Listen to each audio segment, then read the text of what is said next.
All right, good evening, everybody. This is the regular meeting of the Planning and Zoning Commission of the Town of Kent for Thursday, May 11, 2023. And I will call the meeting to order at 7:01. I will have a couple of notes that I'd like to read in the beginning. And that is, this is a public meeting which shall be audio recorded and video recorded, just like every other Planning and Zoning Commission meeting. Applicants will be asked to present and answer questions pertaining to their applications, and members of the public will be allowed to speak during public hearings. To ensure sound quality, the default rule for this meeting is that everyone will remain on mute. Commissioners and staff will generally remain on mute except when speaking or voting, and will generally keep video of themselves on throughout the meeting. Applicants and members of the public should feel free to leave their video on or off. However, they will be asked to turn on their video when speaking. And when speaking, applicants and members of the public will state their names for the record. There is everybody on the commission and alternates who we expect tonight, and that's myself and Wes and Karen and Alice and Daryl, and I will elevate Ann to voting status. And then I'll move right on to the agenda item 3, which are the reading and approval of minutes, and 3A, the regular meeting minutes of April 13, 2023, and I would look for a motion to accept those minutes. I make a motion to accept the regular meeting minutes of April 13th. Second. Great, thanks Wes and Daryl. Any discussion? Then all those in favor so signify by raising your hand and or saying aye. And that is all of us. Thanks, everybody. Agenda item 3B are the special informational meeting minutes of April 20, 2023. And I will look for a motion to approve those minutes.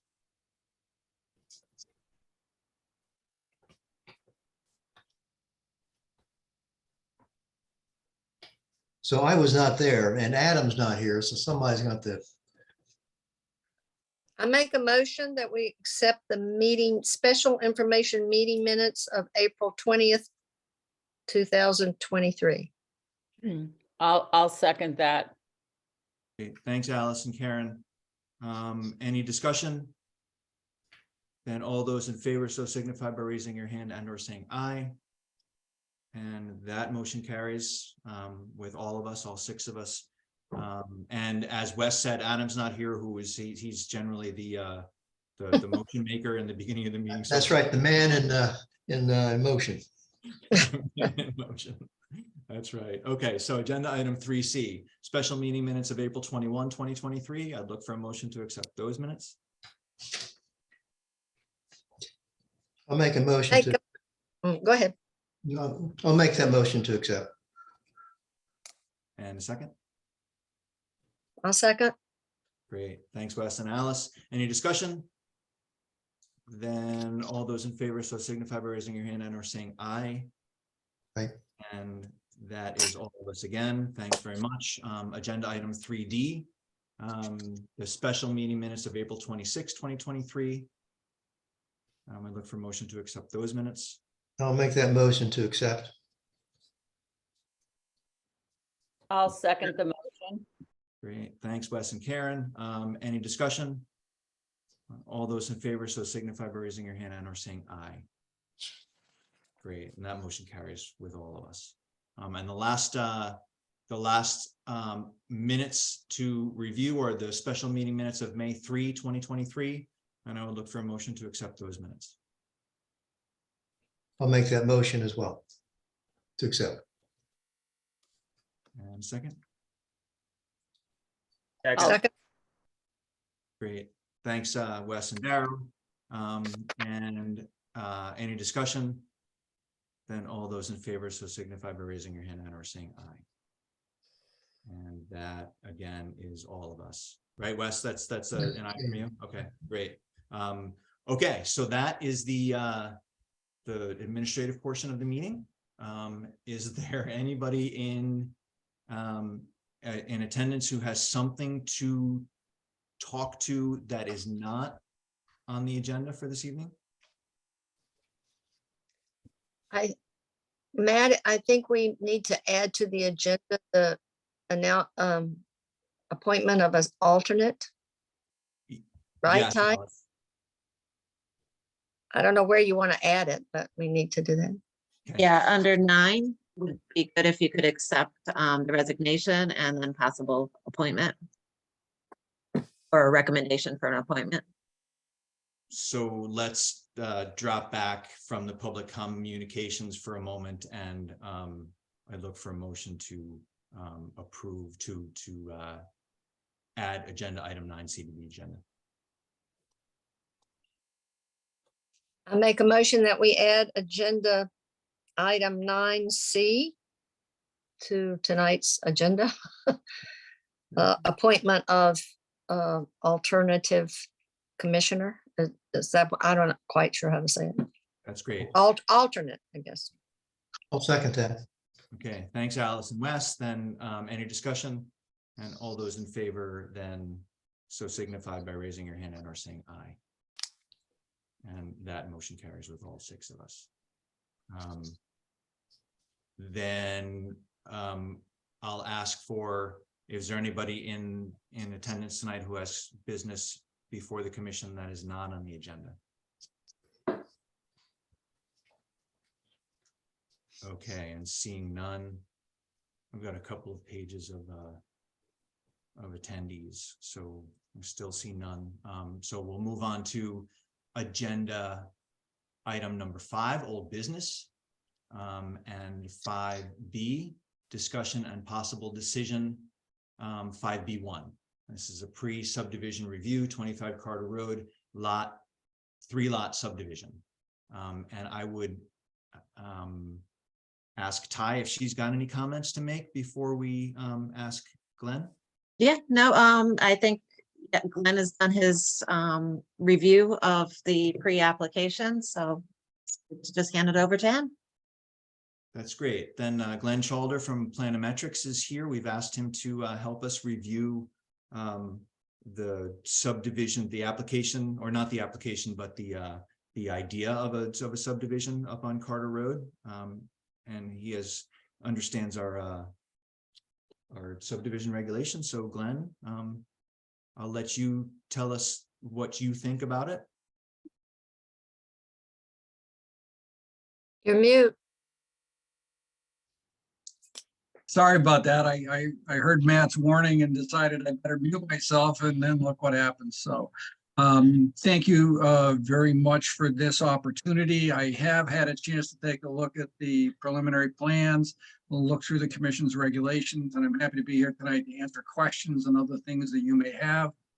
I think the purpose of a pre-application review is to filter through possible elements of the regulations and whether or not they're going to be applicable when a formal application comes in. So this is an opportunity for the commission to guide the applicant in terms of what information and stuff may be required. So I did put together a preliminary report. I'd like to bring it up on my screen. Is that okay with the commission? Yes, please.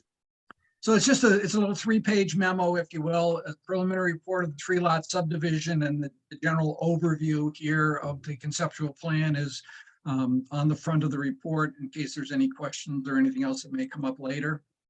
I think there's a couple of key things here I just wanted to bring forth for the commission and for the applicant or whatever. There's 3 paragraphs here. The first one is I'm sure the applicant is aware, but the commission is working on updating the subdivision regulations. And just to clarify that the regulations which are in effect on the date the subdivision is filed will be the operative regulations. So we're reviewing it subdivision right now under the current regs. But should the application come in for approval after the commission has set the effective date for the new regulations, those would be the regulations in effect. We're not aware of any pending regulation changes which would adversely affect the subdivision, but the timing and what exactly happens in the process isn't clear right now. So this whole conversation and discussion is predicated on what we know at the present time. I think it's also important to recognize that there is an issue related to the design and approval of the septic system. It's going to be moving up the food chain from the Torrington Area Health District up to the state level, we anticipate. And so as a result, the commission's approval of a subdivision is going to have to wait for a positive septic report. The regulations do require that. And it's really not possible for the commission to condition the approval of the subdivision on a subsequent septic report, because there may be something that comes up that might conflict with the commission's regulations or actions. So it's just an interesting scenario that we find ourselves in because of the septic scenario and also because of the modification of the regulations. In terms of the zoning regulations, it appears to comply with the provisions of the zoning regulations. Conservation development is not required here because the parcel size, the number of lots being created don't pass the thresholds. And the lots do appear to comply with the rear lot provisions in the zoning regulations. So I think that we're good there. Information has already been provided to the applicant about the Torrington Area Health District and the fact that the approval is moving from there to DEP. And so however that issue gets resolved is something that would be required to have a complete application. Information here in the red box is, I think, information and feedback we can and should give to the applicant as part of the pre-application process here. I think there's potentially 2 questions that the commission might want to weigh in on for feedback. The first of which is whether or not the commission will require open space or a fee in lieu of open space as is provided in section 3.8 of the subdivision regulations. And I think the commission should provide feedback tonight to the applicant on that. And then the second issue is there is an option for the commission to require a public hearing. And I think it would be helpful to the applicant to anticipate as part of their timing or whatever, whether or not that's something that we're likely to see in the future, given the size and nature of the subdivision.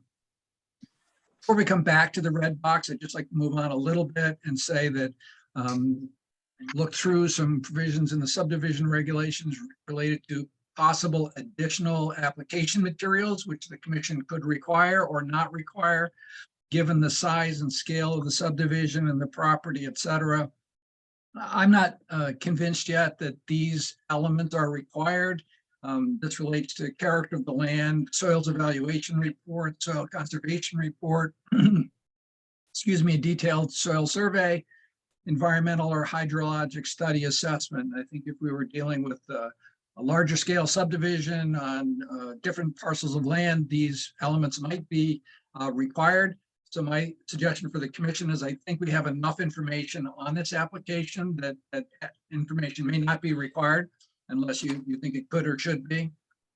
And then the last thing on number 4 at the bottom of the page is that the regulations do indicate that some additional materials will be required when the final application is submitted. The first of which is a statement indicating that consideration was given to passive solar energy techniques. And then in the application form, the indication is the minimum lot size for this subdivision was 3 acres. But actually the regulations require that the actual soil type be disclosed. So the soil information for the septic describes the soil. I kind of sense I know what those are, but just the soil scientist or the engineer should say, yeah, that's, you know, the blank soil and it's code 83A. And then we know for sure that it falls into that box. So that's my overall review of the application. I'm happy to answer any questions the commission may have or to talk about these areas the commission might want to consider providing additional feedback.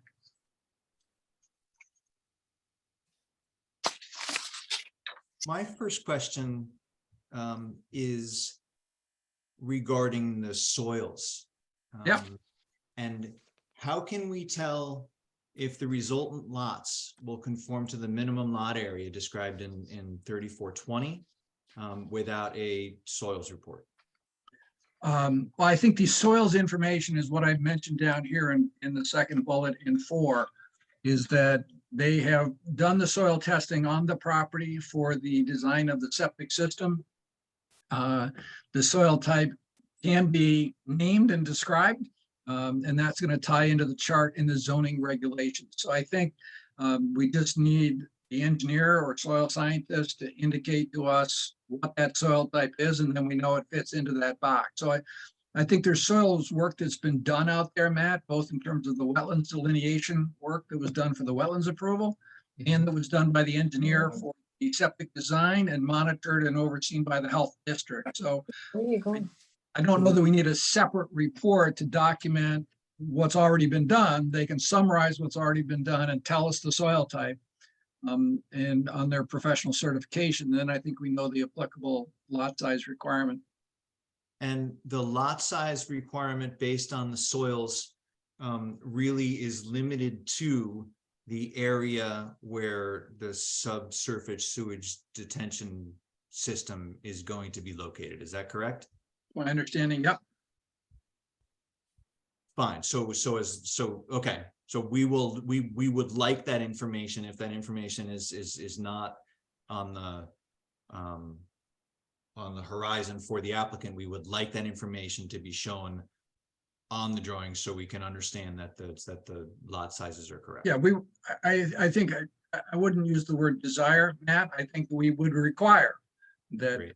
Okay. for the applicant needs to document for us. I'm looking right now at the table on page 48 of the regulations, which is section 3240 of the regulations. It's the soil categorization table that identifies the different soil types that fall into category B, the soils with hard pan. And I think that's where the applicant needs to tell us exactly which of those soil types is the one that we're dealing with. So I believe that that would be required as part of the application. And just to be clear that in order, because of the lot sizes that are shown in the preliminary drawings, those in essence, well, the lot sizes are a little bit different, but at least one of them has to be type A soils in that in that location. Yeah, I mean, I think the soils are, from what I could see from the soil test results, they're fairly consistent, if you will, for the areas of the septic systems. Matt, if it turned out that one of the areas of the lots turned out to be a soil type which is in category C, that minimum lot size would go to 5 acres.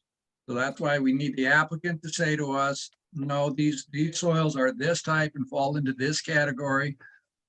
If we have any questions, we can reach back out to the health district, make sure that the information that we've received and the decisions we're making are consistent with what they observed in the field.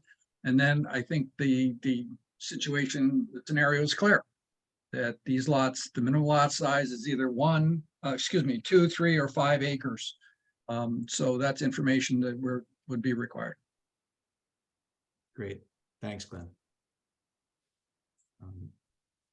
Any questions from the members of the commission for Glenn?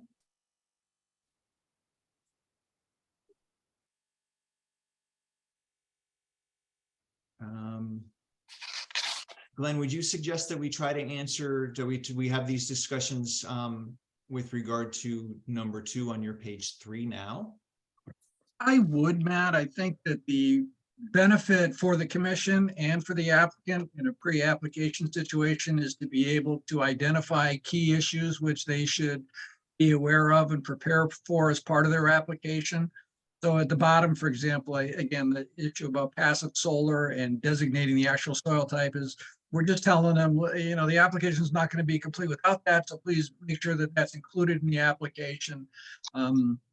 If the applicant was to design the subdivision in a way that did not make provision for open space and the commission in the middle of the approval process imposed that requirement, that would involve, you know, a reconfiguration of the application on the fly. So I think if they've applied and asked for a pre-application review, I think us saying to them, you know, we don't feel that open space in this location is going to tie into any adjacent open space or provide, you know, sort of resource or community benefit. And we may or may not ask for a fee in lieu of open space. But I think that any guidance we can give to the applicant now on this would be very helpful to them. And then I think the issue on a public hearing, Commission's going to have to make that decision at some time in the future. It does not have to be made at the present time. Once the application is received by the commission, you could schedule a public hearing or not. But if the commission had an indication of which way they might be inclined to go, again, that would be useful information for the applicant.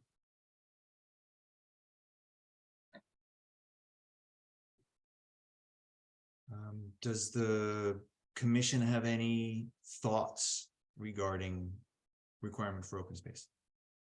So I have two thoughts. One, that any open space is probably pretty meaningless here.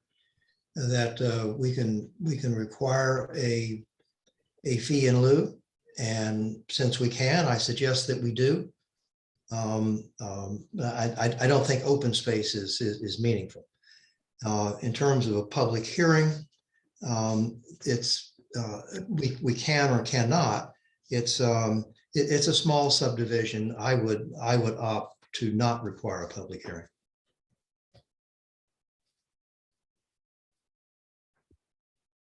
Alice? Um, So can I just say, my question is, oh, did you call me? No. Let's hear from the commission first, okay? And then we can. Okay, all right. Just a quick question, Matt, Wes, when you said that there's not much open space. Well, I think it's By not. not much, do you mean as like a percent of the, what does that mean? Not much? Well, I don't know. I said it was not meaningful. Meaningful, meaningful, I'm sorry. I don't think it's meaningful. It's not meaningful in terms of proportionate size, open space to unopened space, whatever that may mean. Okay, okay. I just wanted to know what you meant by that.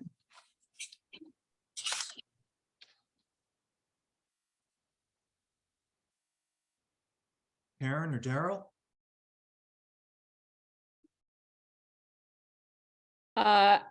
I think I agree with Wes on the open space requirement.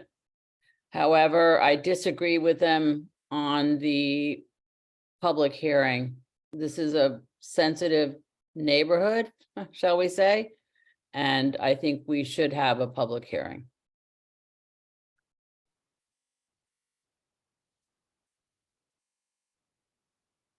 I would concur with that. You know, certainly it's a small subdivision, but within this context, I think it warrants a public hearing. And in terms of the open space, originally I thought that perhaps it would be warranted just to reduce density in an area that's already seen a lot of recent development, but probably it doesn't serve a purpose. We can see the layout of the homes relative to the lot sizes. And so I don't think requiring open space is necessarily going to change the dynamics of that. So I think I would agree with Wes on this first point.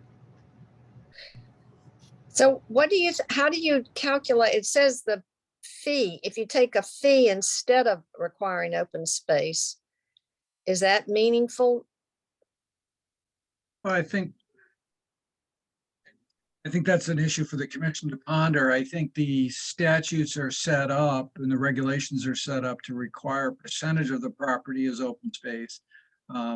And so that's a straight, percentage of the land. If the commission says, as it appears to be saying, that the open space here would be approximately, let's say, less than an acre, around an acre. And so it doesn't really do much in the big scheme of things. It doesn't do much in terms of connectivity with adjacent open spaces, et cetera. So the commission might lean towards a fee in lieu of. The statutes are fairly clear on this, that it's 10% of the pre-development value of the land. So what is the land worth? Not the house that's on there, not the pool. The question is, what's the land worth prior to the subdivision? And 10% of that would be the maximum the commission could establish for a fee in lieu of open space scenario. Glenn, is that calculation based on the value of the open space that the fee is in lieu of, or the value of the entire parcel? It's the entire parcel, 10% of the pre-development value of the entire parcel. Okay. Well, we're dealing with section 3.8 of the regulations here. And particularly the fee in lieu of open space provision is in section 3.8.6. And again, this tracks the statute. And the statute says 10% of the fair market value of the land to be subdivided prior to approval of the subdivision. So it's not the improvements on it, existing house, et cetera. It's not that, it's what is the land worth, and 10% of that, generally, later on here, it talks about the funds being put aside into a town special account for the acquisition of open space in the future. There's a discretionary element in the regulations. The commission solely at its option may authorize the applicant to pay a fee. So I think the question is, if the commission is, we're not leaning towards the land dedication, but we are leaning towards the fee in lieu of. This would be information submitted to the commission as part of the application. And the commission can address that at that time. Can I go back and rehash a little bit of the open space? If we were going to require a set amount of open space, what is it now? I mean, what does that mean? I know, I'm sorry, Wes, you said it's not meaningful, but what is it? You just said it's an acre. Is it an It- acre of It what? simply means that there's an easement on it, it can't be developed. Right. It's just Or it under, could be But I'm deeded just- to the town. Trying to get a sense of, you'd say that it's not meaningful, it's not much, but what is that? Is it 2% or is it 20%? Okay, so Alice, so I think section 3.8.1 of the subdivision regulations Yeah, indicates the commission shall not require more than 15% of the gross area. So Right. at 8.4 acres times 1.5, yeah. so it's 1.26 acres. Okay, And, 381 talks about that open space being easily accessible from the other lots in the subdivision, served adequately from all parts of the subdivision. When I was thinking about this, I thought that we should ask for open space. I think mostly because we should. That's a great reason. yeah, but if it doesn't mean anything, then the town of Kent could certainly use some money for acquisition of land. And I agree with that too. I agree with that too. So we should do one of the other. And it certainly sounds like the commission is leaning towards that fee in lieu of. But I think I'm certain that we should do one or the other. And it's probably not. can I throw a little more? If we were to decide to have a public hearing, that's the next thing we have to discuss. Is it possible that something about that in that public hearing could affect the decision about open space?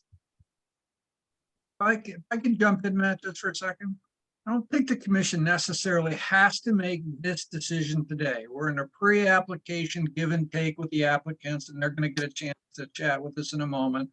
I think the way that 3.8 is set up, it says the commission may require the provision of open space, parks, and playgrounds when and in places deemed proper by the commission. So you get a chance to decide if you're going to require anything or not. And then at that point in time, if the commission says, yes, we're likely to require something, it's up to the applicant to persuade the commission that the land that they're offering is appropriate, or as the regulations say, the commission may authorize the applicant to pay a fee. So the commission would indicate that an open space provision of some type is likely to be required, and the applicant can either offer land or fee. And then the commission can review that as part of the application. So we perhaps don't need to go too much further than the dialogue we've had so far, which is the regulation says the commission may require. And the commission, based on my interpretation of your language so far, has been, we're leaning or inclined towards requiring something.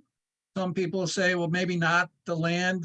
Other people are saying, well, maybe the land. And some people are saying, well, then if it's not the land, maybe it's the fee.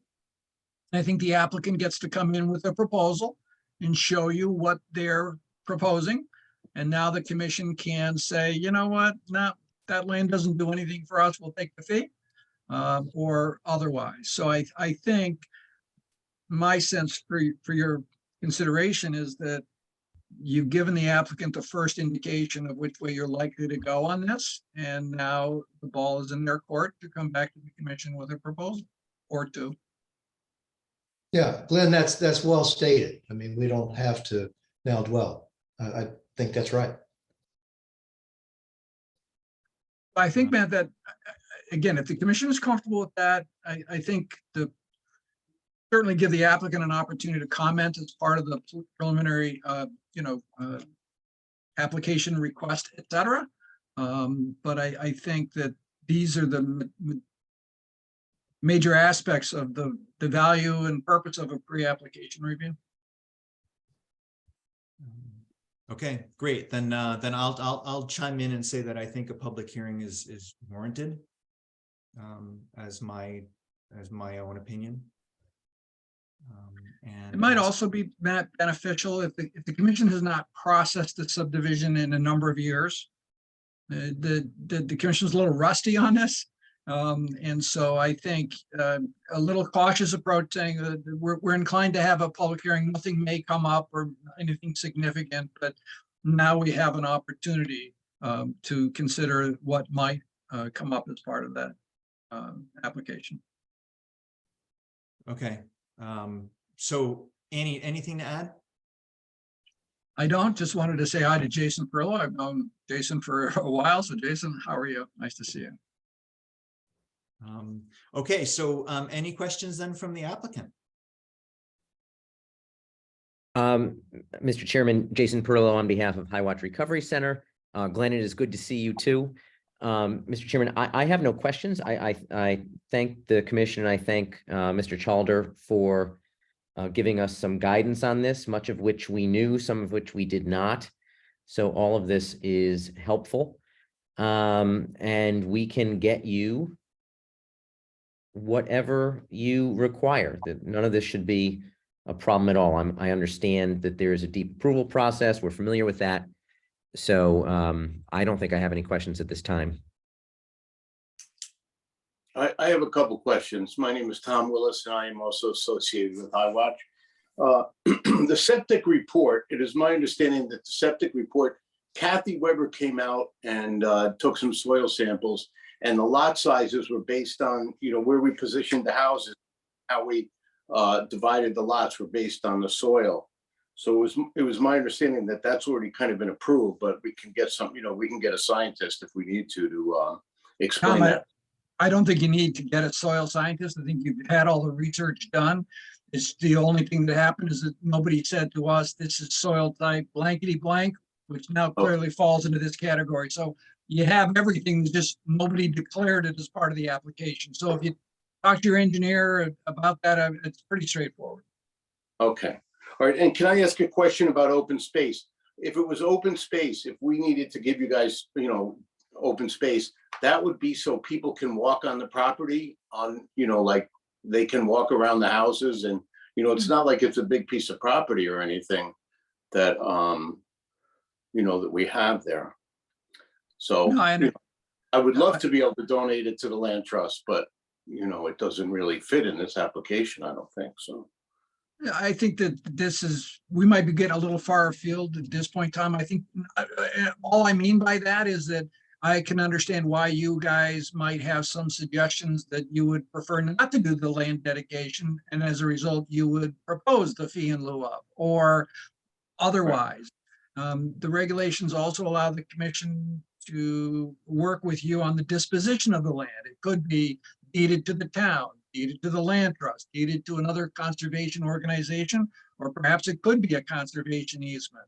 As was indicated by Wes and Matt, the idea would be for access to all of the lots in the subdivision. So I think you guys put your thinking caps on and come back to the commission. You're gonna have to demonstrate compliance with section 3.8 of the regulations. And you might have your own proposals, and the commission will be reviewing those rather than specifically, well, at some point in time, they probably will accept one of your proposals, or they'll tell you what they're gonna do, but I think the ball's in your court. Okay. I think as Jason said, I think everything, we can answer any of these questions in here, so we'll do that. Okay, thanks, Tom, and thanks, Jason. Oh, you're welcome. Thank you. And I So think- are we going to be put on for the next meeting? Is that how it works automatically, Ty, or? No, it sounds like you're gonna be done with your pre-application review. So if you want to come in with a formal application, then we will add you to the next agenda if that's appropriate. Okay, okay. Yeah, and I think the only thing I'd like to add, Tom and Jason, to that from what Pi said is that the situation here is there are strict statutory timeframes for the commission to act in. And any of their actions resulting in an approval would require a positive report either from Torrington Area Health or DEEP. Yeah, To- well, to that- Apply without that makes it an incomplete application, and we would appreciate your application fee, but it's probably not going to result in, you'd end up having to withdraw, the commission would have to deny. So I think the key thing is, as Jason said, you're familiar with the process, get that Yeah. taken care of, Yeah. and then I think it's pretty straightforward after that. we understand what we have to do, so. I actually do have one question, if you don't mind. And I could research this, but since Glenn, you're here, is there a regulatory timeline between the closing of this review process and the submission of our subdivision application? Great question, but no, there is not. This is meant to be a helpful process to applicants and the commission to frame the issues, if you will, that will occur at the time of a application. Imagine we're back pre-COVID, suddenly COVID hit and everything changes. No, you could come back to the commission next week if you've got your DEP approval, or you could come back in 3 or 5 years. The only thing which I wanted to highlight my staff report, through Ty, my staff report, was that the regulations, the subdivision regulations are in a state of flux. I don't think there's anything material that's going to affect your application with regard to that. But I would urge you both to pay attention to the process that we'll be going through over the next 3 to 6 months. And if there are things in there which, come to your attention, just please let us know. Understood. Thank you, and I appreciate that. Okay, Then, All right. then thanks, Tom, again. And Thanks, you guys. Jason and Thank you. and Glenn, for Thank all you. your See you counsel. next week. yeah. Man. Okay, so then let's move on to agenda item 5B2, which is the application numbers 22-23SP and 23-23C, and request for modifications to 43-15SP, 33 Camps Road LLC, 33 Camps Road, map 17, block 28, lot 30, to allow for a farm store, outdoor tasting room, standard pours, sale of beer in sealed containers, events and entertainment. Decision. Oh, and the note here is that we need to make a decision by the 17th of June, or ask the applicant for an extension. So we do have another shot at this if we decide that I think we're going to need it. I think we're going to need to give Ty some direction with regard to a resolution, both of approval and denial, so she can prepare it for next month. But I think that we should spend some time tonight and get through really what we think that resolution is going to look like. So I think that, not I think, we closed the public hearing at our last meeting. My first question is, I believe that we accepted the waivers at our last meeting too. Ty, could you confirm that? No, you didn't. So, those are outlined in their February 7th, letter to the commission. I can read them off to you if you want, but you did not, no. Then we should do that first, just to clean that up. I think that So, we had a brief conversation about those waivers before we close the public hearing. But let's approve those waivers now. So it was, they asked to waive the traffic study, the location and size of proposed use, the adequacy of water supply, septic drainage, outdoor lighting, environment and performance standards, employees, hours of operation, and soil erosion and sediment control. Those are the items that they outlined in their letter. And those waivers sound reasonable to me because most of those things aren't changing. The use, the change of use doesn't affect those things, and we reviewed all of those documents in detail the last time we looked at this special permit application. So I would look for a motion to approve those waivers. I'll make that motion to approve the waivers. As a stated, traffic study, location and size, proposed use, adequacy of water supply, outdoor lighting, environmental performance standards, employees' hours of operation, and soil erosion and sediment control. Second. Thanks, Wes and Daryl. Any discussion? Then all those in favor so signify by raising your hand and or saying aye. So that's I got 4 of us. I didn't see Annie and Karen. So I would call those 4 aye votes, and I would call for the nays. And I would call for abstentions. Okay, great. Karen, I'm sorry, I missed your vote. Did you vote aye?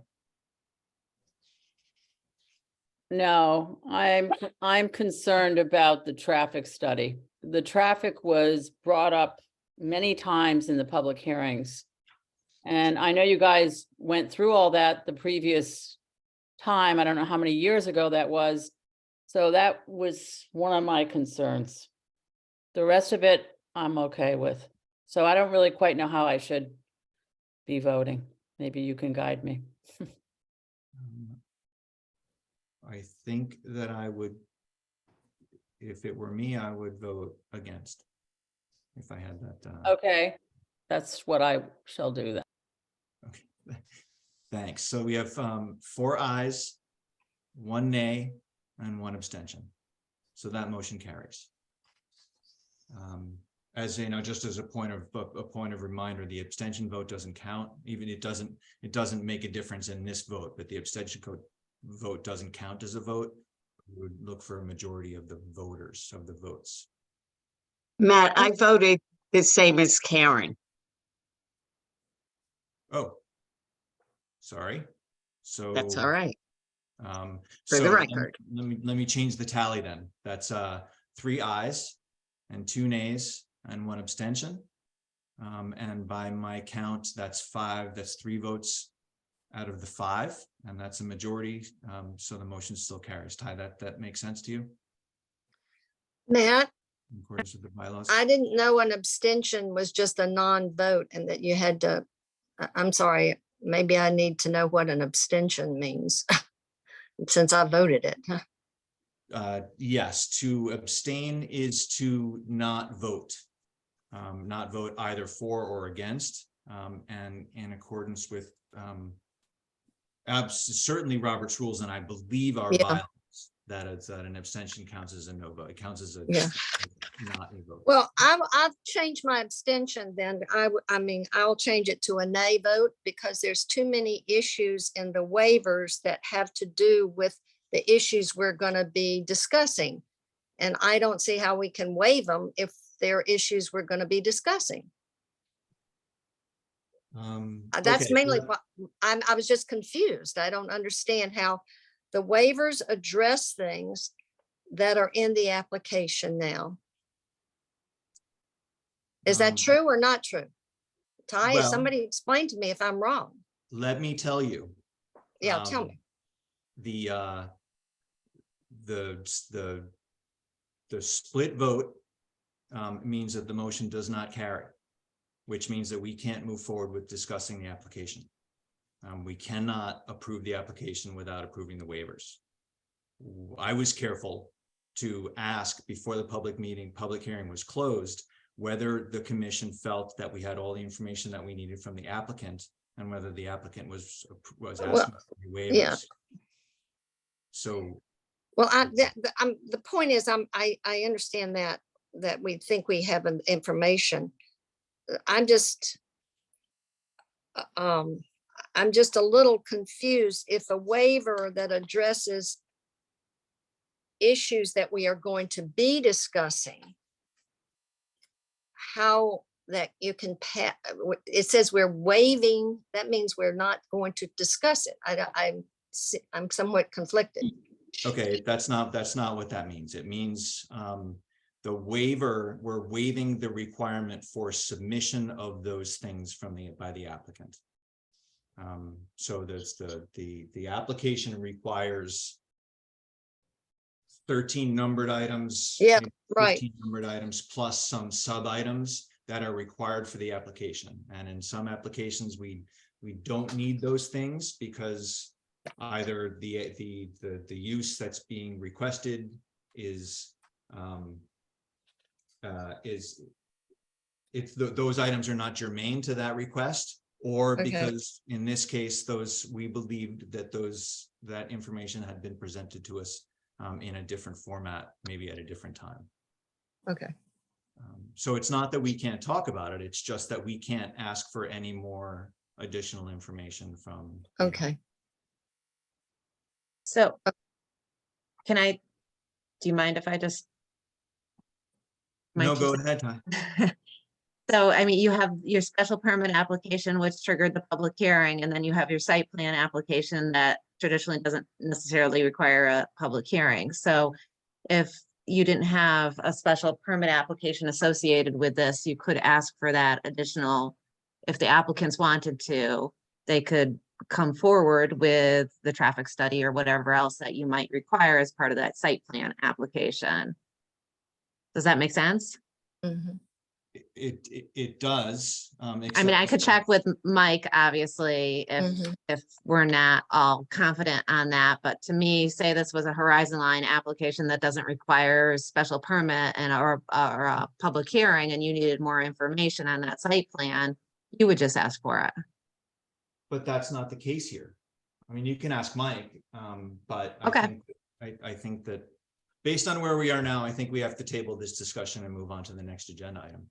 It's, Okay. you know, Well, well, wait a minute. fair to the applicant. Okay. I just was confused about what the terminology, if you will, of not, it sounds like we could still discuss these things. We just can't require we can't, Ty's explanation, we cannot require the study before we go forward. You can't We could- require, as far as I'm concerned, Alice, you can't require it at all. Because Okay, because we've Okay. closed the public hearing, because this site plan application is tied to a public hearing. I don't think we can accept any more additional information from the applicant. But the only way I would be comfortable with that is asking Mike. The only way I would be comfortable with, so right now we've said, and I'm saying that the votes are split. Right now, I'm saying that we cannot approve, we cannot act on this application. We can discuss it all we want, but we can't act on it because we haven't waived the requirement for the applicant to give us more information. And we close the public hearing.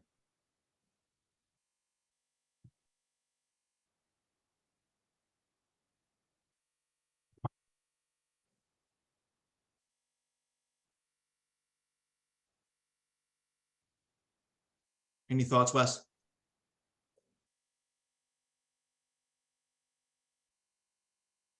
Do we normally ask for waivers before we close the public hearing? I mean, was that on us? Normally you don't make motions during a public hearing. Okay, all right. You could discuss whether or not you wanted to waive things, of course, but the motion usually would occur after. All that. right, well, we can still deny this application. So, I mean, we can still talk about those things after the fact. I mean, it's done now. So, and it's not that we can't discuss it, man. It's not because it can be a part of our deliberation. So I don't see the benefit of putting this into a check position.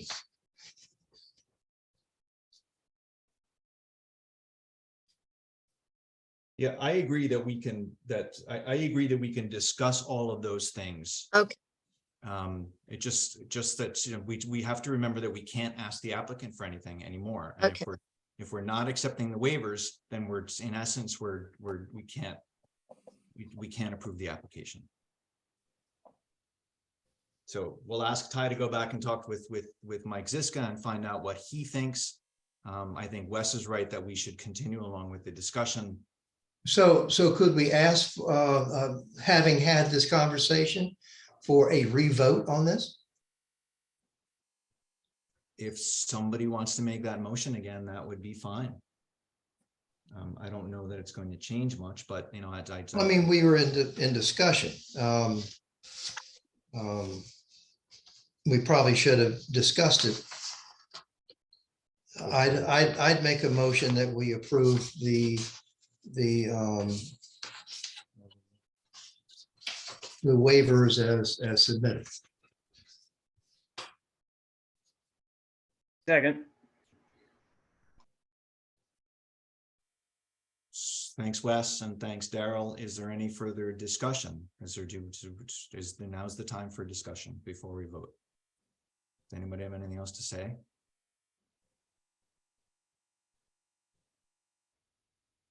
Then I'll call the vote. All those in favor, so signify by raising your hand and or saying aye. Aye. Okay, that's Daryl, Wes, and myself. All those opposed? And that's Karen and Annie. And I'm abstaining. Okay, so by the rules of our bylaws and the Roberts rules, there's 5 votes, 3 ayes and 2 nays, and that motion carries.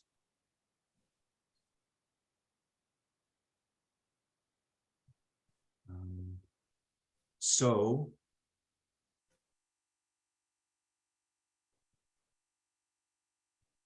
Ty, would you, I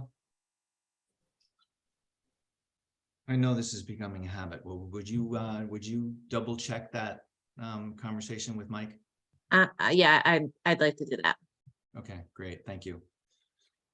All right. So when we last left,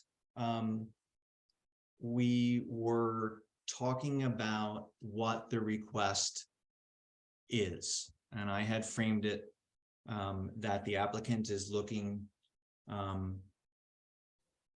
for a farm brewery, for a serving room tied to that farm brewery, for sealed container sales, for an outdoor area, for food service, a farm store, special events, and although it wasn't included in the application, there was some talk by the applicant, I think, of abandoning the bed and breakfast use.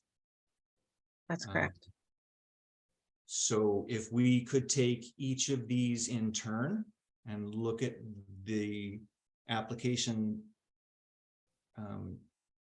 in conjunction with the regulations, and start with the farm brewery. So the farm brewery in that location, for me, it still seems to fit the definition and the farm brewery regulation.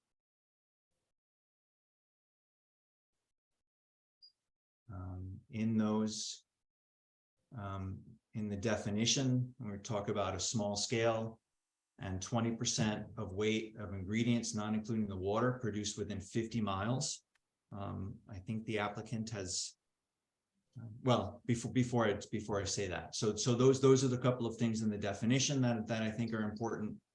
And in 3234.6 on page 45 of the regulations, they say that the regulations say that some grains are grown on site, not to exceed 155,000 gallons, wholesale with limited on-site sales for off-site consumption, and tours and tasting rooms may be permitted.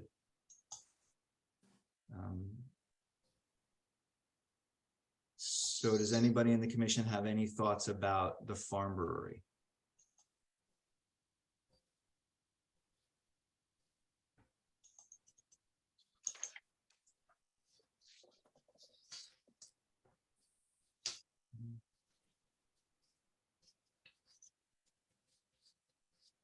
I agree with you, Matt. I don't think it's germane to what we've already established that it's a farm brewery. So that use, So we're not relitigating this. that's how it seems to me, Wes, that nothing has changed from the last time we looked at this that would cause us to revoke the special permit for a farm brewery, right? Can I don't know if I disagree. The special permit also talks about selling wholesale and off-site delivery, and tours and tastings were not. I disagree with you somehow, Matt, and that this does address selling beer to drink on the property. How can you say it doesn't address, it isn't, the brewery is being changed. The use of the brewery is, they're asking for a change. But the modifications along the line did allow for.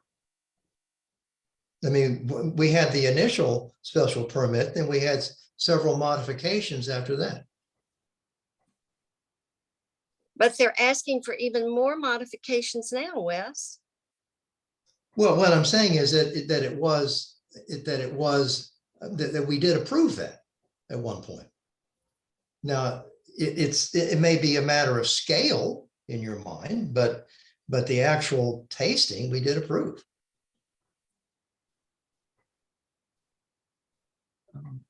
Am I correct in that? Yes, but Alice, I'm sorry. I agree with what you're saying. I was trying to compartmentalize the discussion from whether a farm brewery, the basic understanding of a farm brewery was still allowed there, and then to talk about the tasting and the serving room and the food on site and all of those.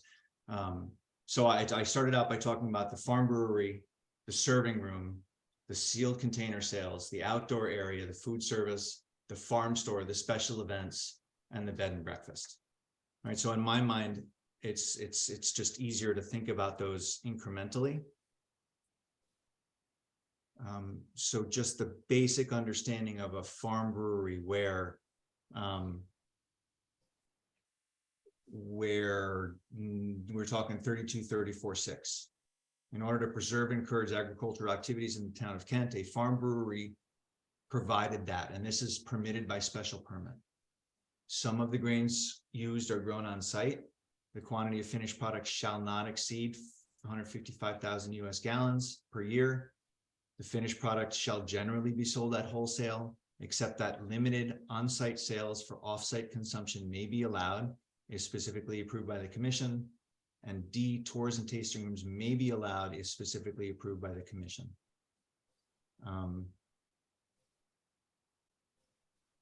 So if I would amend my original comment to say that the farm brewery still seems to fit 3234-6A and 6B. And there's a question on what sales are being made on site for off-site consumption and there's still a conversation to be had regarding tours and tasting rooms.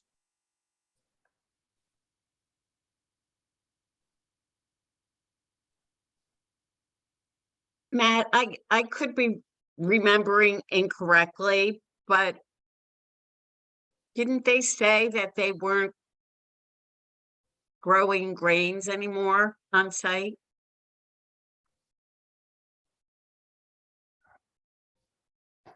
They said something like that, Annie, for sure. I think where I landed was that they were growing something on site. They say they had this big hop production that they had planned, and it didn't work out, so they severely limited the amount of hops being grown on site.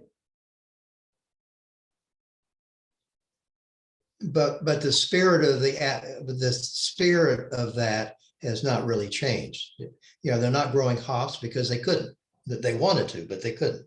So, and they are growing other things, but the spirit is still the same.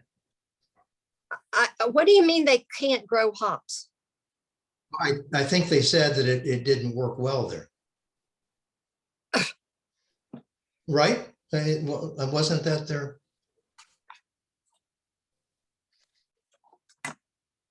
I think you're right, but I don't understand what you're saying, Wes, about the spirit is still there.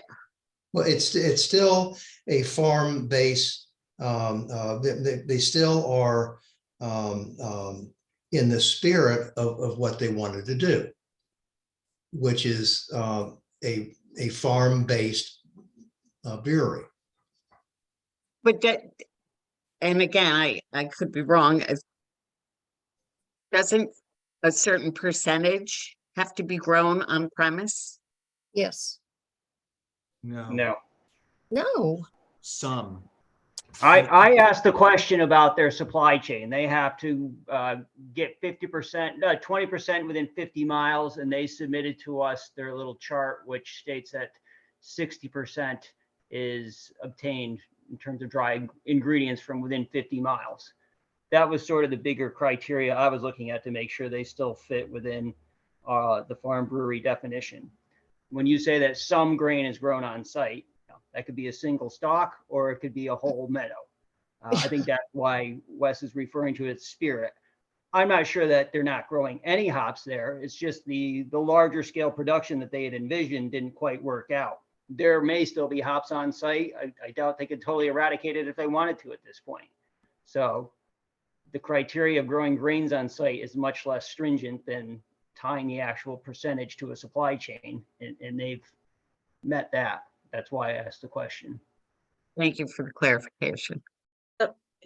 So their submission noted that 0.25 acres of hops, peaches and raspberries, forage sumac, pastured mint, wildflowers, and rhubarb are all grown on site.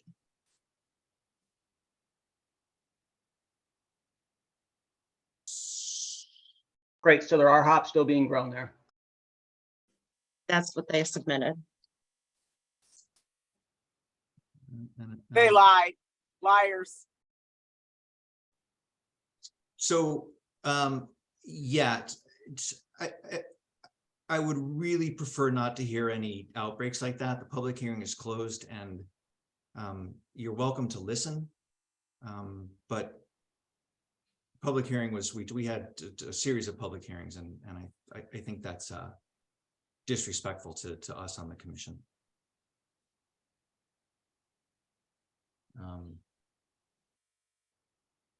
So we have to take, I think we should be taking the regulations as they, and maybe Alice will do it your way and look at we'll start with the farm brewery and we'll go through those regulations with a fine tooth comb. And if they bleed into other areas of how I wanted to segregate it, then so be it.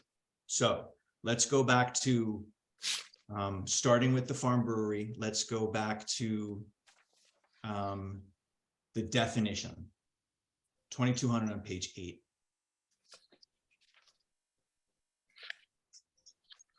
Takes my noodle. Farm brewery. A small scale production of malt beverages from the fermentation of malt with or without cereal grains or fermentable sugars or hops, provided that at least 20% by weight of said hops, cereal grains, and other ingredients, excluding water, are grown by the farmer brewer on site and sourced within a 50-mile radius.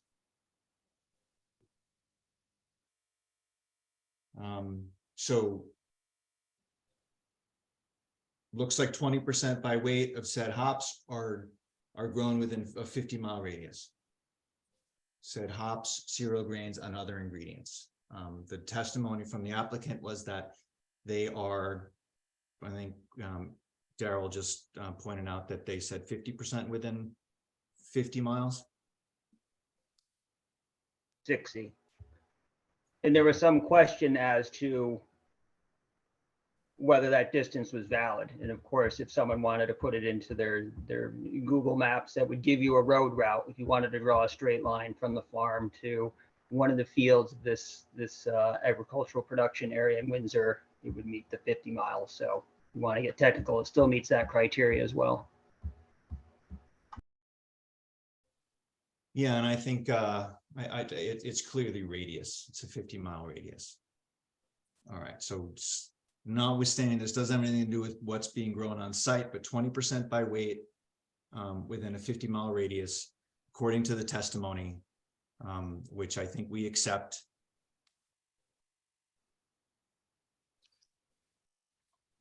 Right. I mean, the issue here at hand is the modification. We're not looking to close the place down.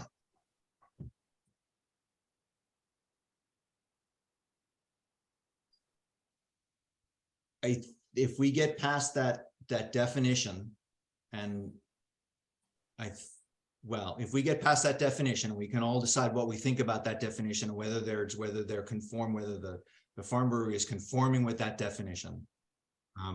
The commissioners have the information that they need to make that decision. Everybody agree with that? Okay. So if we go then to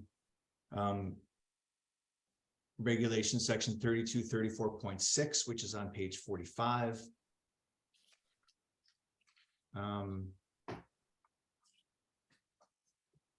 In order to preserve and encourage agricultural activities in the town of Kent, a farm brewery, and this is permitted by special permit, a farm brewery provided that some of the grains used are grown on site.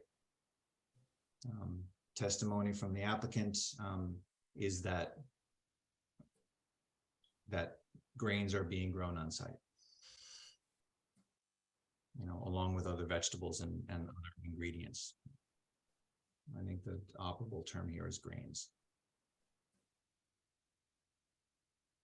So does the commission agree that we have the information through testimony to make the determination whether some of the grains are grown on site?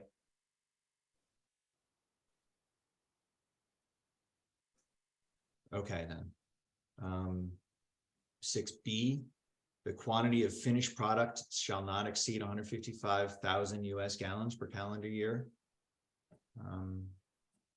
The applicant has provided information and stated testimony that they're producing less than that, that they're not exceeding 155,000 gallons per year.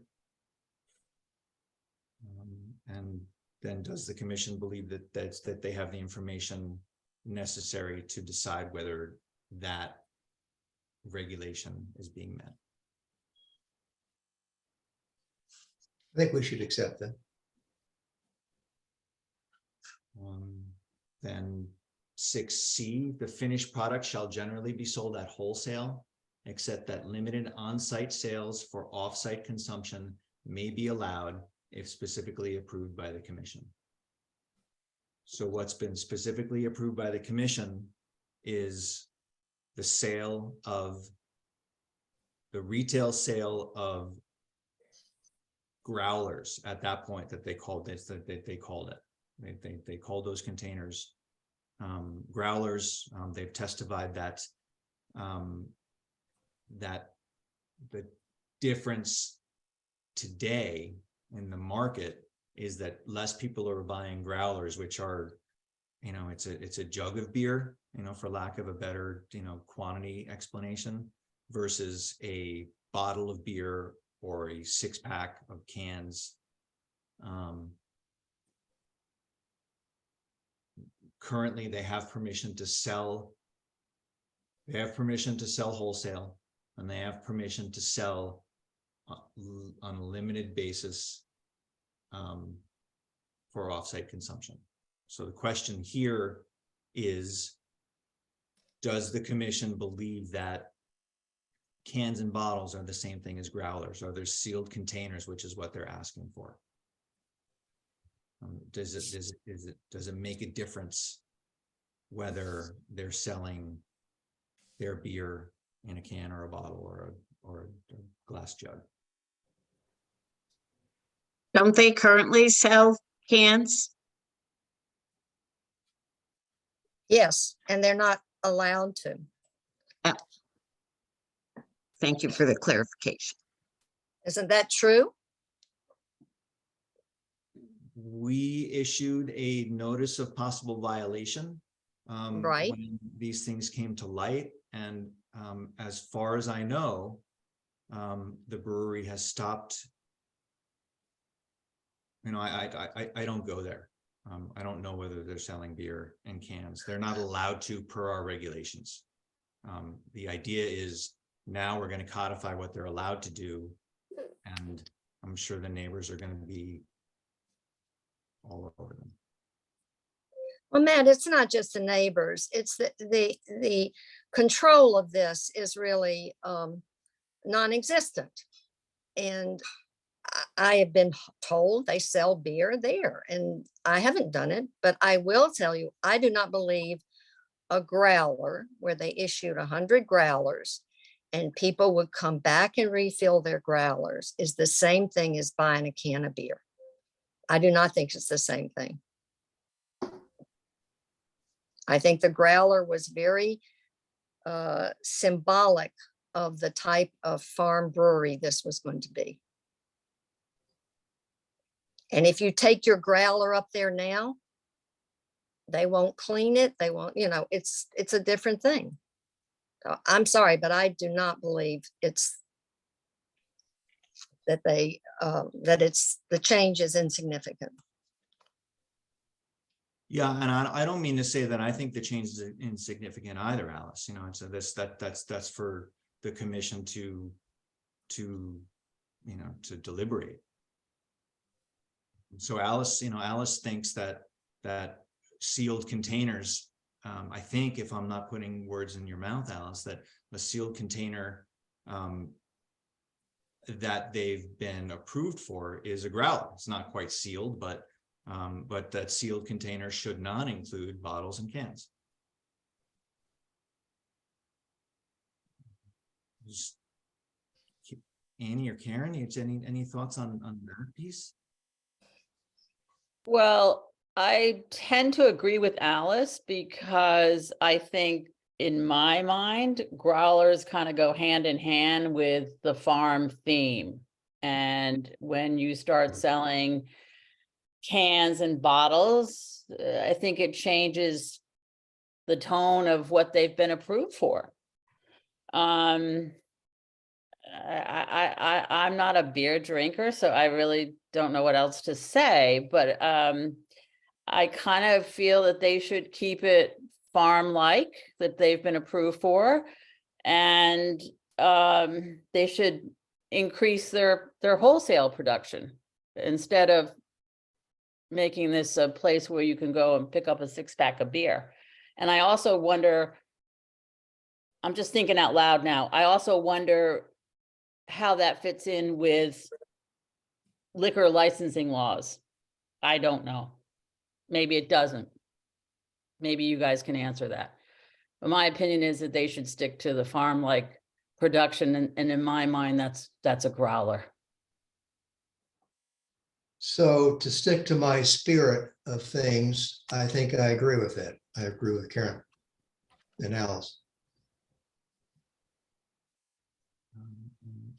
Annie, any thoughts?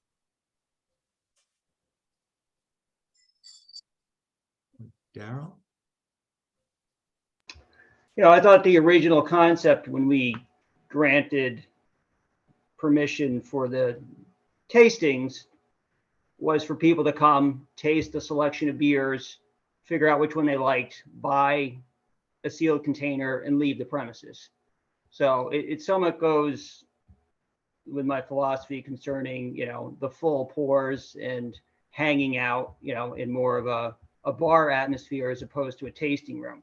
I don't have a problem if it's followed through that people come, taste, and buy any sealed container as long as they're leaving the premises and consuming it elsewhere. You know, I think that's a way of helping to regulate, you know, what's happening on site. So whether it's a growler or a can of beer, if you're buying it and leaving, it's sort of the same result. Yeah, and I sort of tie my thoughts on that to the farm store that they have requested, right? So right now they've got permission to run a farm stand, and they've got permission by a special permit to run a farm stand. But per our current regulations, that farm stand is allowed by right. Right, so now they're looking for a special permit to have a farm store, and the farm store is meant to sell things produced, you know, grown or produced on the farm. And that's sort of where I land here. So if they're selling beer, if there's beer in a cooler for people to go by to their farm store and then leave and drink it off site, it's, if there's going to be a farm store there where they're selling their chickens, or they're selling their pork chops, or they're selling their annual, you know, harvest of meat products, and they're producing beer on site there, then is that any different than a raspberry farmer producing jam and selling that in their farm store or in their farm stand? So the farm store, you know, a farm store is different than a farm stand, where the farm stand you can only sell things that are produced on the property, on the farm. Whereas a farm store, you can sell things within a certain, from other farms within a certain radius, and that's 3234(3). Such farm store may sell agricultural products produced on the premises or within 50 miles of Kent. And it shall be operated by the farm operator. The commission may limit the months of operation, and the farm store may be located within an existing non-residential farm structure. So that sort of frames my thoughts about the selling of sealed containers for consumption off-site. Well, if I can just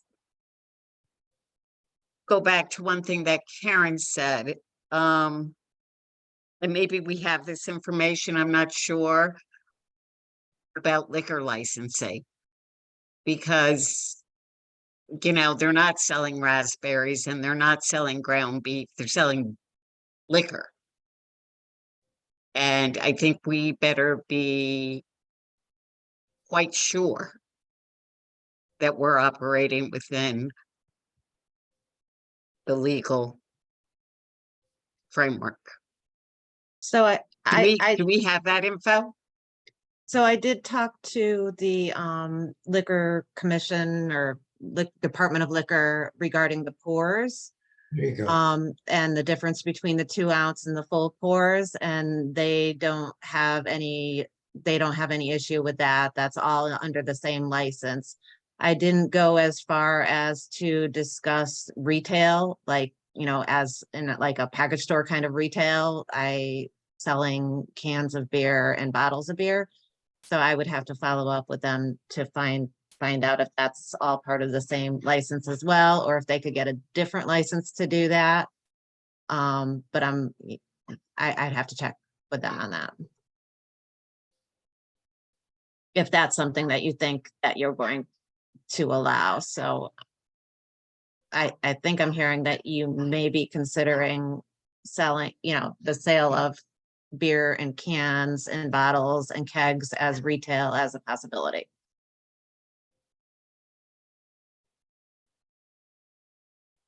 We, If they allow- put their beer in a can and sell it in their farm stand,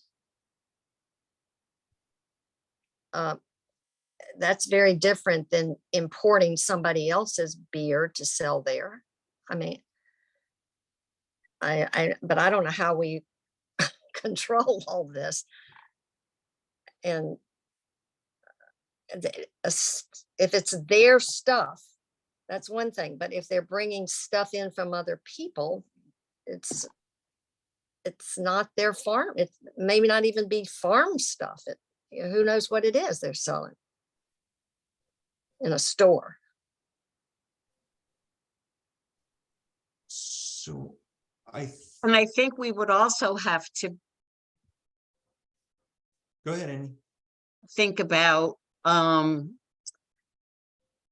you know, like when I go to a wine tasting,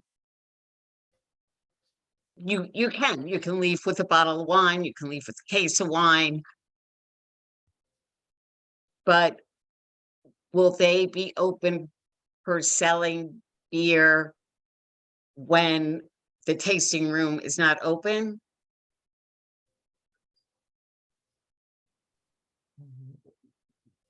I think we have the opportunity to limit the hours of operation for the farm stores. You know, it's that the farm store is a special permit. We're allowed to add conditions to it.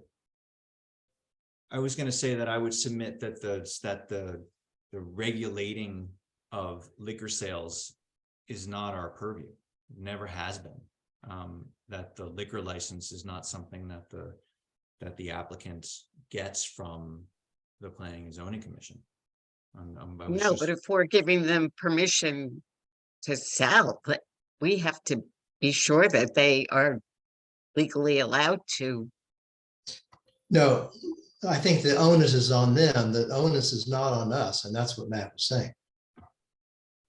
And I'm relatively certain, I'm trying to get it on the fly here, but I'm not finding it. I'm relatively certain that one of the conditions of approval was that they got, that they had all their liquor licenses not only in place, but in full force.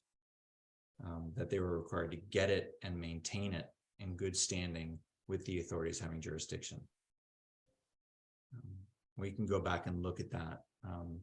But I would be surprised if we didn't have that language in there. It's definitely a good point. It's a good point. It's in the same thing that we would say that's, what would we say on another condition? That's that if we approved a use that required wetlands approval, we would make sure that they got, and that was a condition of approval because they didn't have it yet. We would simply tell I mean, them. they have to have a permittee and, you know, the correct signage up. Absolutely. I mean, I haven't been up there, so I don't know.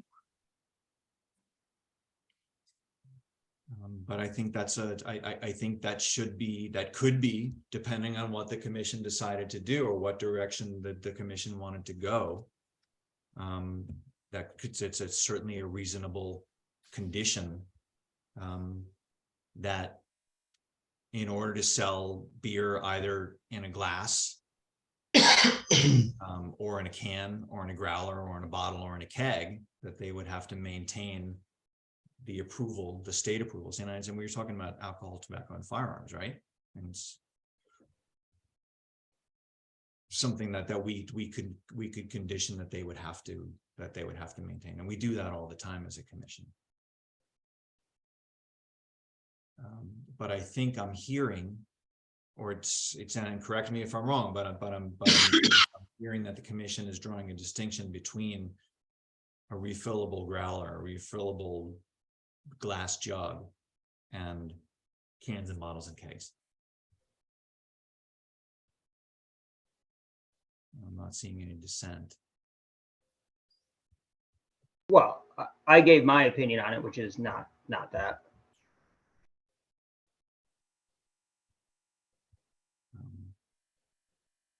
My opinion on that is it's not that either, but mostly tying back to the farm store idea and what gets sold. Can we talk a little bit more about a farm store definition as opposed to a farm stand is your own stuff? A farm store is stuff from other places. How does that differ from a farmer market? Farmer's market, where you have all kinds of vendors coming. And it may not just be farm food, it could be seafood or candles or flowers or. What's the difference in a farmer's market and a farmer's store? Okay, hold on. A farm.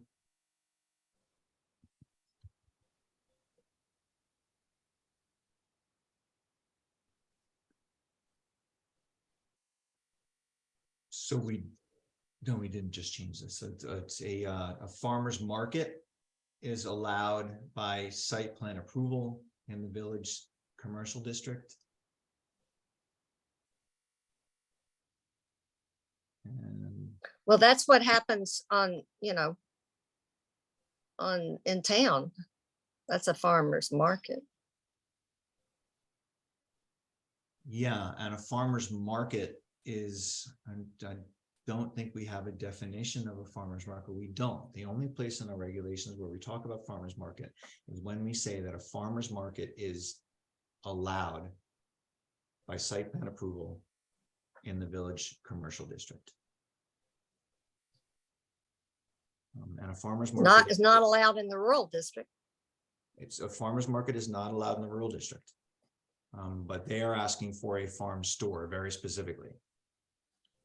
And that's what I'm asking you. What is the difference between a store and a market? Well,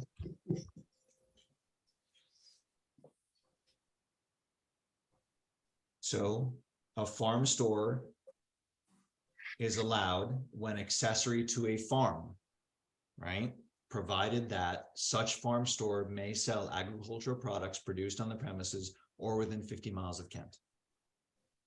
Right, such farm store shall be operated only by the farm operator. I read this before.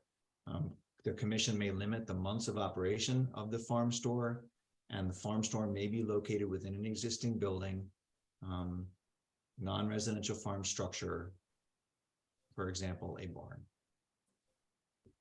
So I'm sure, Alice, you know the difference between a farmer's market and a farm store. Well, not exactly. Because how do you know in a farm store that they're not selling candles? And they can sell candles because they bought them from somebody from another town 20 miles away makes candles and brings them to the store. Well, they're allowed. So that's legit. Absolutely. Okay. According to the way I read the regulations, it's any agricultural product produced on the premises or within 50 miles of Kent. I could make 17 dozen jars of blueberry jam right. and bring it Sell it, down sell it there. in my store. Mhm. That's right. If you have that type of store and you have these other vendors selling in your store on your property, how does that relate to traffic and parking? And then you got buyers coming too. So I'm not, I guess maybe Karen and Annie had a real point about not requesting any kind of, traffic issues, because if we give them the right to have a store, there's going to be a whole lot more, there'll be a truck coming in with other people's stuff to sell. And that's different than, that creates a different traffic thing than what they have had to date. That is exactly my point. That is exactly my point. So, I mean, now I'm thinking, I should have, my gut should have told me, I mean, they're asking for changes that I thought, I heard, well, we can talk about these variances, but now I'm finding out we can't ask them for a traffic control study. And this store is definitely an ingredient to change the traffic. So this resolution will go as a resolution to approve or a resolution to deny. Yeah, I hear you. And you can make that determination. Yeah, I hear you, but I was just, to be fair to them as well, as I'm trying to be fair, is that maybe we could help them out by saying, if you're going to do this, you've got to show what the traffic's going to be like. Now I was speechless. I couldn't figure out how to relate that to the variance thing, but we can't go back and ask them for anything. I'm being forced into, no farm store. Sorry, guys. From my viewpoint, no farm store.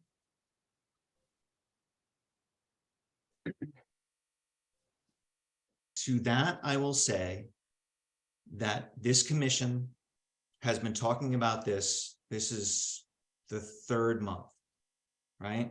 Well, no, we've been listening to other people talk about it, Matt. So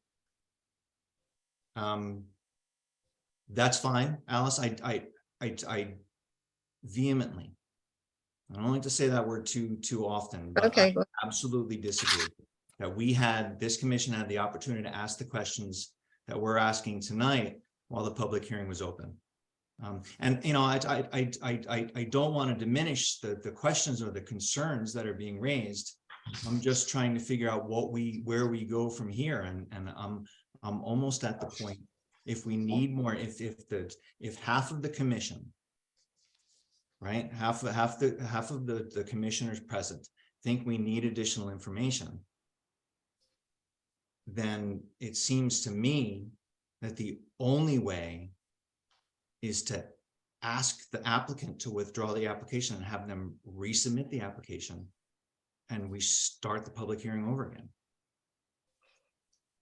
I don't think there's any other way to get information out of them that we think we need. If we're going to get hung up on a traffic study, I'll just remind everyone that, over the last 20 years, every time we request a traffic study, in almost all cases on the road systems in Kent, there aren't enough car trips to even generate a meaningful report. So the fear would be that we hang everything on that and we get the fact back that, it's not meaningful in terms of an increase in car trips. In fact, almost immeasurable. So I don't know what we're going to gain from that on this rural road in terms of a traffic study. Well, the point is though, Daryl, when we had the public hearings, we did hear that there was increased traffic. It was a concern of the folks who lived in that general area. And Right, but our decision should be based on those concerns and our own intrinsic knowledge of the roads. A traffic study isn't going to add to that.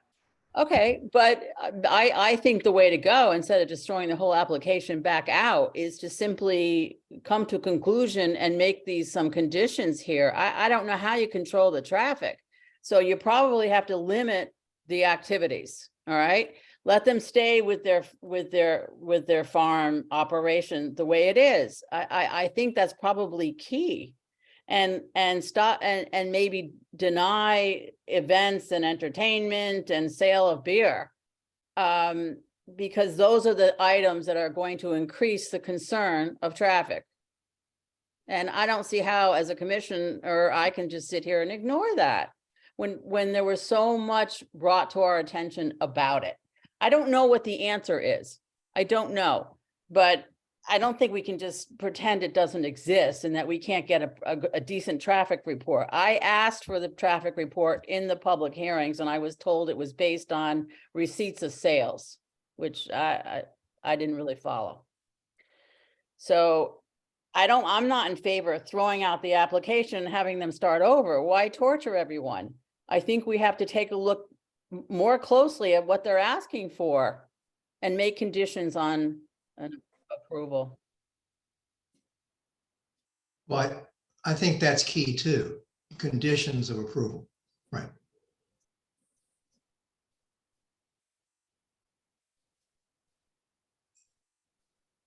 Okay, so I think I'll just keep going, right? So let me ask this question.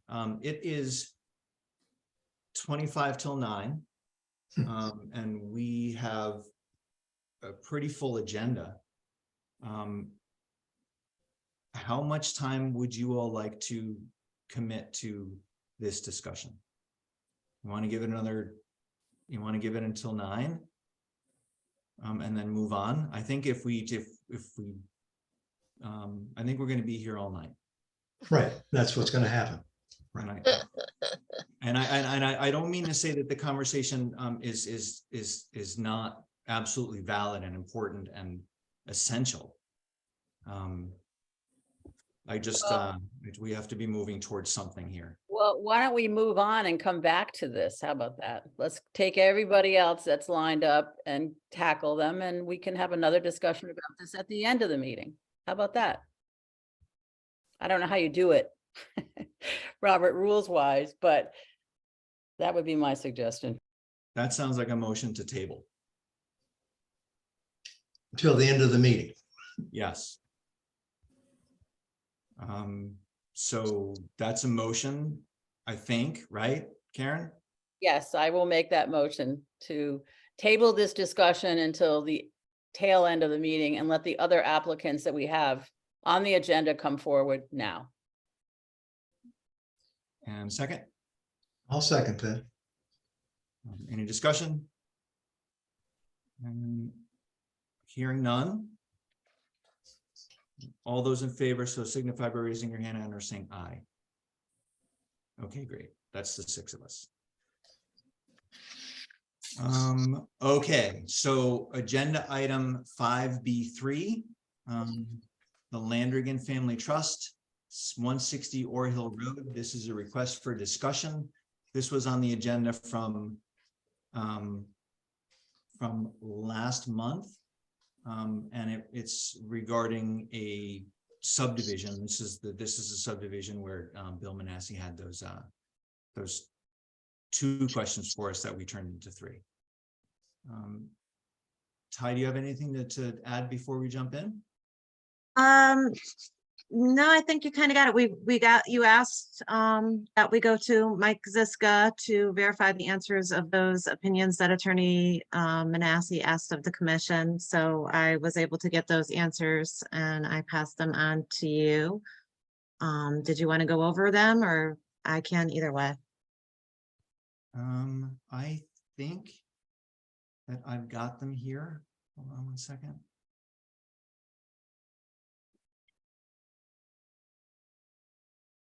Okay. So Ore Hill re-subdivision, right? So the first question had to do with the fact that on the land records the three lots, one of which was across the Ore Hill Road, were combined into a single lot on the deeds. Land use, and the question was whether the lot across Ore Hill Road had to be included in the subdivision request or application that's going to be forthcoming, or whether because of land use law, that lot on the other side of Ore Hill Road was automatically not included as part of that lot because it's really not allowed by land use that that a lot across the street, that a whole lot is bisected by a road, a public road. Attorney Ziska has confirmed that even though the deed says that it's all one parcel, that it's not allowed to be legally in land use law. So when we talk about this, we're only going to be talking about the lot that's on the one side, the larger lot that's on the one side of the road. Attorney Ziska says that this commission can't require that they segregate those lots by deed on the land records, but it might be reasonable for us to, well, he doesn't say that. He says it would probably be to the benefit of the property owner for clarity purposes. So we can't insist. I don't think we can ask, but our position is going to be that the parcel, they're two separate parcels from a land use perspective. So that's the one question and the one answer from Attorney Ziska. Does anybody have any questions or comments regarding that? I think we need to follow attorney's advice. That's kind of above our pay grade here.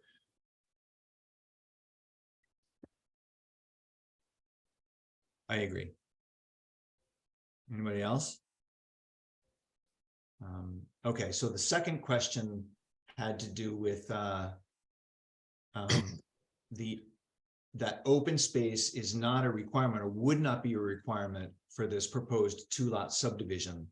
And Attorney Manassi pointed to a general statute 8-25A, which he read that we as a commission shouldn't be allowed to ask for open space because this was a transfer between family members. It turns out that it's not a transfer between family members. It's a, he says, the statute reflects that open space is not required when transferred within the family. However, the property is owned by a trust. Therefore, no transfer will occur, making the statute null. The commission can require open space if they would like. So that answers that second question from Attorney Manassi. And I think that if it's okay with the commission, we can ask Ty to convey that information to Attorney Manassi. And I know that Attorney Dialton was actually here on behalf of Attorney Manassi. oh, there she is. I see her. So Attorney Dialton? Yes. So I think the provision of the regulation does apply. The open space requirements of this section shall not apply if the transfer of all the land in a subdivision of less than 5 parcels shall be a parent, child, brother, sister, grandparent, or uncle. No consideration. And the proposal is that there is a transfer to a son of the lot that's resulting from this re-subdivision of the property. Okay, thank you. As Wes said, we are not land use attorneys, and we would follow the advice and the recommendation of our land use attorney. And based on what he has told us, we would we would look for the possibility of open space or fee in lieu of open space. And I say that as the chair, but as a single member of the commission, and I wonder whether the other commissioners have anything that they'd like to add in order to give the applicant or the potential applicant some further direction.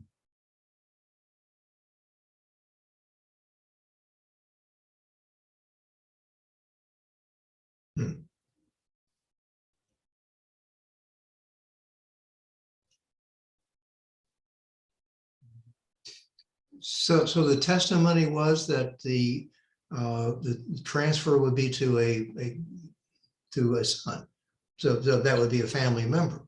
Yes, and I think perhaps, and I haven't seen Mike's letter or opinion or however he conveyed this, but I think that it may be that he was opining on a situation where there was not a transfer contemplated. And perhaps that was an omission on my part to not identify and emphasize that there would be a transfer, a no consideration transfer to a family member out of a family trust. That is contrary to the written requests by Attorney Manassi. Our Attorney Ziska was responding directly to the communication that Ty received from Attorney Manassi. So if those parameters are different now, then that would change, I'm sure, his opinion. Okay.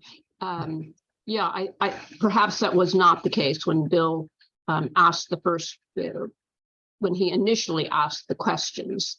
But that is the case, that's the factual case.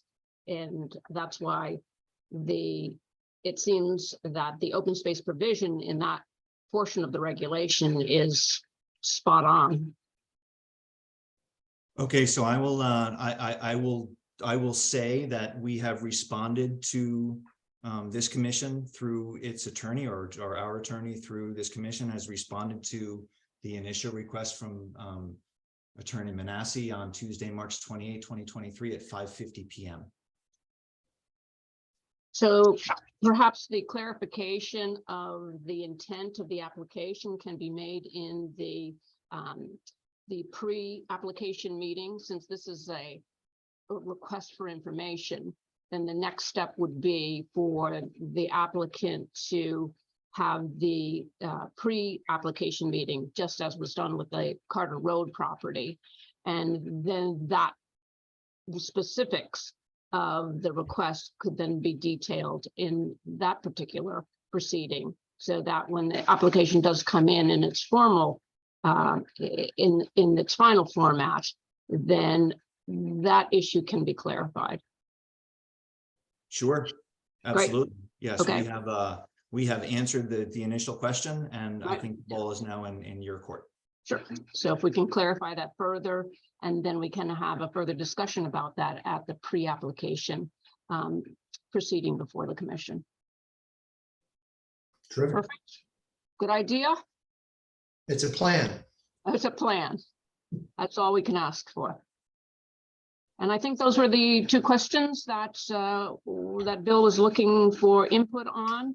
And then I believe the next piece will be to finish up the maps.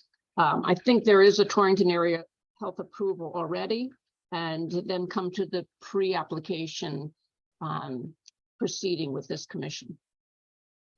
Great. Is that, is that a plan too? Yes, yes? ma'am. Okay, great.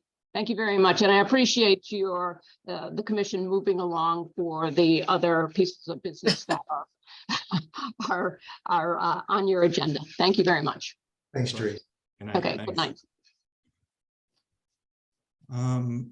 Okay, so we are going to move on to the public hearing component of our new business tonight, and I will pause to read some ground rules. So when we're going to be opening and discussing going into public hearings, and we request as a commission that when you are speaking, when the public is speaking, and the commissioners will follow this as well, that you be respectful, that you seek first to understand and then be understood, that you listen carefully, that you don't interrupt, and please stay on topic, that you speak for yourselves and not someone else. It's okay to disagree, but remember, this is a discussion and not a debate. Be candid, and please avoid making assumptions, particularly about intentions, beliefs, or motives. And that is the last public service announcement for tonight. And I will go right into agenda item 6A1. And this is, I will open the public hearing at 8:50 p.m. and read in the legal notice. Just give me a moment to get that open.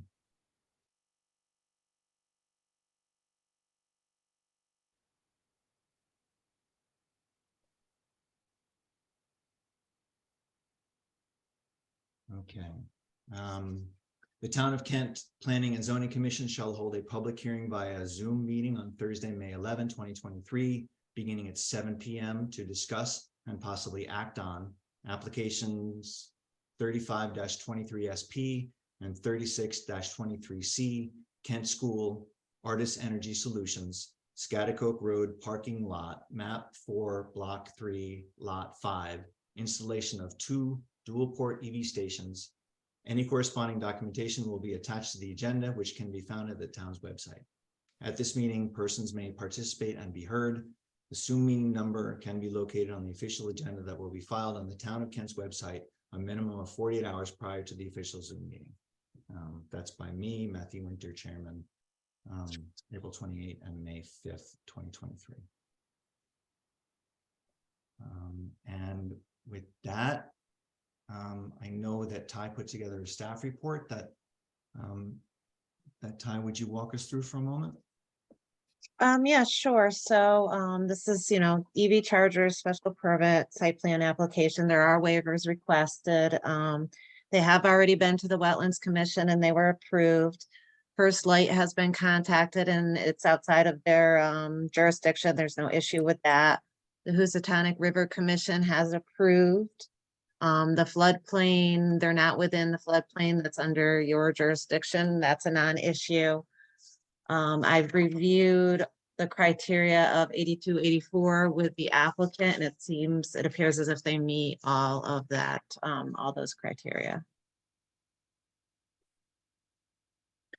Daniel Robertson was the agent for the applicant. I'm not sure if I saw him on here. Yes, I'm here. Thank you.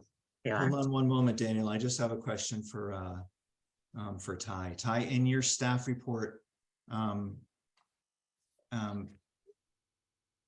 you suggested that that maybe some sections of 82, 84 were not being met. Did you just say that you got the information back from the applicant that I did.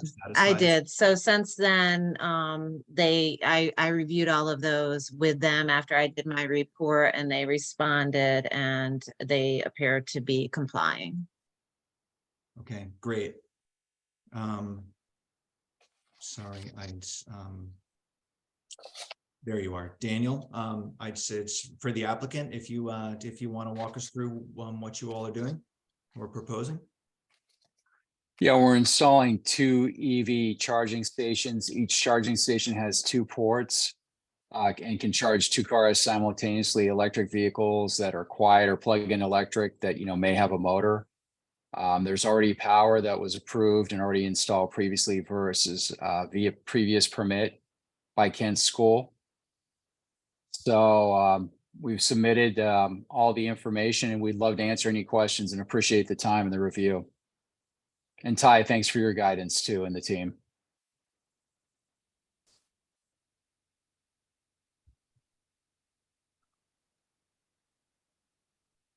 So one comment that I had that's more procedural than anything is the site plan becomes illegible. I mean, it's really hard to see the notes on that site plan, and I think it's just because of the of the way that the application was submitted. And then I think it's a result of scanning a PDF document or scanning a document into PDF, and it's hard to see the notes. So and I know, Ty, we require paper copies, but if we could also start to require, electronic versions that are not scans, that would be helpful for me to review the documents. Okay. I had that comment earlier with the subdivision pre-application discussion. Most of those plans are they're ineligible. Okay. So Okay. that's all I got. I don't have any other questions for the applicant regarding this application.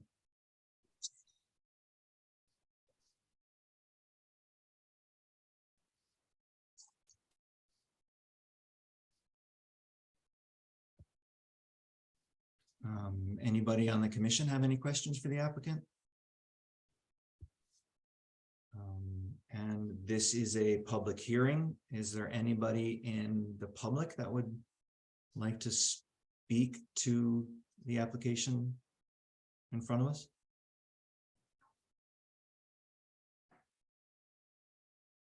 I don't see anybody.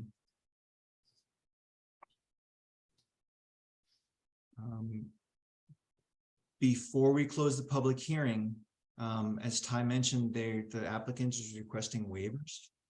Could we take a look at those waivers? And the corresponding documentation that they're asking to be waived, to make sure that we don't want any of that stuff before we close the public hearing?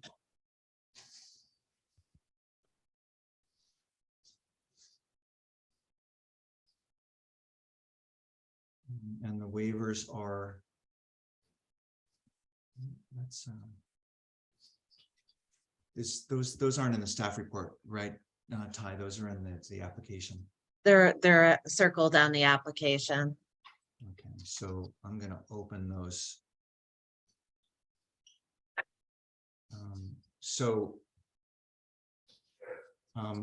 In the site plan application checklist, the applicant is looking to waive the requirement for a utility plan, a landscaping plan, architectural plans and elevations, construction notes and details, a zoning informational table showing existing use, property use, zone, size of property, etc. Off-site information, including but not limited to the location of buildings, parking areas, curb cuts on adjoining properties. Impact analysis of the development upon the water supply, storm drainage, sanitary sewers, traffic. Location of stone walls, archaeological resources, scenic views, and other attributes. The next one, number 13, has to do with construction of more than 25 dwelling units. An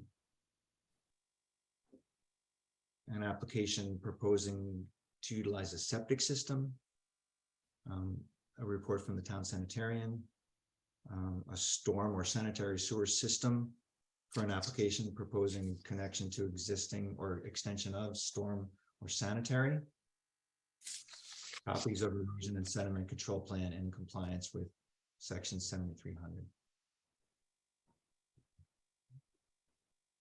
So with regard to those items that we're waiving submission, does anybody have any comments? No, I don't think they apply. I agree. Any other questions or comments from the commission? Any other questions or comments from the public?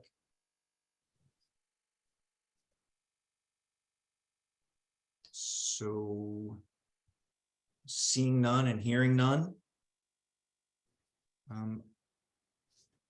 I'll make a motion to close the public hearing. Thank you, Wes. Second. Thanks, Daryl. Any discussion? And all those in favor, so signify by raising your hand and or saying aye. Aye. And that is all of us. All right, thanks. So then let's go right to the waivers. And let's sign, I look for a motion to accept the waivers as requested. Make that motion. Second. And any discussion? Okay, hearing none, I'll call the vote. All those in favor, so signify by raising your hand and or saying aye. And that's all of us. Okay, so then now, let me just double check the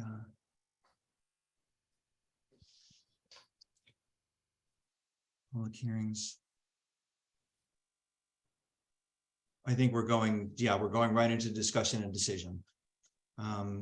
So with regard to discussion and moving towards a possible decision on this application, Ty says that we should be, and the regulations say that we should be reviewing, considering the site plan considerations as outlined in 10.350. And the special permit criteria is outlined in specification section 10.440. And section 10.450, which are the decision considerations. So if we start with 10.440.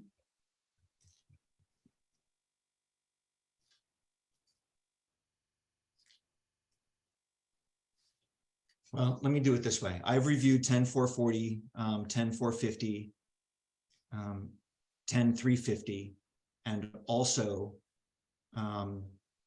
section 8284, which has to do with the EV charging stations. And I believe the application meets the criteria of those considerations. Would you guys like to go through those through those regulation sections point by point? I think the location is perfect for the intended use.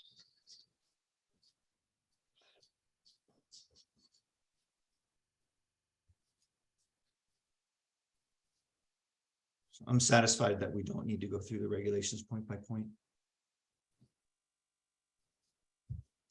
Unless there's, I'm happy to go through, I'm happy to do that if that's what the commission would like to do.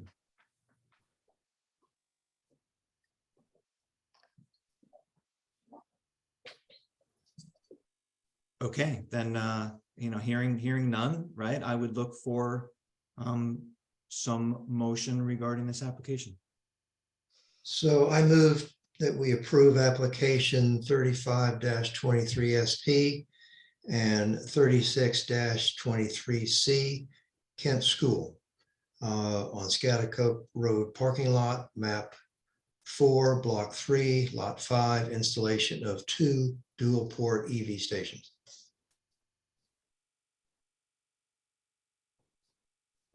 Second. Thanks, Wes. Thanks, Daryl. Any further discussion?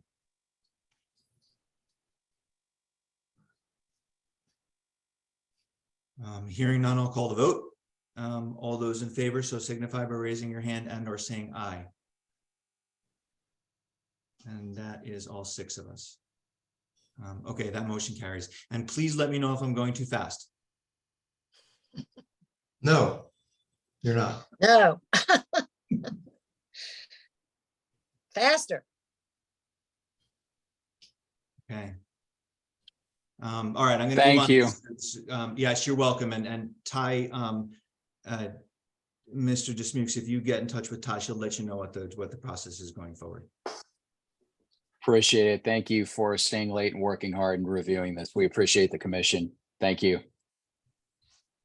Good night. Night.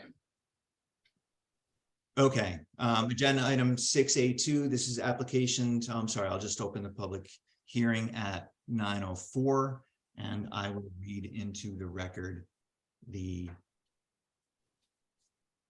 Let me just make sure that this is the right one. 4323, yes, okay.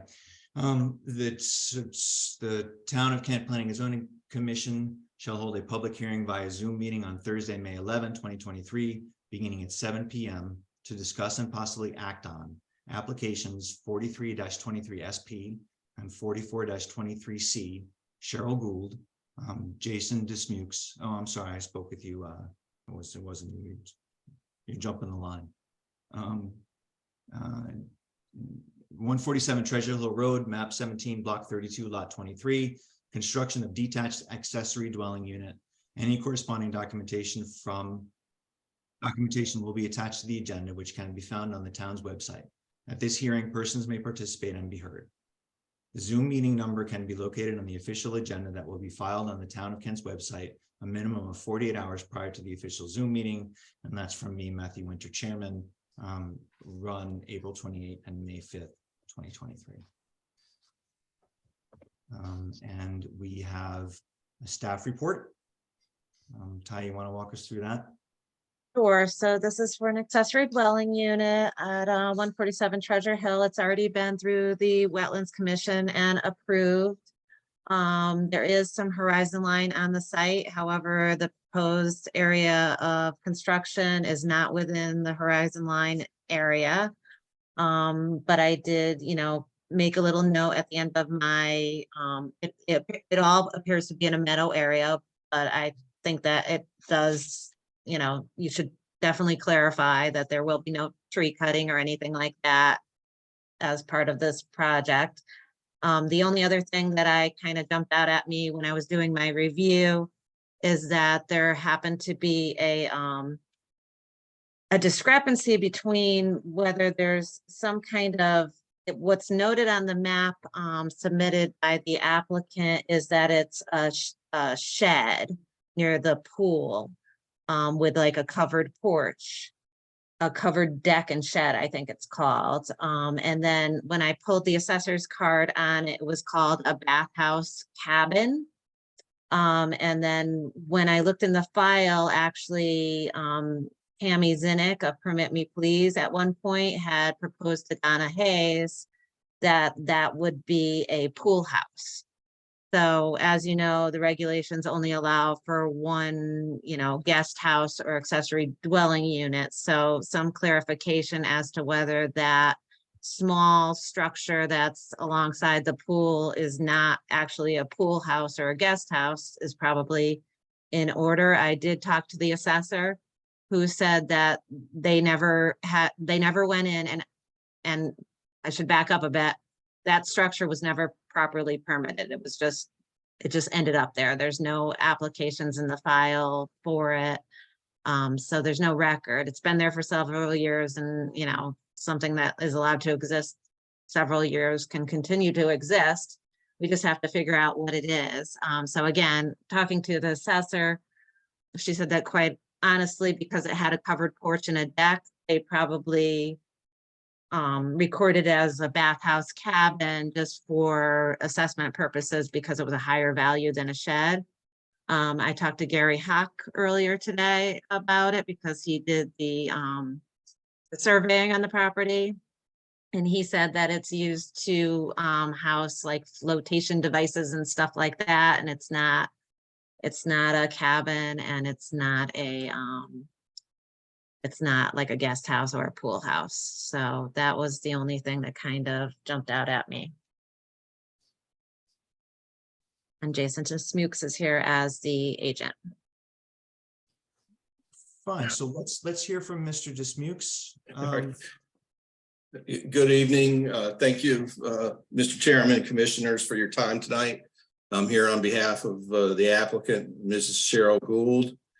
And the application is pretty straightforward. They want to build a guest house on their property. They have roughly 7-acre parcel of land. There's an existing driveway that accesses the building site.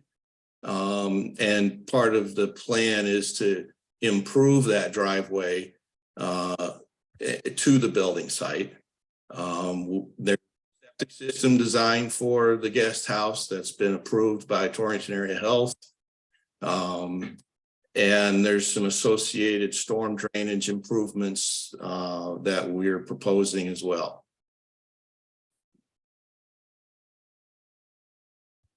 I don't know if you have any questions, if you had a chance to review the application.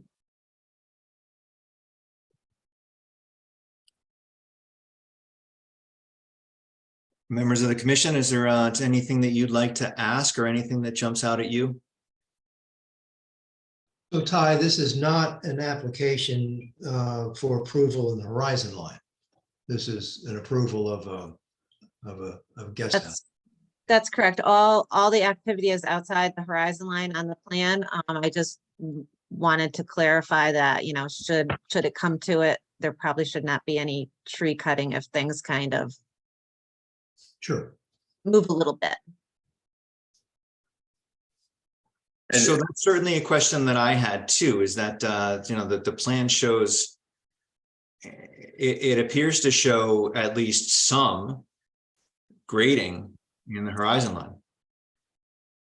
So how does that affect the, you know, what, it seems as if there's going to be some, there has to be some cutting of trees because of the grading that's happening. No, with the grading that's happening is it's a field. It's a meadow. And so there are no trees in the graded area.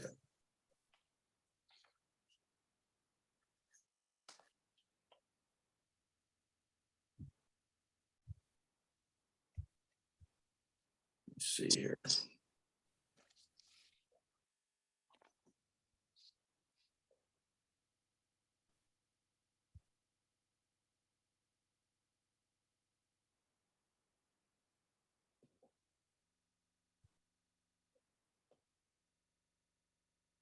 So I see a farm road, right? I see a farm. Yeah, road comes there's a past the right. house. Yeah. And well, if you're telling us that there's no trees that are going to be removed, because there certainly looks like there's trees in the area. So, I mean, if you tell us that there's no trees going to be removed, then that's what you're telling us, right? Well, I see one tree now that you mentioned that, up on the upper slope. I don't know if you can, if I'm sharing my screen, can you see my cursor? No, we don't see your screen. Or Yeah. at least- Okay. So Jason, is the grading such that that tree could be welled? It's probably could be. I mean, the grading, it's going to be minor grading, just a stable slope. Yeah. It's not like a huge cut or anything like that. Right. So a stone wall on the upside could protect that tree. Definitely.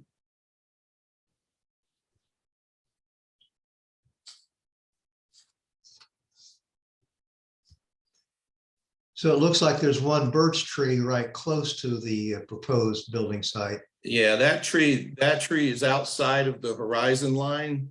Yeah. Yeah, and that tree would go. Yeah.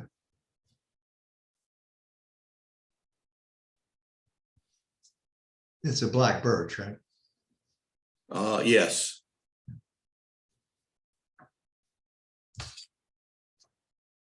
And well, I have I don't know if you can see the horizon line on the plan. I left it on so that you could see where it is. Is that green line? It's the green line. It's that entire green hatched area, right? If you look at the existing conditions plan, I did hatch it green. Let's see here. Yeah, it's the hatched area in green.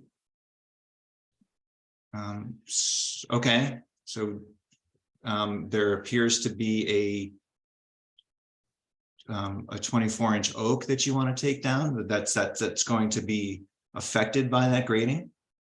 That's the one we were just talking about protecting.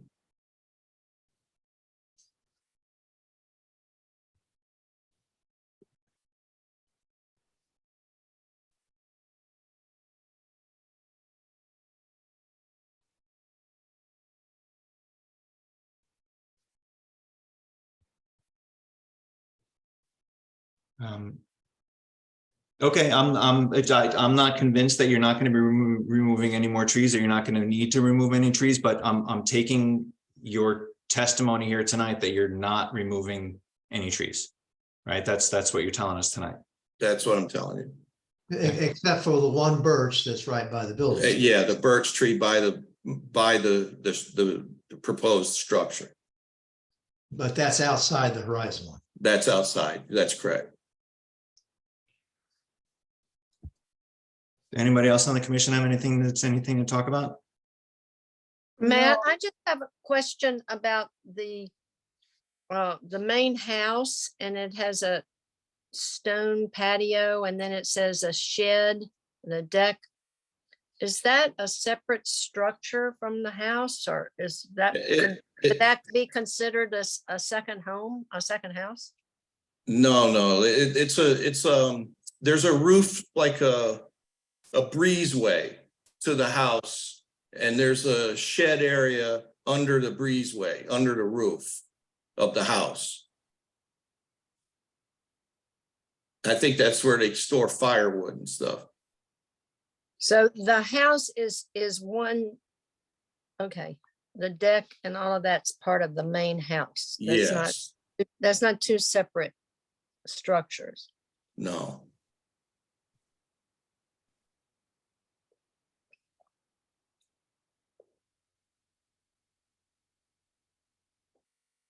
Daryl, any thoughts on the work in the horizon line? Or the removal of that tree that's just outside?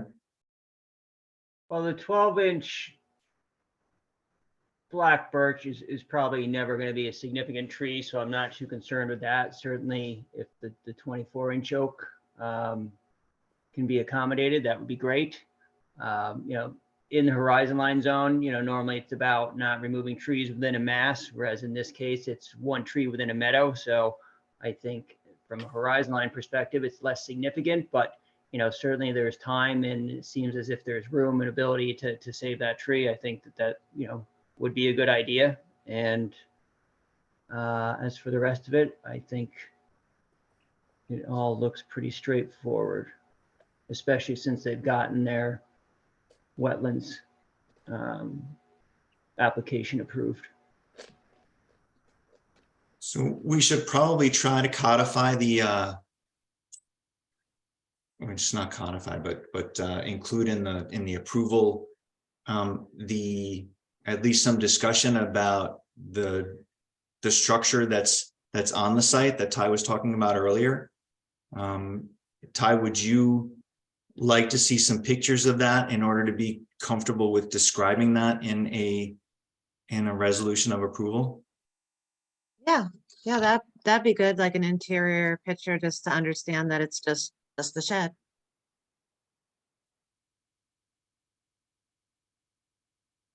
Could do that. I have no problem with that. Does the shed have plumbing that we're talking about? I honestly don't know. I haven't looked into the shed at all. But I can find that out tomorrow. Also, back to the tree. Okay. There's no reason for you to take that oak tree down, right? I mean, I can't see why you would need to take it down, but maybe you can explain that. Well, when we grade a slope, we generally grade a slope at a maximum grade of 2 to 1 for that slope to be stable. And so as part of protecting the driveway, there's a swale on the uphill side of the driveway. And when you come out of that swale, sometimes you have to take the grade up the hillside a little ways to make to maintain the minimum of a 2-to-1 slope. And so that's what I'm showing in the grading. And now, whether we can put a wall around that tree, I can certainly investigate that. Well, you just don't want to bury the trunk at all. Right. If you do that, you're fine. Right. Well, I think it's more of skimming the slope down, not filling. That makes sense. Thank you. And there's no real reason why you couldn't slip that driveway down the slope a little bit, right? Oh, it gets, the down slope is very steep. Yeah, I would really not want to move the driveway.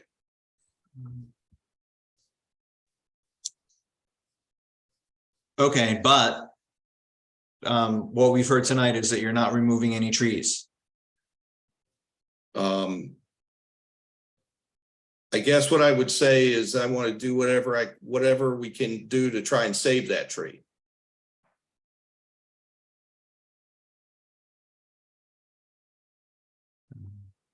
Okay, so I'll open this up to members of the public.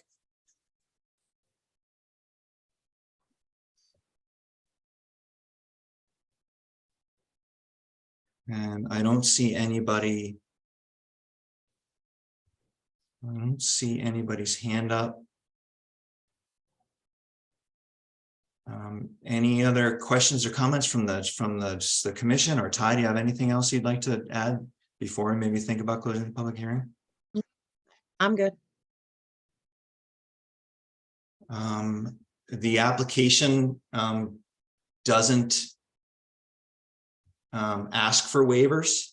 So can you, Ty, confirm that that everything has been submitted, or we should ask the applicant to request the waivers?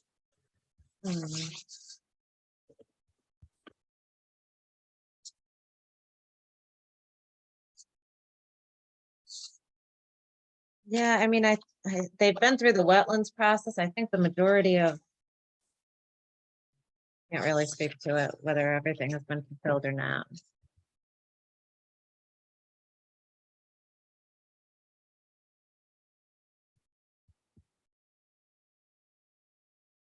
There are no requests for waivers.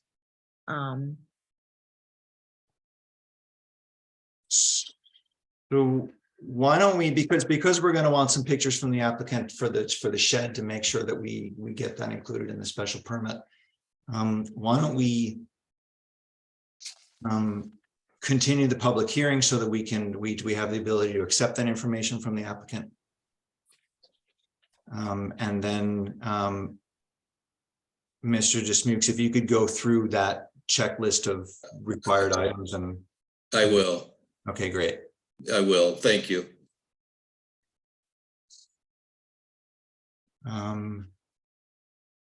So I'll make a motion to leave the public hearing open until the next regular meeting.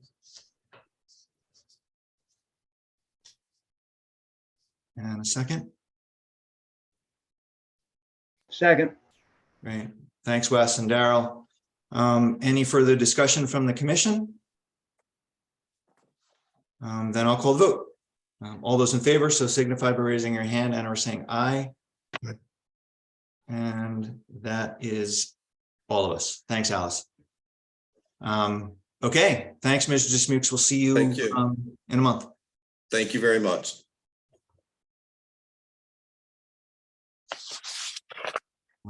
Okay, moving on to agenda item 6A3.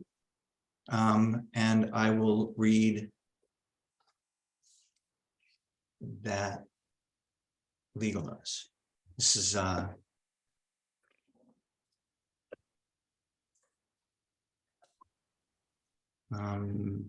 town of Kent.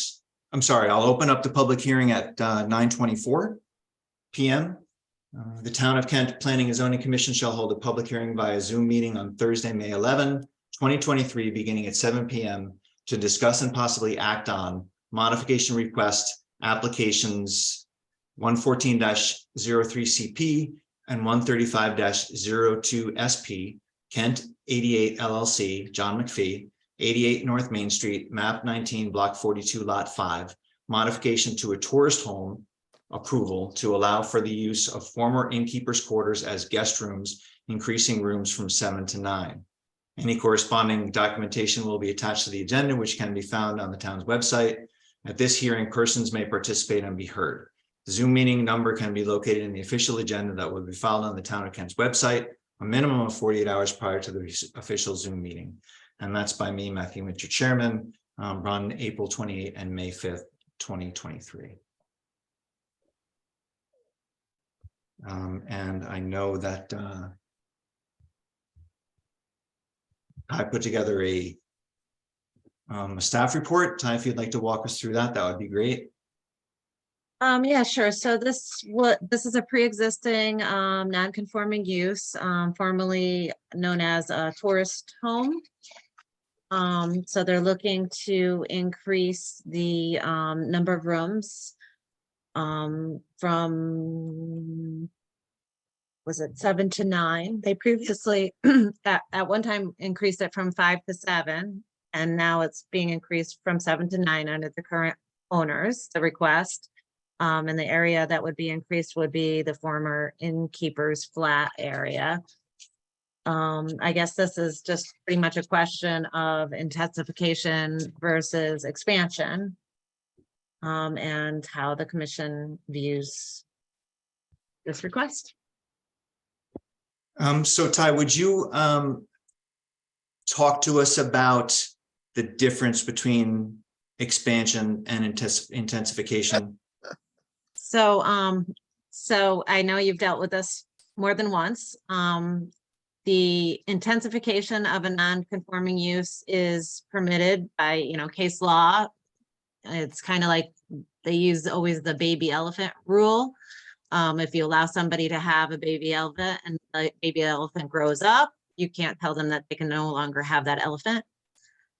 So that would be an intensification. An expansion is usually something much more physical, like, if you're going to add on to the building, or if you're doing something that's way outside of what was generally expected in the non-conform, in the original use, that would kind of be an expansion. So it's it's a fine line, gray area, very difficult thing for everybody to determine. So it gets a little sticky.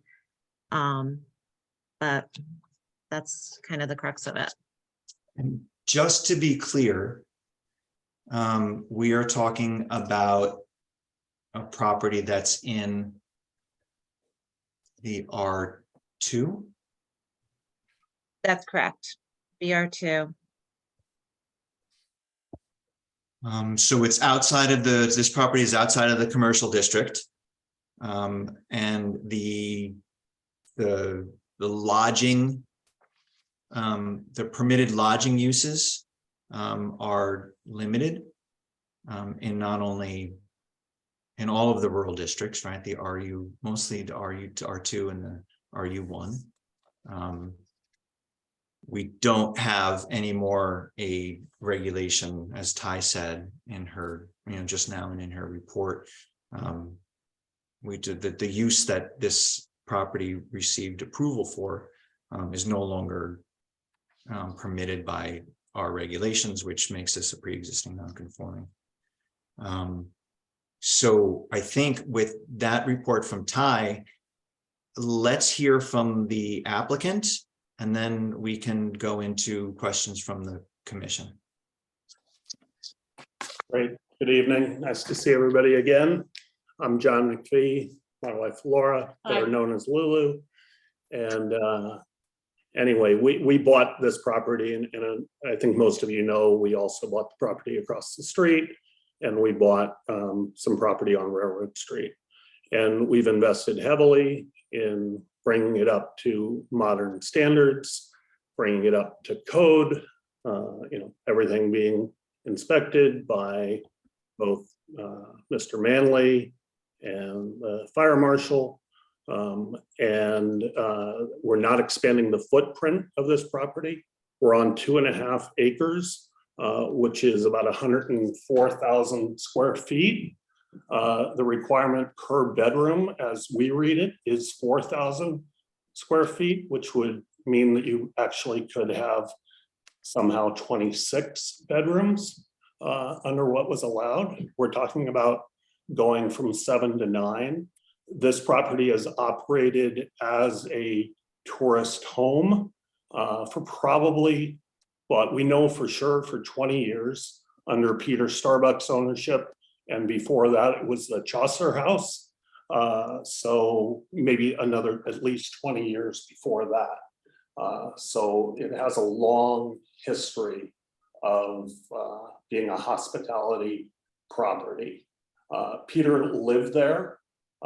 He had a 2-room suite, which is what we're proposing to be able to rent those additional 2 rooms because we will not be living on premises. We have a full-time innkeeper. She lives at our property across the street. That's pretty much the story. Are there any comments or questions preliminarily from the members of the commission?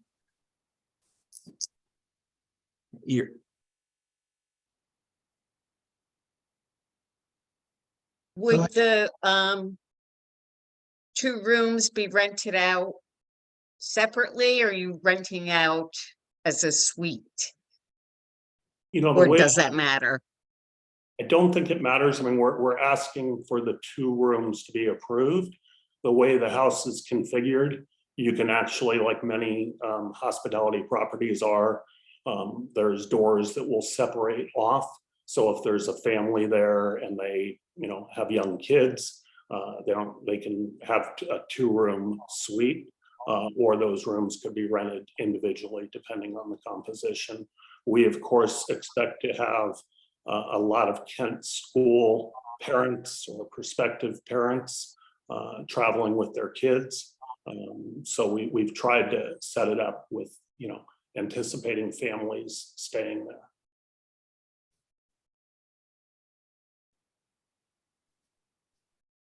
Thank you.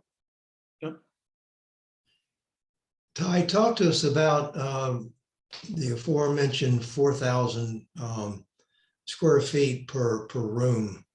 Sure. So in 1997 was the last regulation that held the tourist home definition and regulation. So the definition is a private dwelling providing lodging for persons with or without meals and intended for the accommodation of transients and so designed that normal access and egress are controlled from a central point.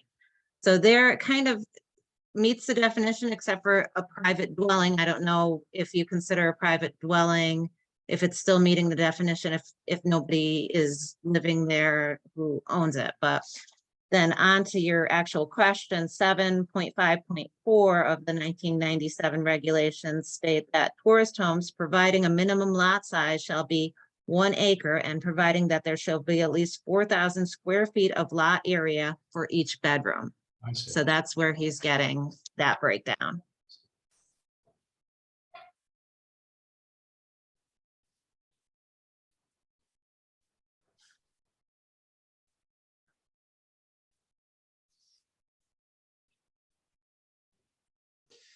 So I'm sorry, Wes, you go ahead. if this were an addition, I'd probably feel differently about it, but it's not an addition. There's no effect to the physical part of the house, which is a very charming house, always has been.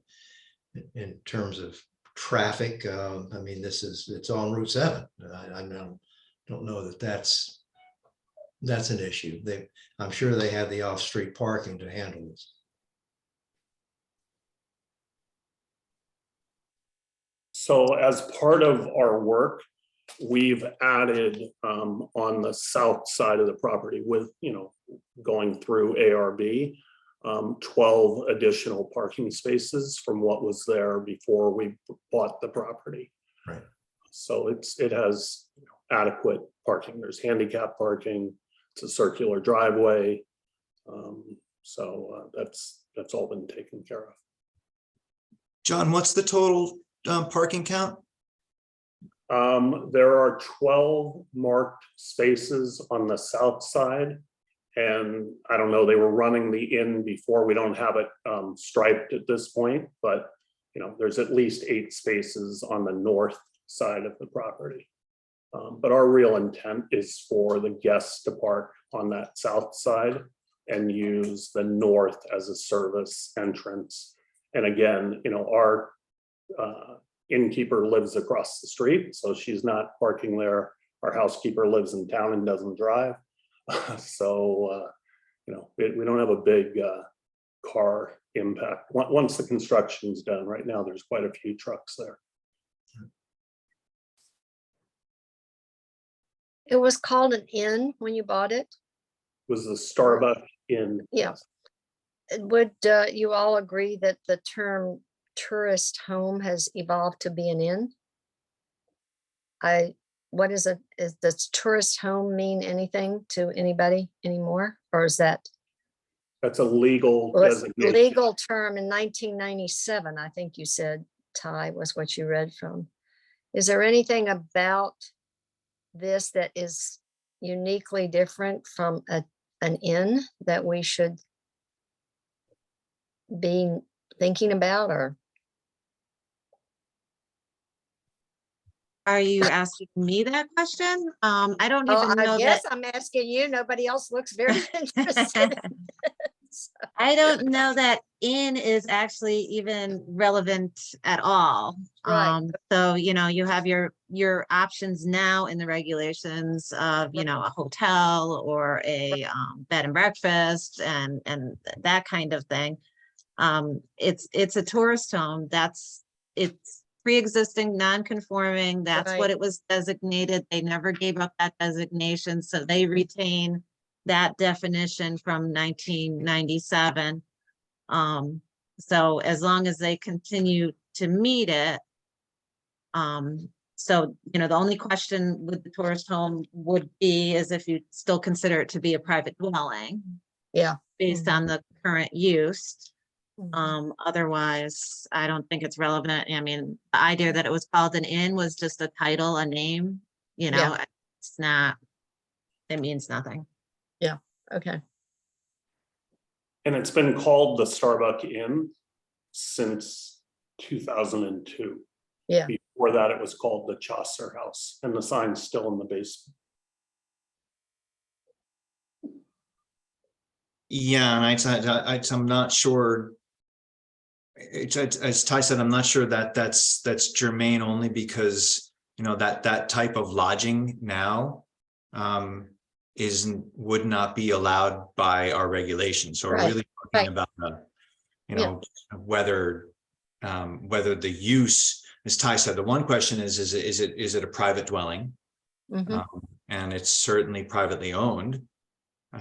We don't have too much more information from the old regulations describing what private means or private Right. dwelling means, and which our regulations today talk about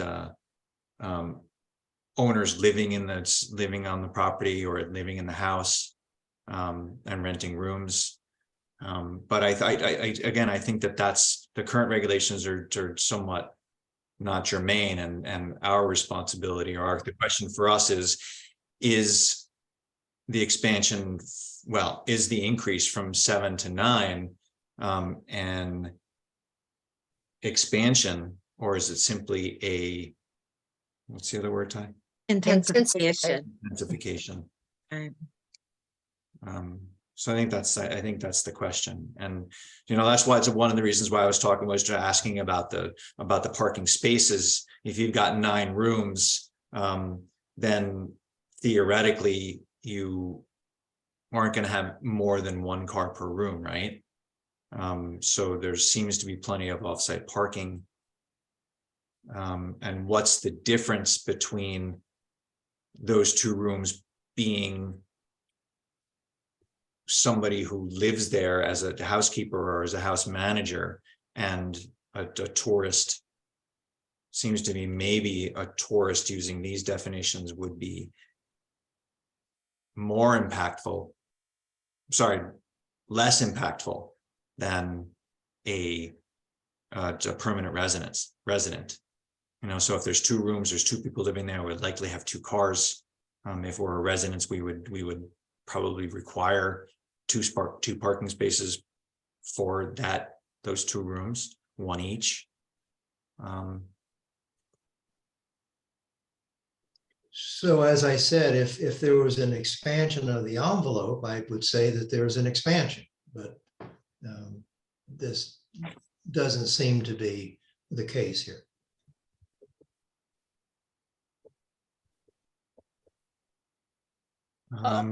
Also, I recall, Matt, that we changed B&Bs a few years ago for the gentleman that owned the property across the street. We gave him permission to not have to reside there. Pretty sure. He came before us. So as far as that goes, I mean, I think this is, I don't think it's an intensity of use. I think it's expanding the interior floor plan to be more usable. So you're calling this an intensification as opposed to an expansion too, then, without putting words in your mouth, right? Yeah, because it's not really expanding in any way. It's the same building and it's been used forever for that purpose. We allowed the gentleman across the street to not have to reside in the property. They're not residing in the property. I think it's okay. They have plenty of acreage, they have plenty of parking. They've been approved by the environmental and building department. I don't think we should get hung up on what we call it. And I'll try not to.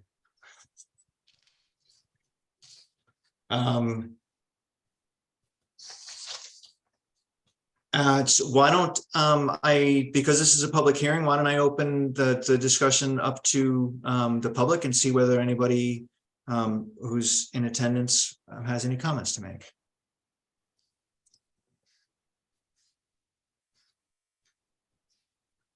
Chris Garrity here, Chairman Winter. I see you, Chris. Well, I see your name anyway. Can you see me? Not quite. Let's see, start video, thank you. There Whoa. you Sorry, Mr. guys. Garrity? How we doing? Good, you're up. Thank you. I am the neighbor to the north of this establishment. And I want to first start by saying John and Lulu have been stellar neighbors. They have done amazing work. They are improving town like a number of people have before them, namely Jim Preston and those in South Kent who took over for Jim Preston. So I think we all need to understand that that's a very good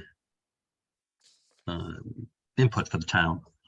But this is not a personal issue. This is a property issue, not a personal issue. And by that I mean the in the village district, which is in the village. There's a certain tone, as Karen said, about down in Camp Flat with the farm.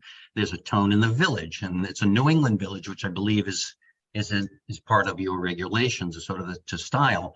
And in that are inns and tourist homes and other iterations that we've had over time, of which I've known actually quite a bit. And when I got married, people stayed at the Chaucer House at the time, and it's lovely. But I think what zoning has to do is really look at what they want to have happen within the village districts.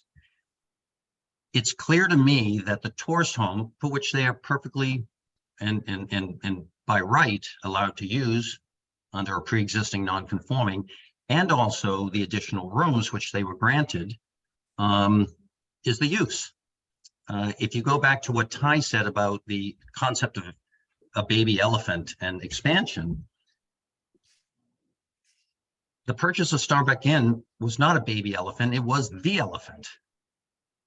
The elephant had already grown because that's what zoning had approved the elephant to be, 7 rooms.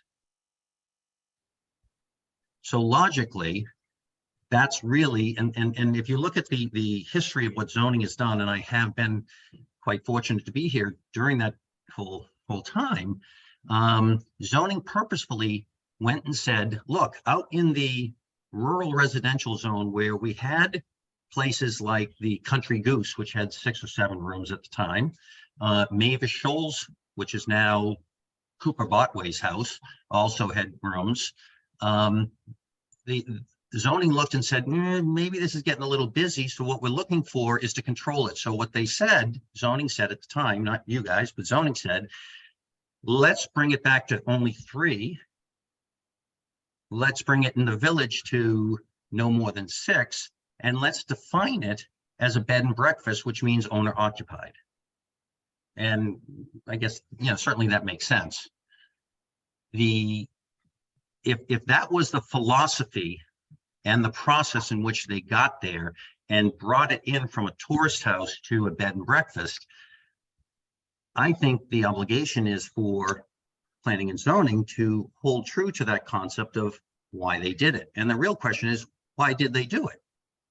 Why did the zoning boards before you pull it in and define it and refine it? And I think the answer is certainly they wanted to make sure that the tone of the village and the tone of the rural area were maintained in that New England style.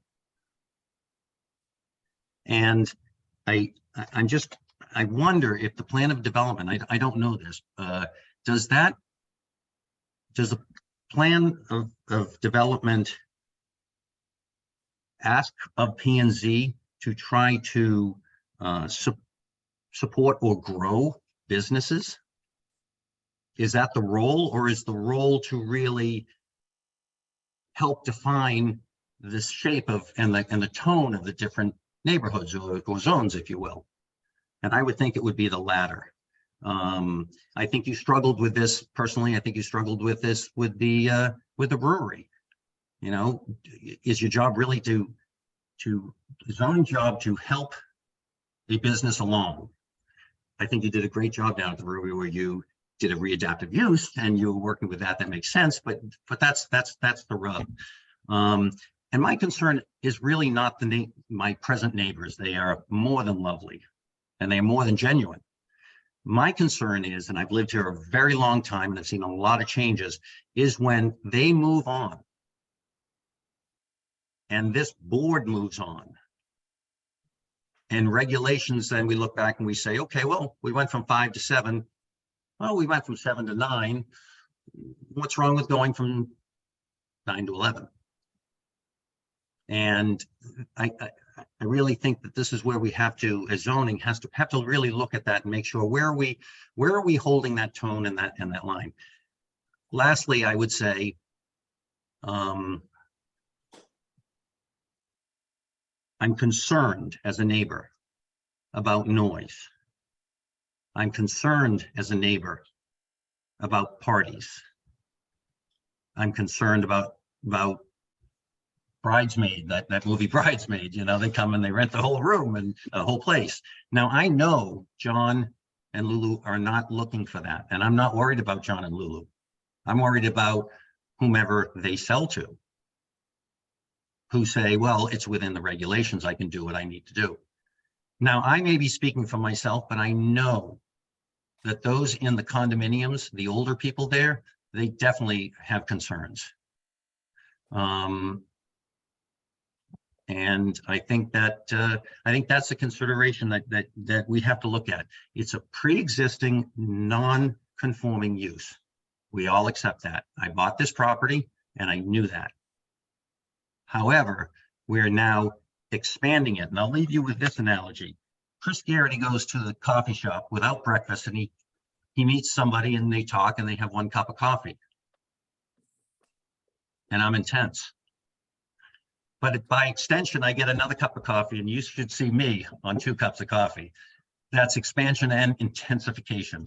And I know it's a goofy analogy, but I think we really need to make sure, I just really see the step between expansion equaling intensification. And I would hope you guys would really think that through. I appreciate the audience. And again, I appreciate John and Lulu's work and efforts in town. I wish them the best. If there's a consideration where we could limit and make sure that events weren't happening, or they were happening only in certain time frames or not beyond time frames, I think planning and zoning could look at that, because special permits are filed on town hall. And but I just think that the zone doesn't really warrant expansion of this use. Thank you. Thanks, Chris. Anybody else from the public want to jump in and comment?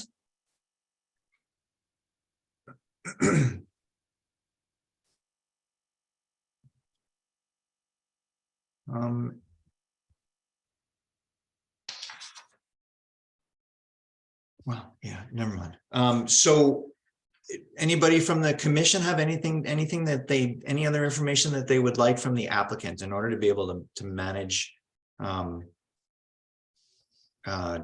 discussions after we close the public hearing?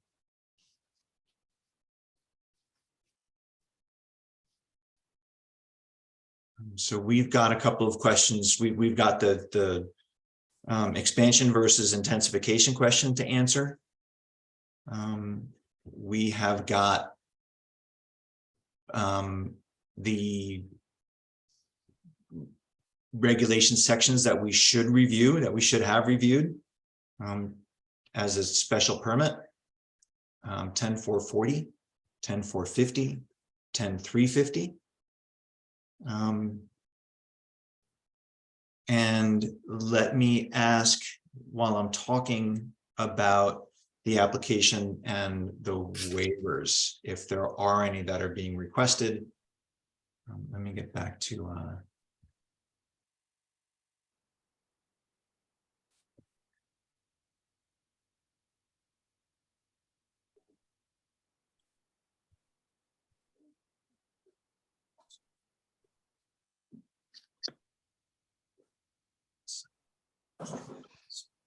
so I'm just opening up the application itself to see and remind myself of where we are and what the applicant is requesting or has submitted.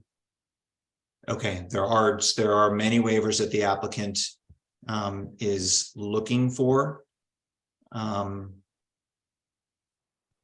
So let me just run through them to make sure that the commissioners don't believe that they need anything else from the applicant, and when we close the public hearing, if we do, that everybody's comfortable with these waivers. So they would like not to submit a utility plan.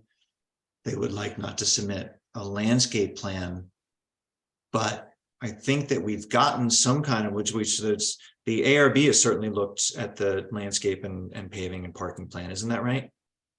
Yep, fully approved. So I would, that's not waivable, or that's not a requirement to waive, right?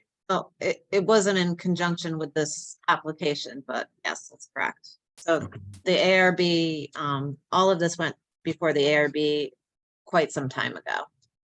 As far as the parking and the landscaping and all of that, that was not part of this application.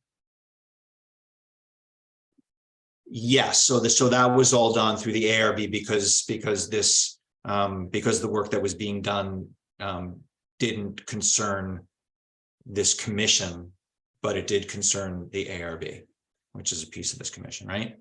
Right. This request came long after all of that was done. Yeah. Fine.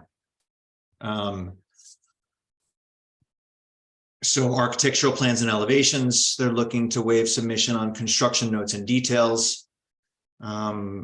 Off-site, impact analysis of the development on water, storm drainage, sanitary sewer, location of stone walls and archaeological resources.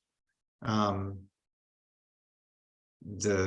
number 13 again has to do with construction of more than 25 dwelling units or 50 parking spaces or 20,000 square feet of gross floor area, which this doesn't apply here. A septic system doesn't apply. Application proposing connection to extension of a stormwater or sanitary sewer. I know that the applicant has been working with the sewer commission. And erosion and sediment control. So those waivers are being requested. Is there anything that the commission would object to in terms of approving those waivers as we move past the public hearing?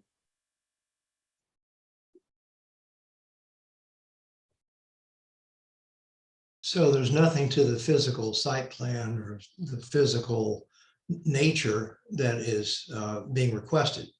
So I don't see that any of that would apply. So I would say the modifications are all in line. I tend to agree with that.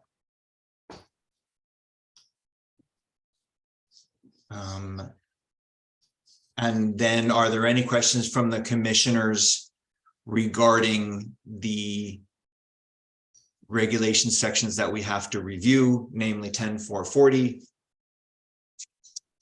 10.450, and 10.350 with regard to the approval of the special permit application when we get there?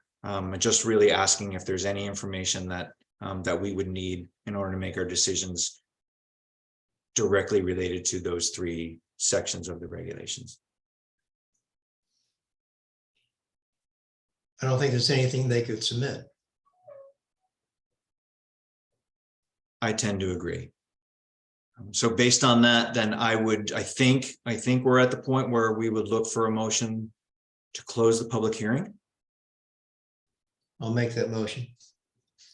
Oh, Whoop. I'm sorry, there's a member of the public who's waving their hand. You'll have to come off mute.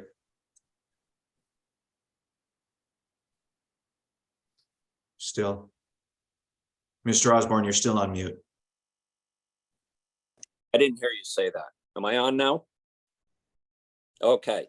I wanted to clarify, was Chris Garrity's point about the partying and whatnot being that a person should still be required to live on the premises in order to possibly control this in a use like this? And I guess what I'm getting at is if you vote to say, yes, it's okay for this expansion and not have a person living there and run this activity, I think you're setting a precedent to say that Airbnbs do not have to have a person living there any longer. That's all I wanted to say. So was Chris, was that your intent?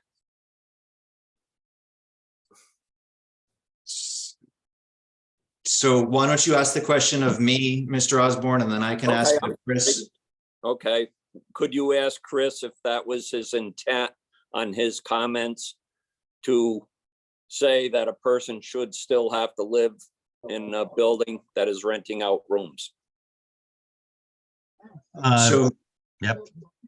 Yeah, that sorry. can channel through me. Go ahead, Chris. In this specific situation, no. This is a permitted use under a pre-existing non-conforming situation. And help me here if I'm reiterating, but I disagree with Wes's concept that just because it's not an expansion of the structure, that it is therefore not really an expansion.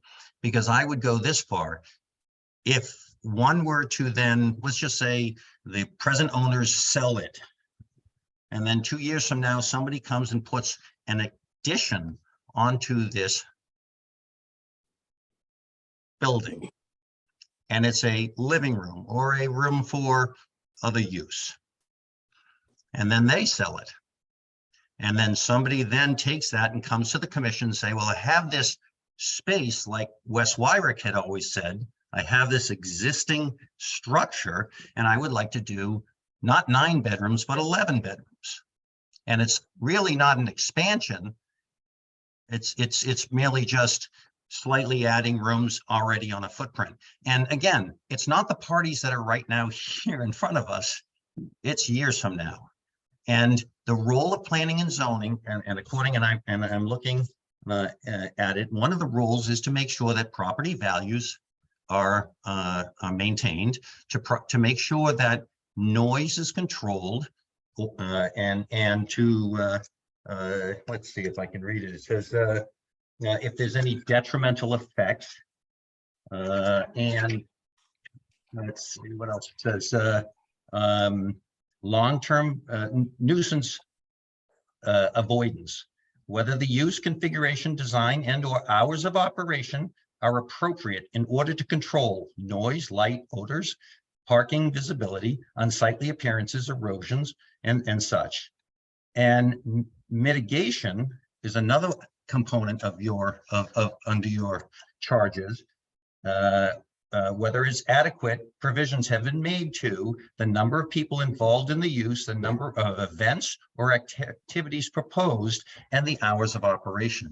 And I think that's really the thrust of it, Bruce, which does cover certainly situations where people are Airbnb, if you will, or leasing out rooms such as that. But this is an intensification of a business. And I think I want to make that clear. It's an intensification of a business in the village, in the residential section of the village. And again, I don't mind that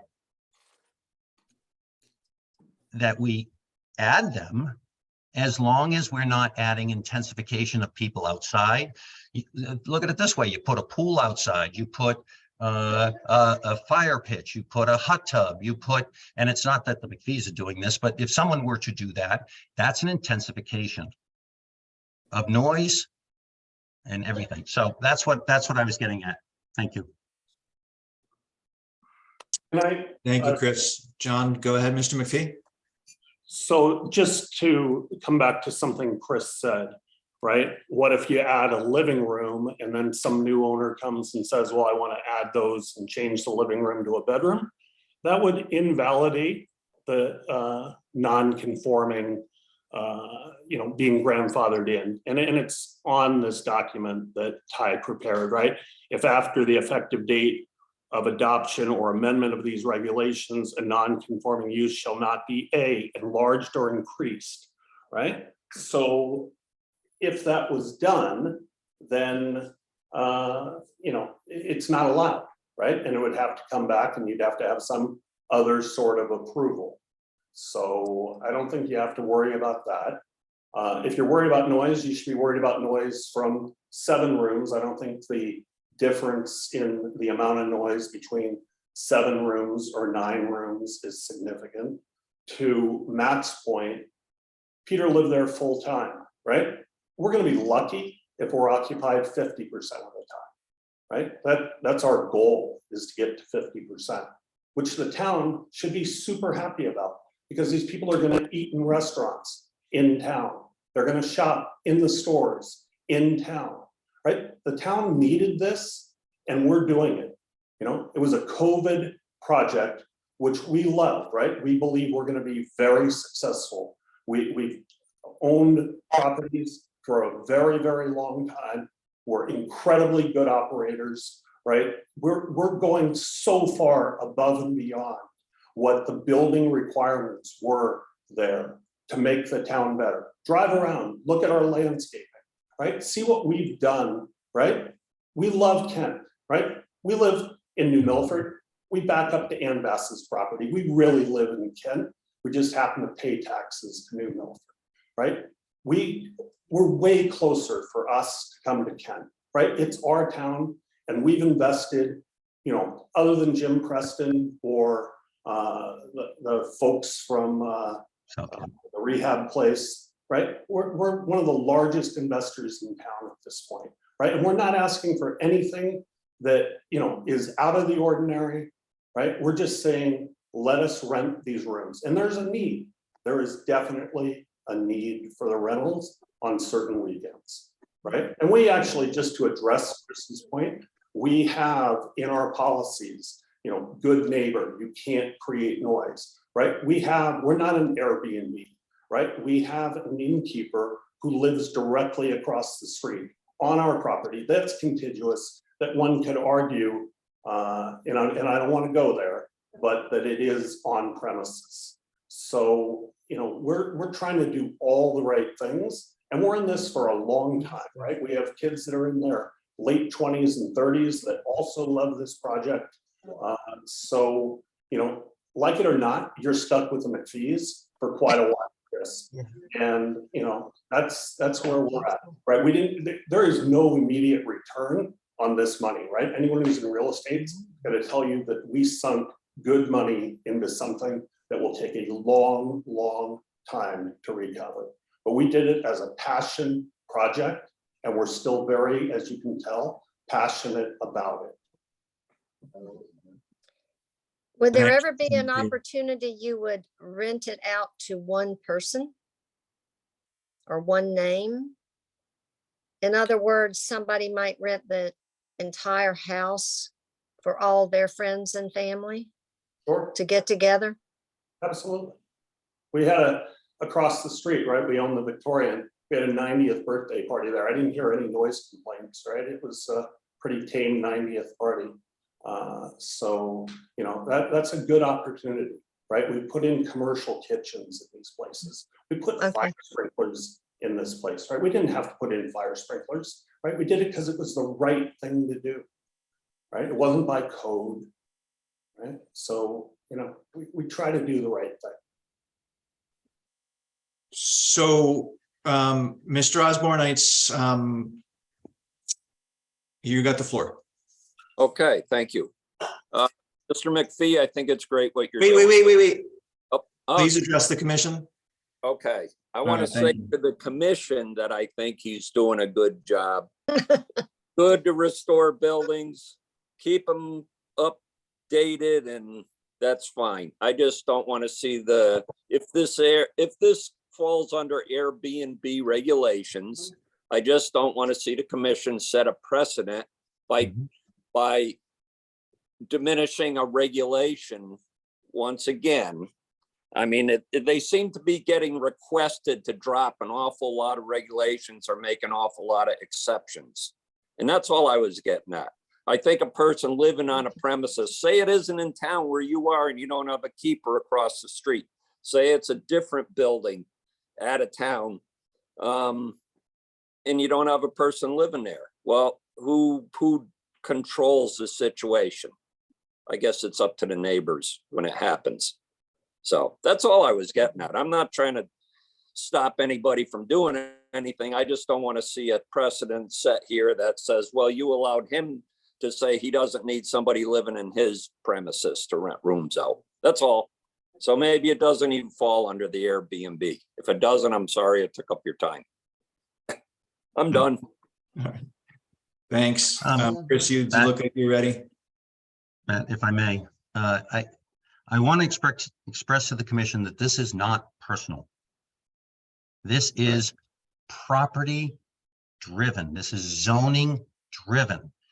And I've been at many of your meetings, and I have, for instance, nonconformity. I have been in front of you with non-conforming properties. And the goal has always been for zoning to bring that non-conforming property into conformity. And here's a situation where you're doing, I don't think, going in that direction. Now, I understand Wes's point. I don't agree with it, but I understand it. I understand the rationale that we're spending good money and quality money and good people. I appreciate that. I'm talking about the regulations that So- you guys deal with, and nonconformity is nonconformity. Chris, I will ask you please to remember that we are a commission that's tremendously and terribly deliberative.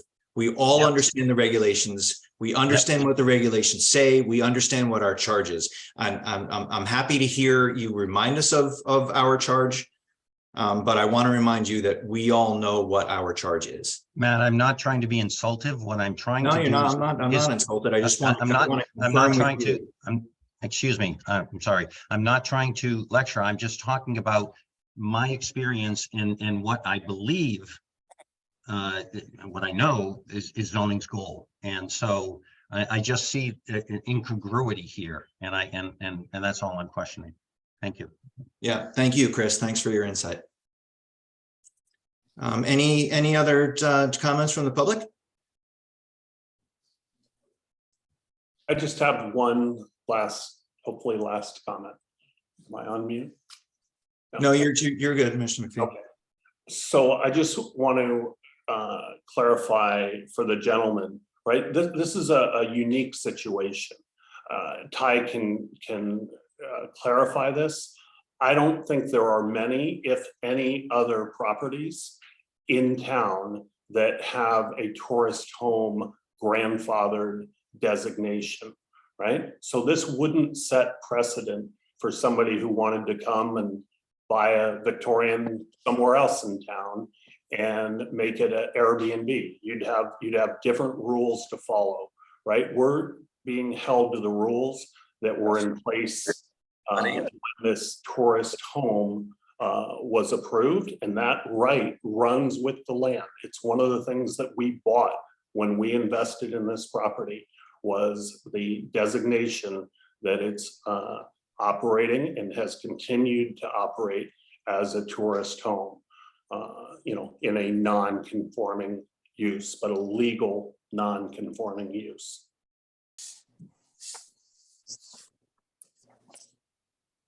So you ask a direct question, like, does it fall under Airbnb, and nobody answers you. So that's my problem. I guess I'm not. You should be on mute, Mr. Osborne. Thanks. Okay. Any more comments from the commission? And any more comments from the public? I'll just say thank you. You're welcome. Indeed. Thank you very much. So where would the commission like to go from here? I think we could keep the public hearing open and talk about it again. Or we could close the public hearing and deliberate a little bit. Close the public hearing and accept the waivers. So I'm not sure what they could add to this. So I would make that motion to close the public hearing. I would, well.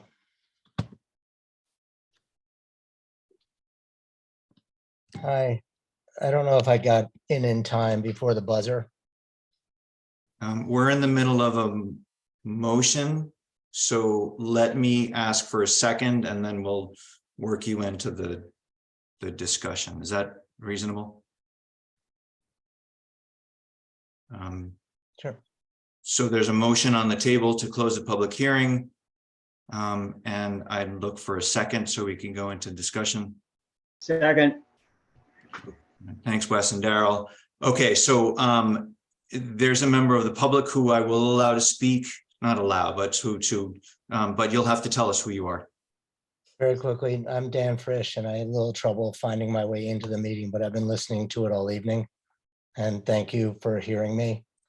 And I wanted to say, having listened to it, and I waited to the very end and probably too late to say it, to thank the commission for being so thoughtful and careful with what we're doing here today. But both on the brewery and now on the Starbuck Inn, I just wanted to speak up on behalf of local businesses in general and say that what I think the commission wants to do and needs to do and within their charter to do is find ways to say yes and reinforce what local businesses are doing straight across the board. These aren't 7-Elevens. They're not, well, the Starbucks name is what it is. These aren't Starbucks. And I really applaud the enthusiasm that the community has. It's often unvoiced for local businesses. And intensification is, in my mind, a net positive for the community. We want to see local businesses succeed. We want to see traffic. We want to see these things happen. And, you know, I think I refrain too much from saying that. I think the community refrains too much for saying that. And we look at these local businesses and say, what are you doing wrong? If I can encourage everyone to look at them and say, what are you doing right? Then I think we'll all be in much better stead as community members and as neighbors. So that's the entirety of my comments. I thank the local businesses for being local businesses. And I thank the commission for making sure that they behave like good local businesses. So thank you all. Thanks, Dan. Thanks, Mr. Frisch. Okay, so we've got a motion and a second on the table, and that's to close the public hearing. Is there any more discussion from the commissioners? Then I'll call the vote. All those in favor, so signify by raising your hand and or saying aye. It's closing, Public hearing. Closing the public closing the hearing. public hearing. Interesting. Everybody was very slow because they didn't know if it was a vote for that or the hearing. All right, so everybody's closing the hearing. So are you emceeing, Chris? You're closing the public hearing? No. No, so that motion carries. It's unanimous, all 6 of us. Thanks, Chris, for going back on mute. Now I would like to talk about accepting the waivers that we reviewed during the public hearing, and I would look for a motion to accept the waivers. I'll make that motion to accept the waivers. I'll second that. Any more discussion? And just to be clear, we're voting on the motion to accept the waivers. All those in favor, so signify by raising your hand and or saying aye. And that motion carries. So we can review, we can deliberate on the application if you all would like. I don't have a good sense of which way the commission is leaning. But I'm happy to talk about it now.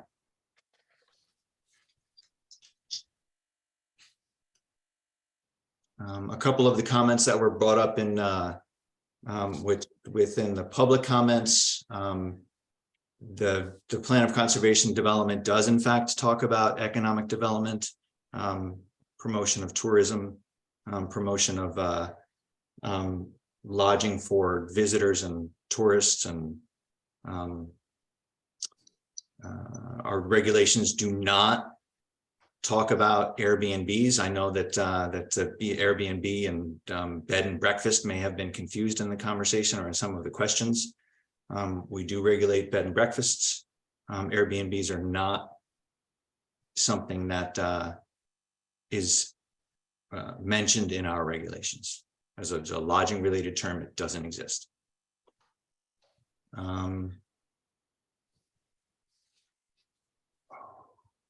I think to continue that sort of the wrap up, I believe that the application does conform with the sections of the regulations that we need to address in a special permit application, 10-440, 10-450, and 10-350. So I think from that standpoint, the application is in conformance with the regulations. The question, I think, at the nub of it is intensification versus expansion. And is adding 2 rooms for rent in an existing building, and is that intensification. And I think I will just one more point before I be quiet and let you guys all jump in, is that in the regulations from 1997, from what I read from the snippets that we saw in the staff report, that there's nothing in here that I see that talks about the requirement for somebody living in the building. I mean, it's just, as Ty said, it's a private dwelling providing lodging, but I'm not sure that there's I know that in the approval there was a requirement for people living on site, for the owners living on the premises. Is mostly true, Ty? You're correct about the 1997 regulations, about the, I'm not sure what you're talking about the original approval for the tourist home. You're saying there was a requirement? I can't, I'm not sure of that. Can't speak to that. Okay, I thought that there was in what I read. I would have to go back and double check that. But certainly in the regulations, there's from the tourist home, there's no requirement for that to be, the requirement is that it's a private residence. That's correct. Okay, that's all I got. Anybody else? So as we have said in many applications, special permit applications, and is certainly true in this case, it is a special site-specific item. We're not setting any precedent. This is site-specific.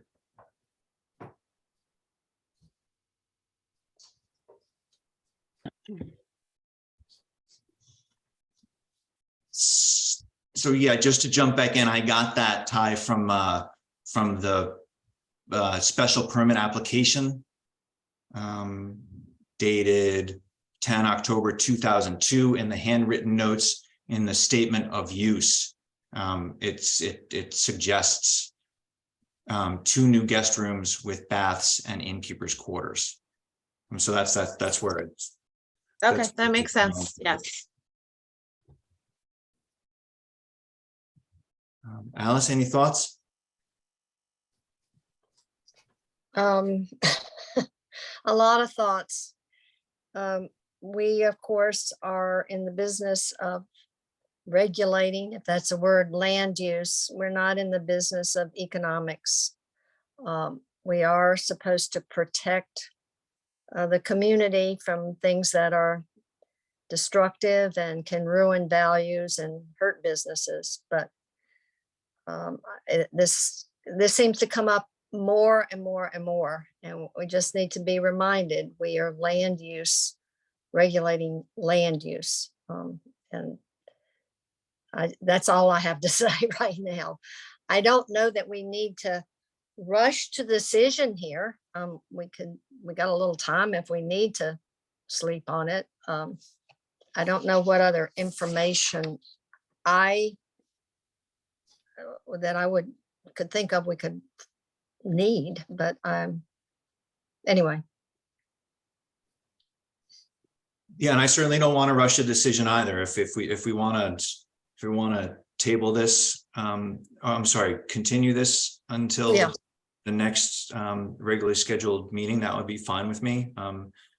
What's the pleasure of the commission? Do you want to move on from here, or do you want to have another quick discussion? Any thoughts you want to bring up, Karen? Well, I don't know what we're waiting for. I agree. Okay.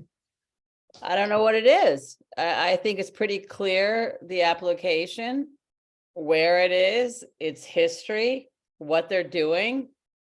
I don't know why we have to tangle ourselves up and them for another month. What are we going to accomplish? What's the reason for it? Annie or Daryl, any thoughts? I mean, I don't think the intensification really changes the tone of the area. I actually think the POCD encourages, density of use and occupation towards the center of town. I did agree with Bruce. I think that having something owner occupied may put certain constraints on the uses therein that a building that's not owner occupied might not have. But once again, I think that's all dependent on the owner. You could have an owner that's completely oblivious to neighbors' concerns and is very loud just through their actual living in those quarters. And you're going to have a responsible owner that lived in the house that might, be quieter than renting out the rooms. But in any regard, I don't think that 2 extra rooms is in violation of the original definition of tourist home. I think that was a very broad definition. And if we wanted to allow the extra 2 rooms to be utilized and rented out, it would still hold true to that original granting of permission. It didn't actually sound like Chris in the end had an issue with renting out the rooms. If maybe there were some other conditions put on it. I'm sure he probably didn't want to set a precedent for homes having to be owner occupied in order to be rented out. I think most areas of the rural zone, we consider the renting of homes accessory to the primary use. So I don't think we need to get tangled in with that. And as we've already said, Airbnb is not necessarily applicable in this situation in terms of worrying about setting a precedent. So I'm fine with it overall. I thought all the discussion that we had was valid, but in the end, I don't think it's going to change it much. And Annie, any thoughts? I think we should move ahead. Okay, then I would look for some kind of a motion.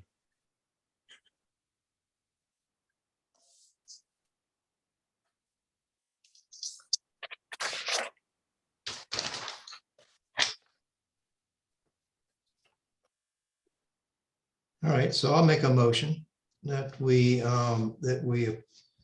approve application 114-03 CP and 135-02 SP, Kent 88 LC, John McPhee, 88 North Main Street, map 19, block 42, lot 5, modification to tourist home, approval to allow the use of former innkeeper's quarters as guest rooms, increasing rooms from 7 to 9. I'll second the motion, Wes. All right, thanks, Wes, and thanks, Karen. Does it make any sense to add a provision for noise after certain hours of operation? I know it would be difficult for us to enforce that. Just a question whether we should. Yeah, just that. Should we add a provision in there for hours of operation or our hours of noise, or can the motion stand as Well, stated? these are rooms for rent. There's not hours. The operation is 24 hours a day, right? I mean, people can stay there 24 hours.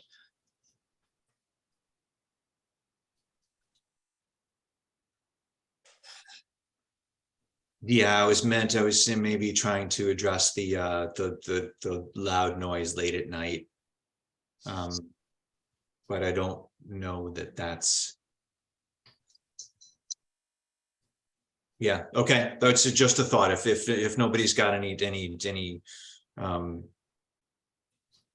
backup to that, then I'll ask for any other comments to the original motion and second. And then seeing none, I'll call the vote. All those in favor, so signify by raising your hand and or saying aye. Aye. Okay, that's all 6 of us. All right, thanks, everybody. Thanks, Mr. McPhee, and thanks to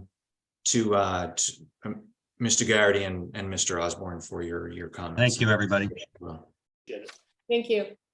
It's the applicant, Mr. McPhee, and Lulu, forgive me. you know the drill by now, but you'll get in touch with Ty and she'll let you know what the next steps are. Perfect. We will do that. Okay, thanks, y'all. Good night. Okay, then let's move on to agenda item 6B1. And this is discussion and possible decision for application number 48-23C, Jacob and Alexandra King, P. Hanby, 32 Spectacle Ridge Road, map 16, block 25, lot 36, screen porch, new pool, renovation of two-story house in the horizon line. So I believe, where are we, 6B1? I believe that, yes, Ty's got a staff report. And we can take a look at or listen to what Ty has to tell us about. Sure. So this application came in a little bit late. So I was able to do a staff report, but I wasn't able to really further discuss it with Mr. Hanby. The things that I saw missing from the application or that needed more clarification was regard to the lighting, if there was going to be any additional lighting. I didn't see anything about that. And it does appear that there will be tree cutting. It just doesn't clarify, which trees or how many or specifics regarding that.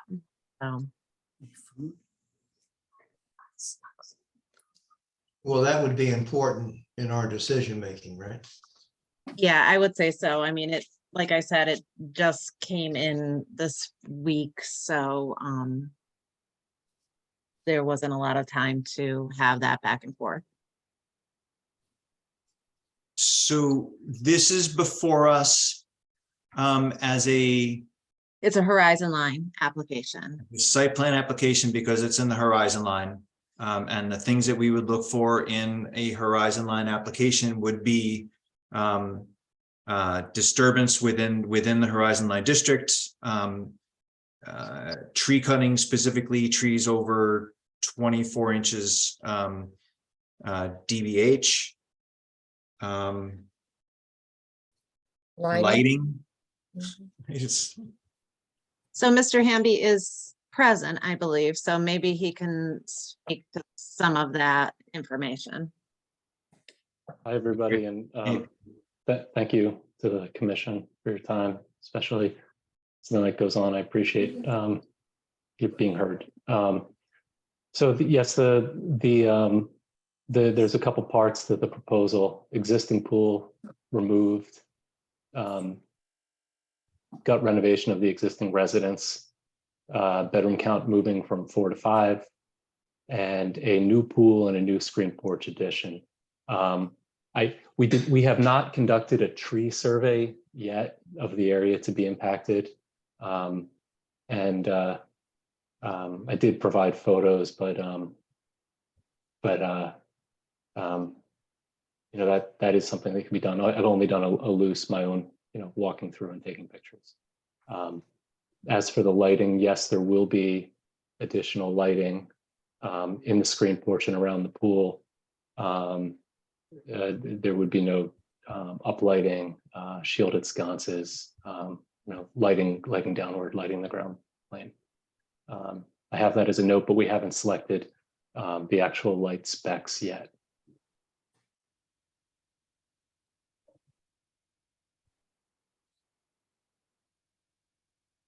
You've done a great deal of work here, and this is an important project. I think it would behoove you to put your best foot forward with the information, because we're likely to table it anyway.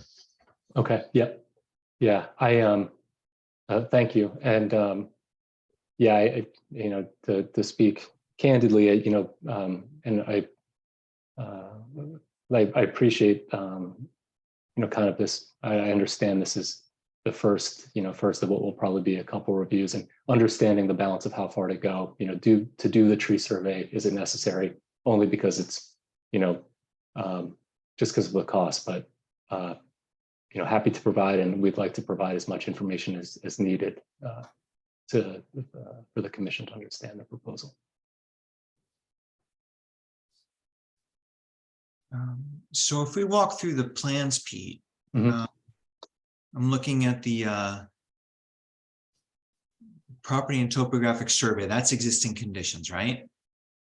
Yes, that's right. And I can share my screen if that would be helpful. Sure, why not? Okay. Just give me one moment while I navigate here.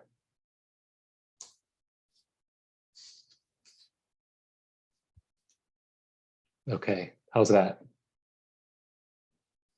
Not Really quite. small. It's really small? Or just that part, or the whole image is really small? That's what we need to see. That's the image. Well, no, I'm sorry. This is just the location map. I could zoom in, but this really, these were intended to be, printed at full scale. This is just the location map. Here's South Spectacle Ridge Road, and this is the residence. There's an existing gravel driveway that would remain, circular parking area. I'll go to the civil plan in a second. This is just sort of to give an aerial image for some context of the trees and where it is within Kent.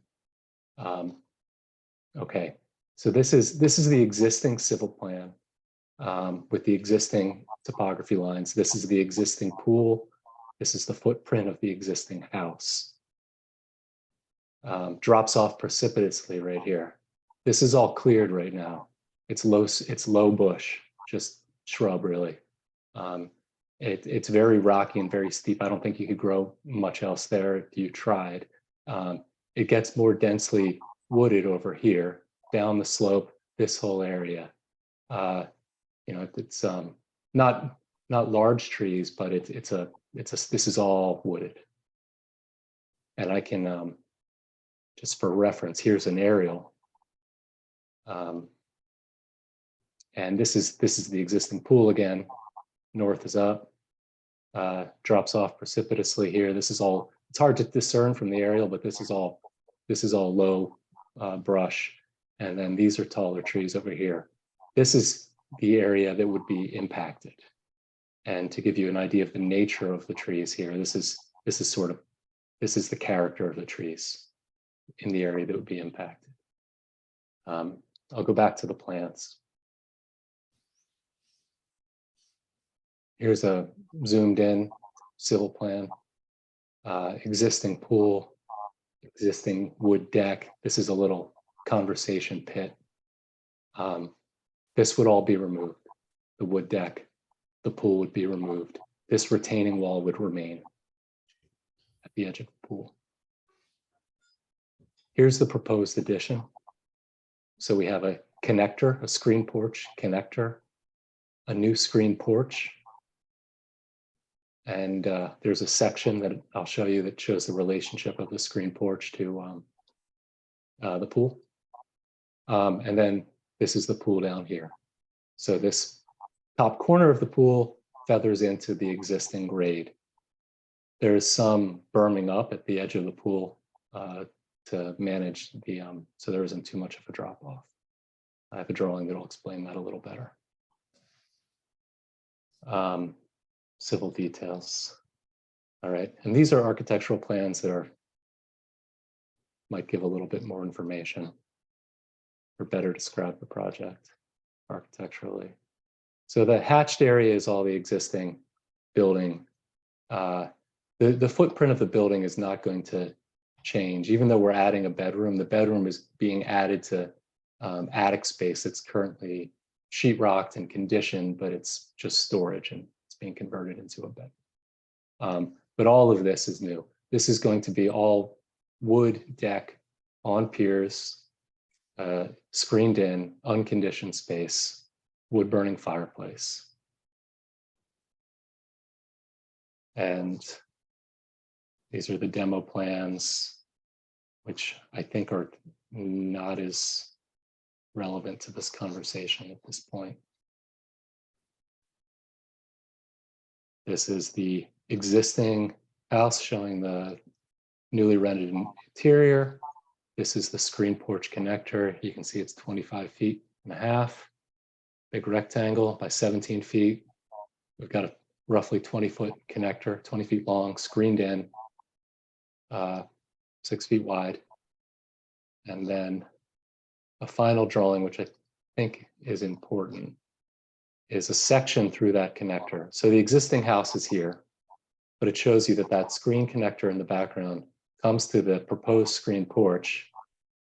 The finished floor of that screen porch is at the same 6 inches down from the existing finished floor of the house. This is essentially the natural grade as it comes down, feathering into the upper deck of the coping of the pool. And yes, we will, as you see in the aerial and on the plans, we would have to remove trees 15 to 20 feet around this area of construction. But there is no intention to remove trees beyond that and, you know, clear out the hillside. There would still be a backdrop of trees. And suppose I should finally show one other, you know, in this image right here, this is the limit of the north is up again. This is facing, actually, you can see Warmog in the distance. This is the limit of the Horizon Line Conservation District. So, you know, all of this area is within the Horizon Line Conservation District. So yes, I apologize for the lack of information on trees, and we're not there yet with the specific light cuts, but we're aware of the regulations in the code. And I should say one more thing. It's a dark stained house. It's going to remain as such. New roof, which would be asphalt shingle dark, and the windows right now have white trim. The windows themselves, the frames, they're all white. They're going to be dark. They're going to be black when they're replaced.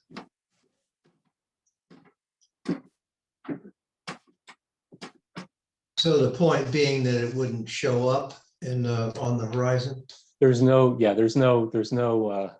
not going to be a big, you know, white sun catching box on the horizon. Right. Yes. So, Pete, you also said, going back to that section through the Sure. proposed screen where you're showing finished floor elevation at 0 and the top of ridge at, hold on, 12.8 and top of chimney 17.2. Yeah, relative to the finished floor, yes, of the main house. Yeah, so what my question is, after the preamble, how does that relate to the roof line of the existing? Oh, yes. It is, the existing house is 2 stories. And it's higher. And I could probably pull up a drawing, but I didn't include of it that I have, but I did not include it in the this roof pitch is lower than the roof pitch that you'll find on the existing house. The existing house has a steeper roof pitch and it's a 2-story house. So yeah, significantly taller. Yeah, and what I'm getting at is that, you know, you're building down gradient, right? As that section shows. So yes. Any view up to that house where we'd be looking at the impact, the visual impact for whoever could see that up against the back of the building. And if this is lower, then you might come back to us and show us how that sight line would be affected. That's correct. Yeah. And I, you know, go back to the, if I were to go to the, I apologize for scrolling. I know it's kind of can be a little nausea inducing when you watch. But to go to the civil plan, the demo plan, I'm sorry. So that, you know, this is right now all wood deck. This is wood deck. This is a sort of side lawn area. It starts to drop off.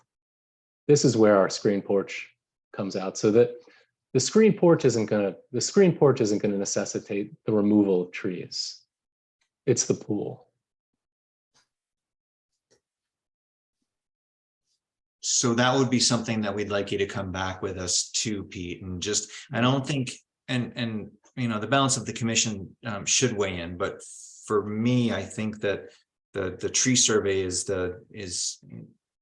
where you're really going to be disturbing. You don't need a survey for the whole property, I don't think. I think that we need you need to tell us what trees are coming down, not only for the construction, but for the disturbance. Yep, this general area, sure.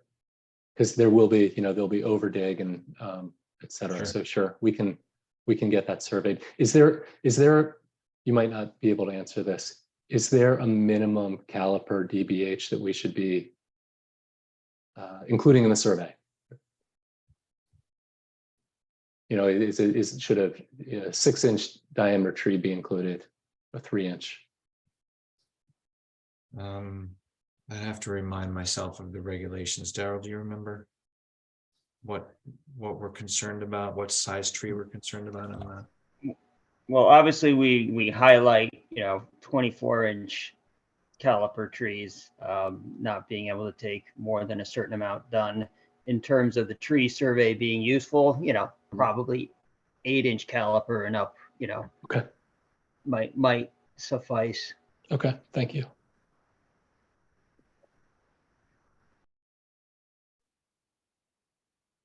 So we're talking about visual impact, a discussion from, let me get back there. A discussion of the view from, where is that? The southeast? And Yeah, I'm not sure if you can see a road from up there, from this area. But that may be a seasonal thing. yeah, I mean, it's really, you're looking at something from Upper Kent Hollow across that future subdivision. Or down by Kent Hollow, down by the cemetery there. I think that you should think about how that looks, Pete, and come back to us and let us know what you think Sure. the visual impact would be from those areas. Yep. Okay. Thank you. And lighting, and so trees and lighting and visual impact, and anything else that the members of the commission could think of for information that we'd like to see when the applicant comes back next month.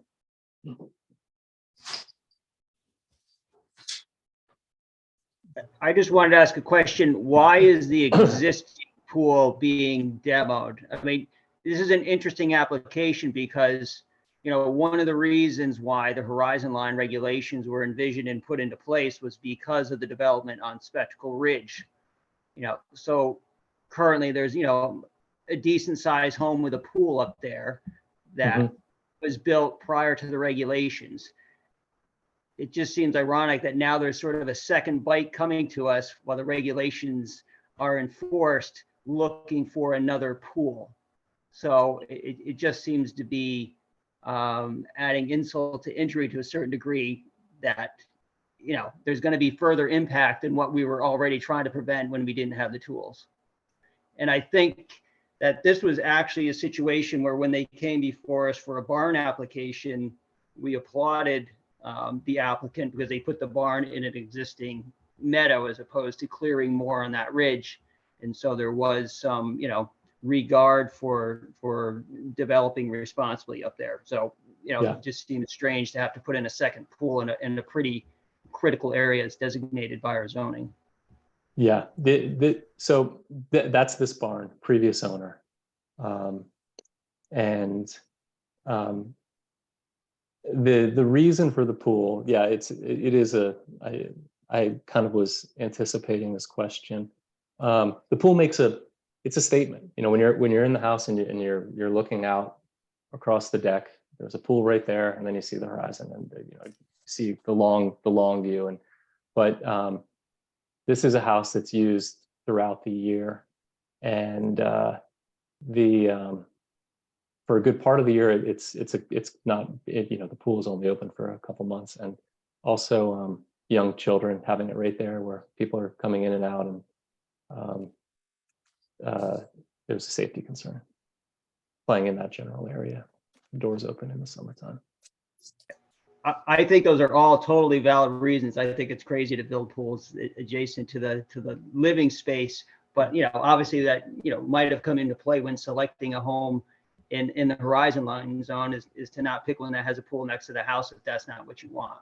Mhm.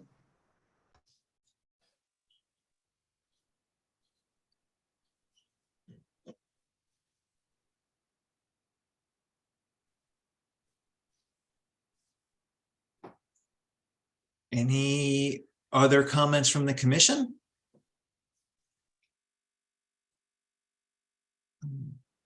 Pete, would you come off screen share? Happy to. There we go. So I think there's some other information. Well, I'm sure there's other information we want from the applicant. I think that we've expressed the information that we want from the applicant, and if there's something else that we would like, we should ask now before we move to continue to our next regular meeting. Then I would look for that motion. Motion that we table application 4823C, Jacob and Alexander Kling, 32 Spectacle Ridge Road, map 16, block 25, lot 36, screen porch, new pool renovation of 2-story house in the horizon line until next regular meeting. Thanks, Wes. Second? Second. Thanks, Daryl. Any further discussion from the commission? And all those in favor, so signify by raising your hand and or saying aye. And that motion carries. Thank you, everybody. Okay, see you in a month. Yep. Okay, so I am going to suggest that we continue along with our agenda and go into the staff report. And turn this over to Ty. Okay, so you had asked me about a moratorium on subdivisions during the last meeting. So I did reach out to Mike. And he said that, yes, this could absolutely be done, especially since you are actually actively working on new subdivision regulations. It would be appropriate. He suggested that it be 6 months and definitely no more than a year. Again, I don't know if you guys are familiar with the moratorium process, but I am. It's very much like adopting a regulation. You have to go into public hearing and, adopt it, and there's a timeline. You have to legal notice it. You have to have a public hearing, and then, adopt it as if it's a regulation, which, prevents you from taking any applications for 6 months or a year, however long you want to make it. So if that's something that you're interested in, I could work toward putting that together for you. So Ty, someone could apply for an application, and if we don't have a moratorium in place, we have to accept it, do we not, under the old regulations? Absolutely, absolutely. It was just something you had asked at the last, you as a commission had asked about at the last meeting, just because there seems to be several of them coming in. So 2 of them, you heard a little bit about them tonight. I think I know of like maybe 3 others that have been a buzz. Maybe 2 of them aren't so big. One of them's fairly large. So I think it'll take as long to get the moratorium as it will to pass the subdivision reg. That's up to you. And this should say for talking about defining the moratorium, but simply speaking, you were advised that a moratorium should not last for more than 6 months. Is that what you said? Yeah, that's So what that means that we would not even entertain an application for a subdivision during that 6 months period.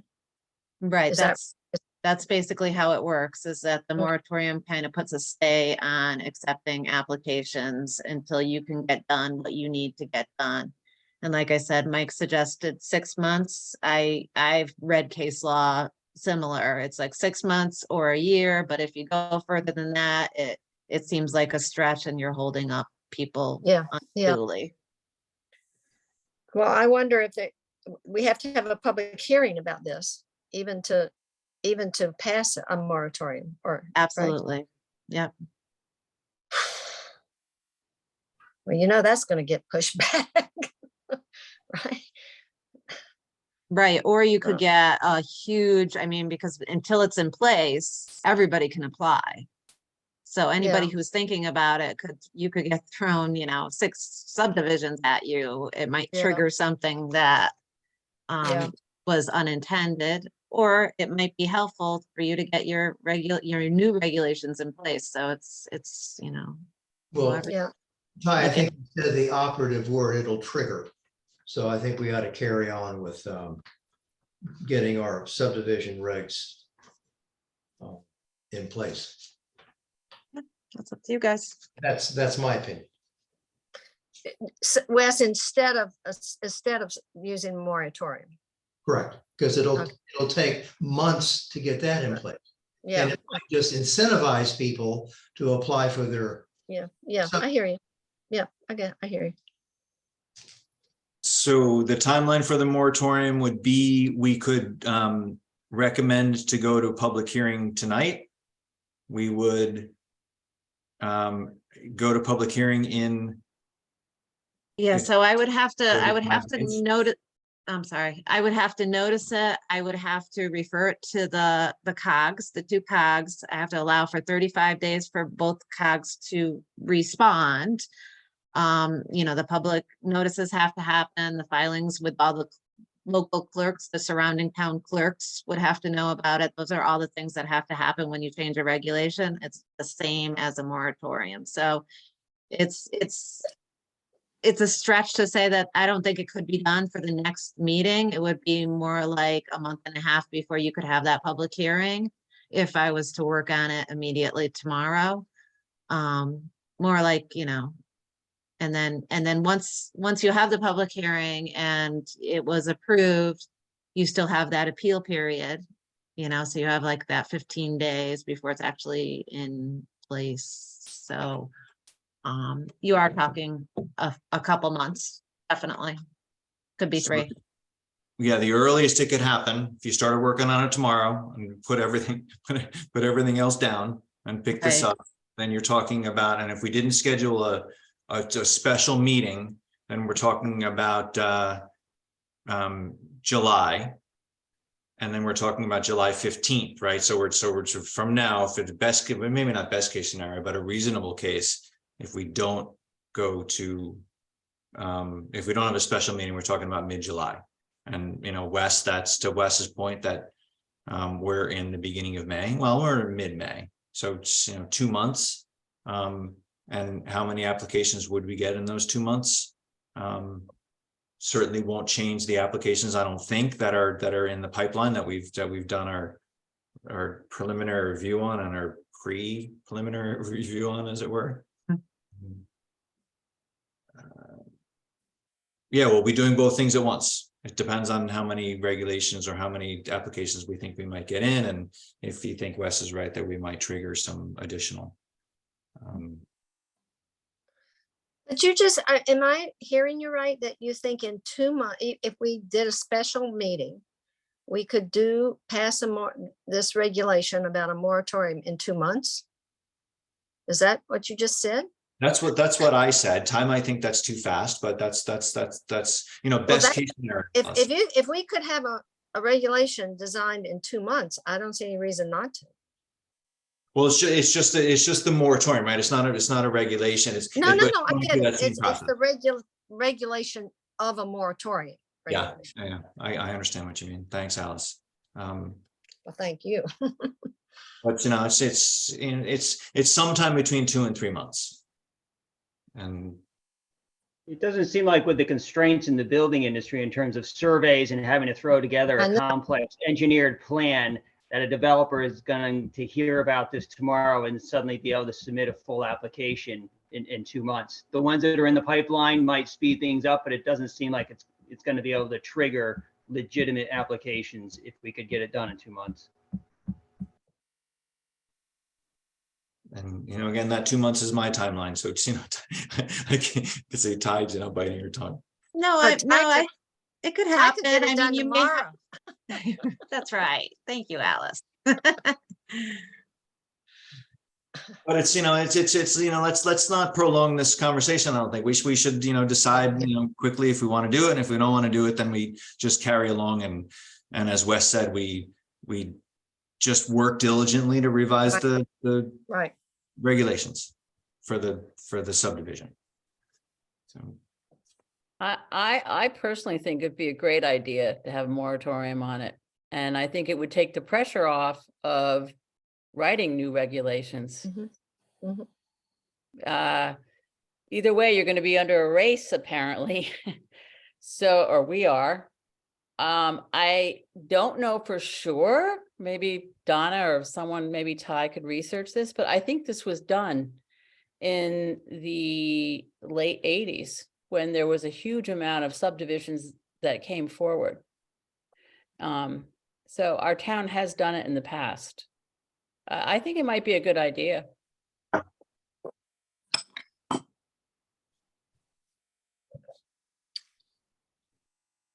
I mean, the only thing we really have to do is get a public hearing, and then you're going to find out what the public thinks. And if everyone's screaming, don't do it, then we don't. But I think it might be worth exploring.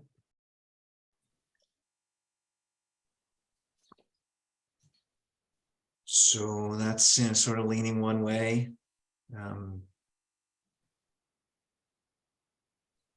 it just seemed to me to be kind of counterproductive, but I can see that point, that at least with the moratorium, we have time to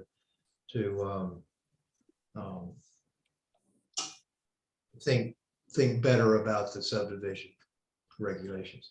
I can see that.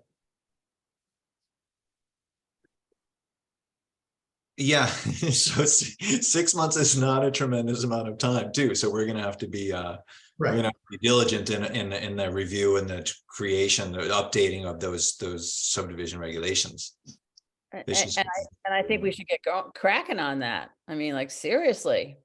But that would take. You went mute. Oh, sorry. I'm done. I think I said what I had to say. Lynn has actually started on that. It's just that you've been working on so many other things that it kept getting pushed down, but he has started drafting that for you guys. So it's possible Glenn could have a draft to us by next month, right? Yeah, I mean, I think we had agreed to systematically get through what you were working on right now, and you guys are just kind of finishing up on those things. And then the subdivision regulations were going to be the final big task that was going to be undertook. I don't know if you want to shift gears at this point or just keep tooling along with what you've been doing. Yeah, I think next week we're going to be really close to finalizing the balance of the issues that we spoke about at our public informational meeting. So I think when we get together next week, I think we're going to be pretty close to having Glenn finalize those regulation changes and set a public hearing for those. I mean, you have to remember the conservation subdivision regulations, you guys really didn't tackle thoroughly. So he's done a lot of extra work on that one. The other ones, yes, I agree. You're like super close and you're just acknowledging the feedback and answering a couple questions and you're going to be done. The conservation subdivision was something that kind of got dug into a little bit deeper. If you remember the informational meeting, there wasn't a lot of time spent on it. So yeah, I think another hour of talking and we're all going to be on the same page. Good. That's what I think. I like that. My rose-colored glasses. Yeah, that's good. Anyway, so Ty, would you if you were to make a recommendation to us, I know you don't like to do it, but would you lean in favor of or opposed to a moratorium on the subdivision? Yeah, I mean, I think that you'd be being more conservative and safer by doing a moratorium, just allowing you to let things, I mean, these subdivision regulations you have are so old and they're not necessarily, I don't know that they're what you want them to be, you know, just reading through them, seem like they're lacking. So anything you approve using those regulations may not be what you want for the town. So I guess I would look either for a motion to have Ty move towards a public hearing or a general, negative declaration. We should not go with the moratorium and move forward.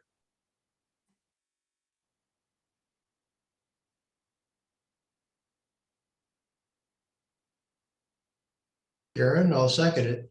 I will make a motion that we move. Yeah. Can you hear me?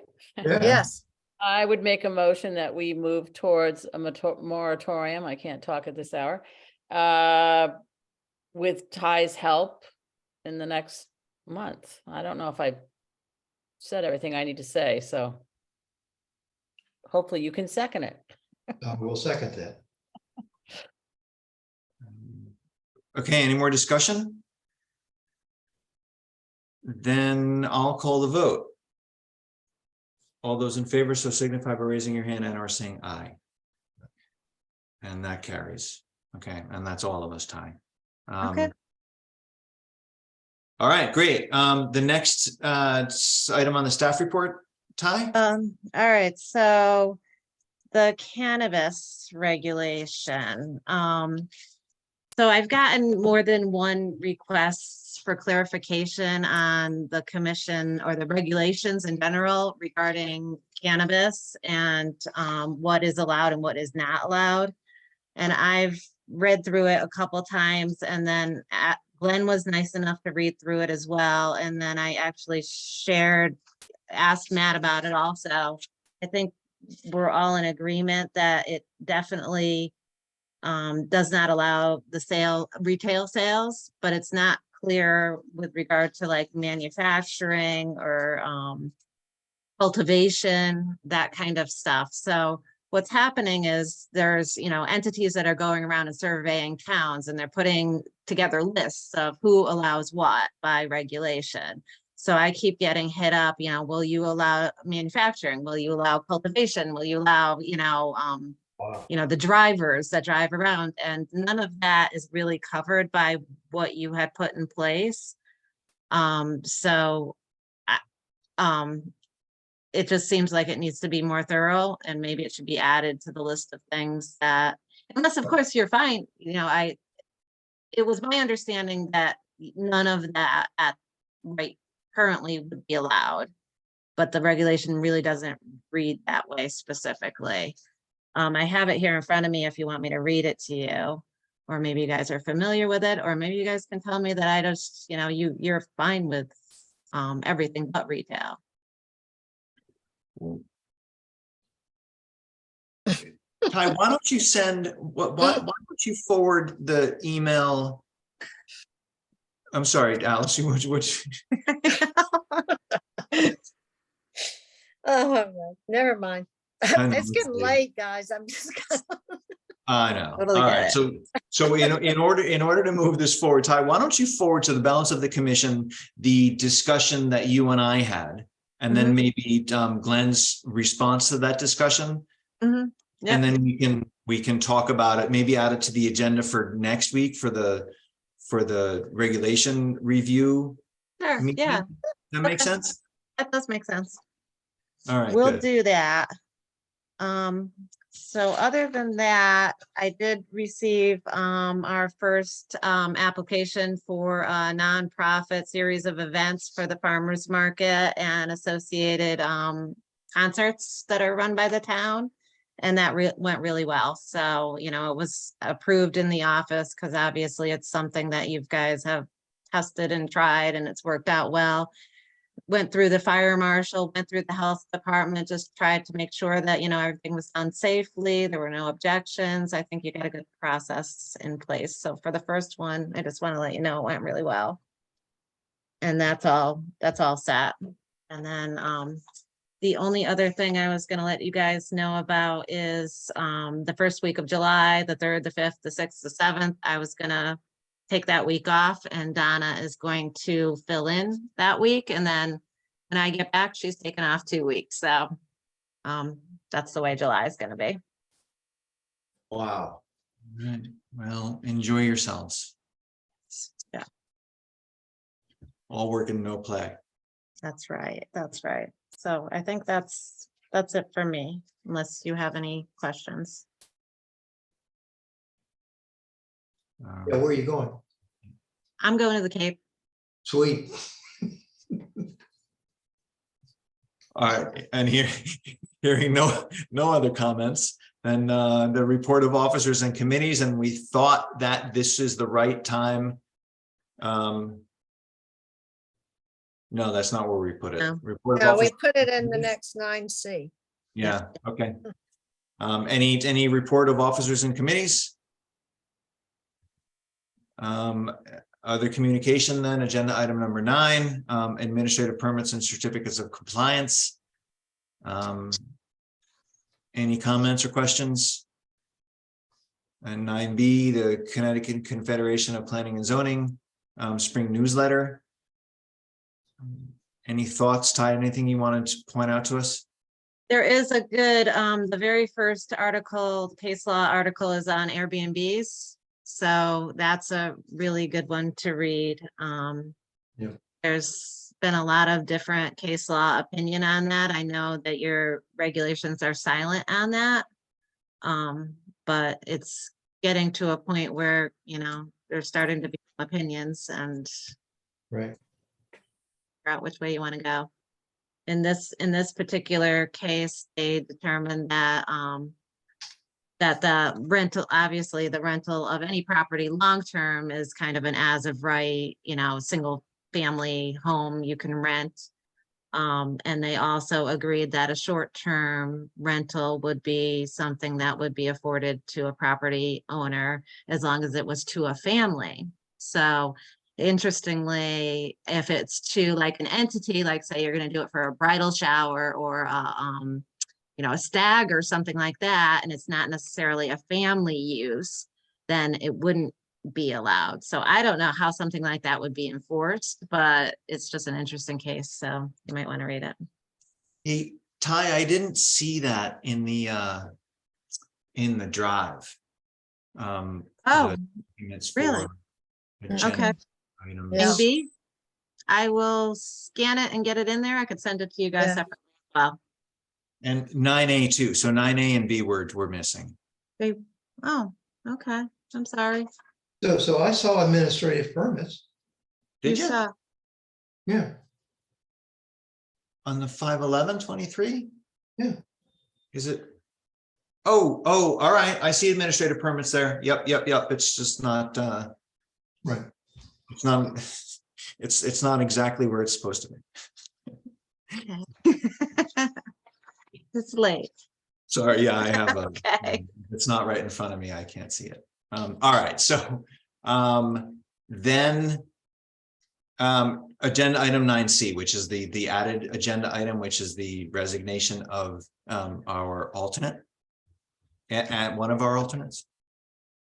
And Ty received a short email from Rich saying thank you very much, but he's really, really busy at work. So that opens up an alternate position, which could be filled by the applicant who was not recommended for the membership position. Right. Anthony Palumbo. Anthony. And we would have to recommend he be appointed and send it to the selectmen, right? That's correct. So what you need to do here is make a motion to accept Mr. Kafka's resignation, if you'd like. And then you would make a motion to recommend Mr. Palumbo to the Board of Selectmen to fill that open position. If that's, So we'll do this one at a time. I'd make a motion that we accept Rich Chaska's resignation letter. Second it. Great. Thanks, Wes and Alice. Any discussion? All those in favor, so signify by raising your hand or saying aye. And that is all 6 of us. And then the next piece, Wes? I'll make a motion that we invite Anthony Palumbo, or we recommend to the selectmen that they would Point. them. approve Anthony Palumbo as our alternate. Our vacancy in our alternate position. Second. Thanks, Wes and Alice. And Wes, as you had said, and Alice, you concurred at the beginning of the meeting, that Anthony was happy to come on as an alternate. Yes. And does that does that affect his participation on the Inland Wetlands Commission? No. So he's going to do both things. Well, he can do them both if he chooses to. Yes, and he's gonna do both, I think, right, Wes? That's what he said. Yeah, that's what he said. I mean, there's no conflict from the administration standpoint. Yeah, meetings are on different nights, and yeah, I think that we should, if Anthony wants to join us, we should have him join us. I just didn't want Lynn to get mad at us for stealing one of her alternates. Okay, so any further discussion then? There's the motion on the table. Then all those in favor, so signify by raising your hand and or saying aye. And that motion carries. Okay, great. Can I quick ask a question? It's been so long, I forgot how we left off on the commission seat, the member seat. What's the procedure now? Do we just write, shall be a letter, or how does it actually? so I mean, I'm happy She to has reach, to be sworn in and all that stuff, I know. so I'm happy to reach out to her and let her know that she needs to come in to Darlene and get sworn in, and she can, Okay. I'll get her the package of, when the meeting dates and all those things are. Unless you guys would rather handle it yourself, but I'm happy to do it if you want me to. I think it'd be great if Ty would do it. Yeah, no, that's good. Okay, and when's the next Board of Selectmen meeting? No, I have no idea. I have to figure that out. It should be between 26th. 26th. Oh, where's Jean? Oh, there you are. Thanks, Miss First Selectman. Wow, Gene, I'm impressed. This is Jean's witching hour. Wow. So that's great. It's between, so we should have a new member by, and possibly a new alternate by the time we meet again in June. Yes, Fantastic. yeah, great. So moving on to the next several agenda items, can we table 10, 11, 12, and 13, Ty? Is there anything that we need to jump into? Yep, no, nothing to report. All right, great. So let's so I'd look for a motion to table agenda items 10, 11, 12, and 13. Great. And a second? Second. Okay. All right. That's Wes and Daryl. Thank you both. And any further discussion? And if not, I'll call the vote. All those in favor, so signify by raising your hand and saying aye. Okay. Thank you all for sticking around, but we still have to talk at least a little bit about the brewery. So I'll make a motion that we table application 22 B until our next meeting. I don't think that's what Matt meant. I know it's late. If we don't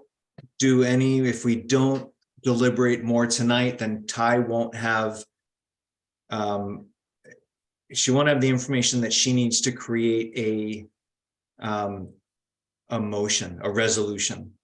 And if she can't create the resolutions, then we won't have anything to review, in which case we will be forced to ask the applicant for an extension. So what do you think we have to say more? I know. What I think, well, with regard to, all right, let me take 5 minutes. All right. It's 11:19. Let's try to get done by 11:30. With regard to the farm brewery that we spoke about earlier. Annie? Can I clarify something I said before Absolutely. about the liquor license? I certainly didn't mean to imply that they were operating without a liquor license. I was just questioning whether there's certain levels of licenses for tasting room, for selling retail, for whatever. I just wanted to clarify that. Okay, thanks, Annie. That's what I understood you to say earlier. So Okay. but thanks for the clarification anyway. So right now, they are permitted for a farm brewery, which means that they can produce they can produce beer on that property and sell it at wholesale. And there's certain conditions that certain requirements that they have to meet. Producing something on the property, some grain on the property, and not producing over 155,000 gallons, right? So it seems to me that both of those things within the definition are satisfied, and they continue to act on that really limited definition and regulation of a farm brewery. I would say with regard to the serving room that they're asking for, the regulation allows for them to serve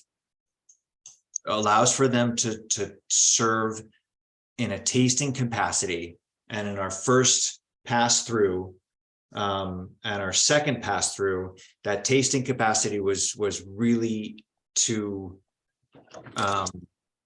allow for or promote on-site sales of growlers, right? On-site sales for off-site consumption.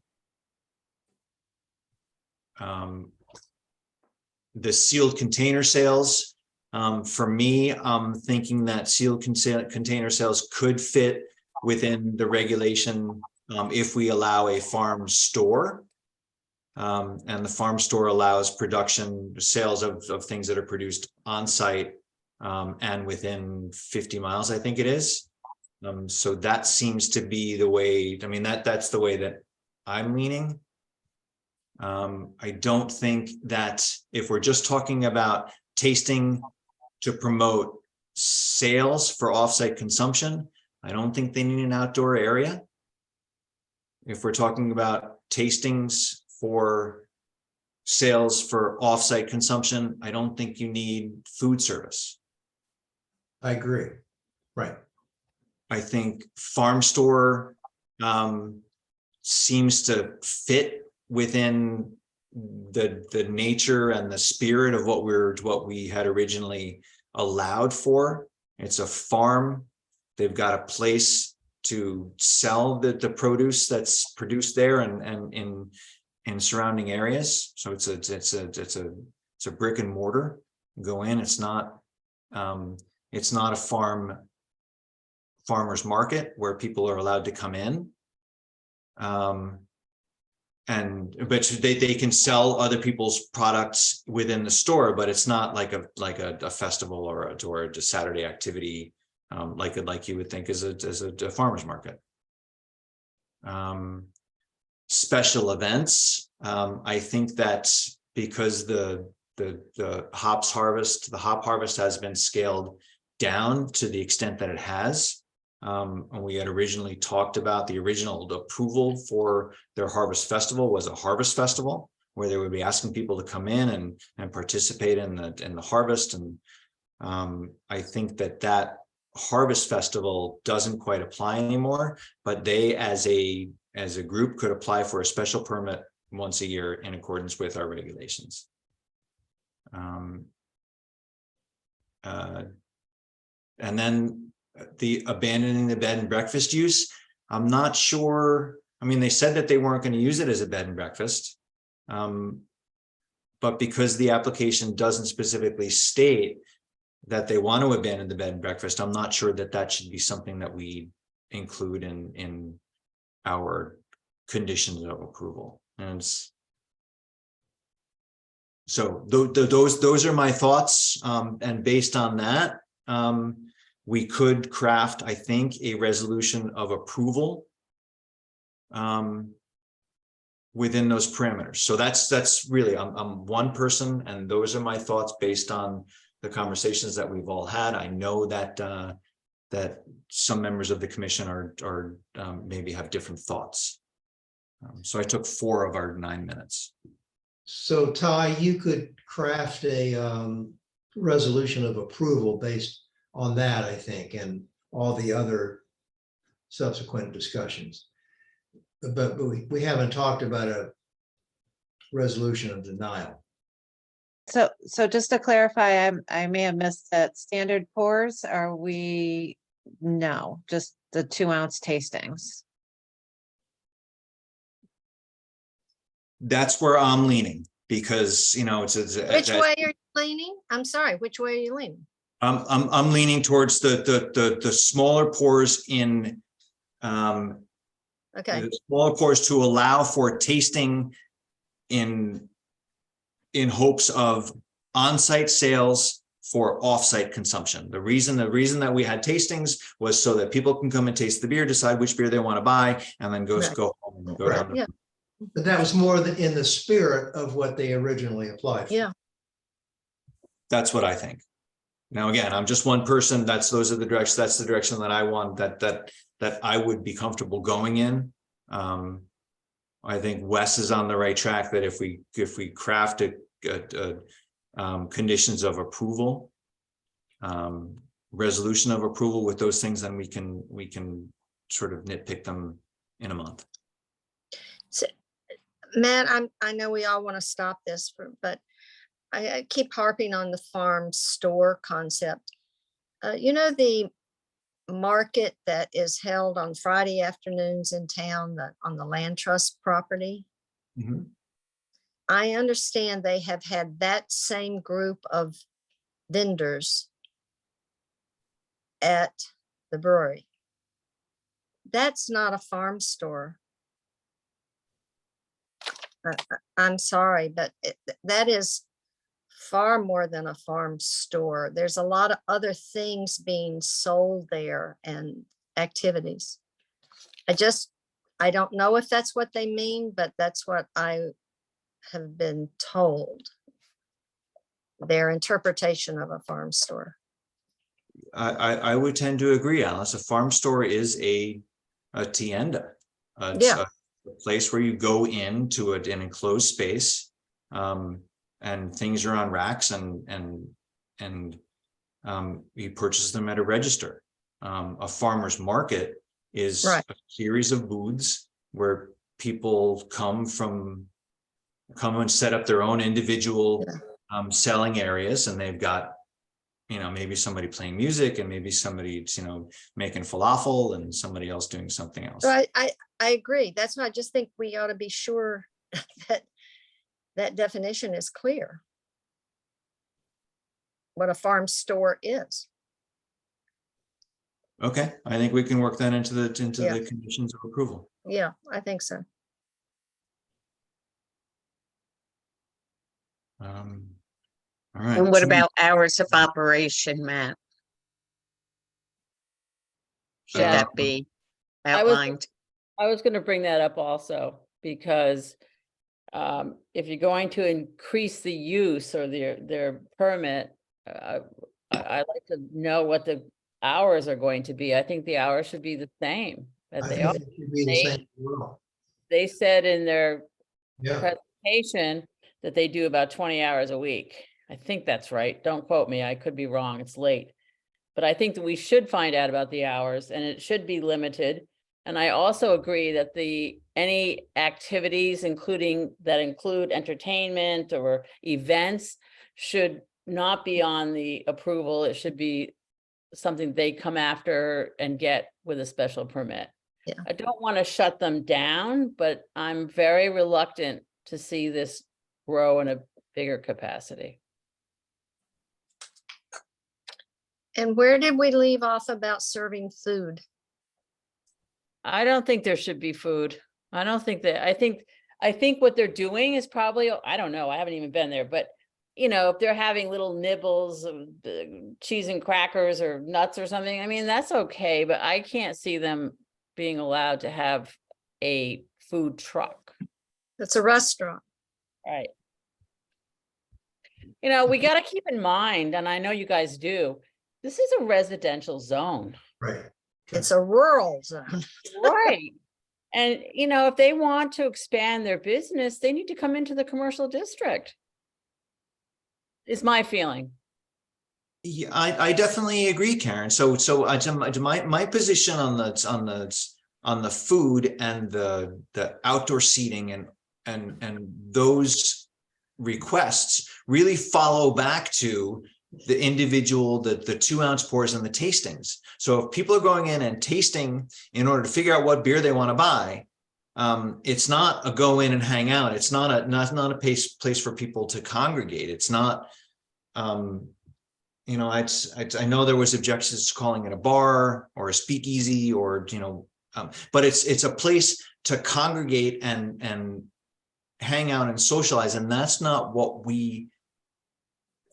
I had originally intended when we were looking at this regulation. It was, you guys are going to produce some beer down there, and you might produce a lot of beer down there, and you might, you know, to grow and sell bottles and cans all over the country. But to have people go in, our tasting thoughts in the beginning were go taste, buy your beer, and go someplace else. If that's the case, you don't need food, you don't need a place to sit, you don't need outdoor seating. That's sort of But you where do need parking, you need what? parking. You do need parking, and I think that we addressed the parking in the original approval. They seem like they have enough parking just from driving by, but my other concern is the traffic, really and truly. I don't know. It's too late. Yeah, right. So one other thing that I'll say is that Ty had spoken with Mike Ziska, and he said that any modification to the special permit can supersede any earlier approval within that special permit. We just have to be very clear on what is going to remain with the special permit that was approved already and what is now superseding that earlier special permit. So it might make sense just to take all of the components of all the special permits and dump them in now to a fully Yeah. vetted approval. Yeah, That's a good idea. good idea. Mhm. So with that said, some of what you're talking about. All right, so I just want to remind you that like the seasonal tours, the retail, the limited tastings were permitted between March and November, not year round. Is that something that you want to continue it to be seasonal, or is it going to be year round? And then I believe it was Saturday and 2 other days a week with a closing of 7 p.m. as far as the hours of operation. They added another day, right? So it was Saturday plus 2 days, and then they came back and asked for a 4th day. Yes, yeah, they did. You're right, right. So that was in 2015, and then 2020, they got a 4th day. Right. So But the whole time it appears that that seasonal thing was never revoked, although they appeared to have continued it seasonal throughout all seasons. Initially, it was always March through November, and they never came back and had that changed. Another thing I just wanted to clarify was whether you want to take away the farm stand and replace it with the farm store, or are we having a farm stand and a farm store? I think that we could revoke the farm stand. I don't think you can do that, Matt. A farm stand is a right of a farm. Well, It's that's in what I mean. But is Sorry it to farm interrupt. stand? Bob. Huh? Yeah, Excuse me. no, it's my fault. I tried to talk over you. I'm sorry. Mm. So so my thinking, Alice, is that because now a farm stand is, as you were just saying, is permitted by right in the rural district, that if we revoke the special permit, then they can have a farm stand by right, and they don't have to come to us. So we'd revoke the special permit for the farm stand because that was from the old regulation. Grant them permission via special permit to have a farm store. They could also have a farm stand if they wanted without regard to the regulation. Okay. Sorry again.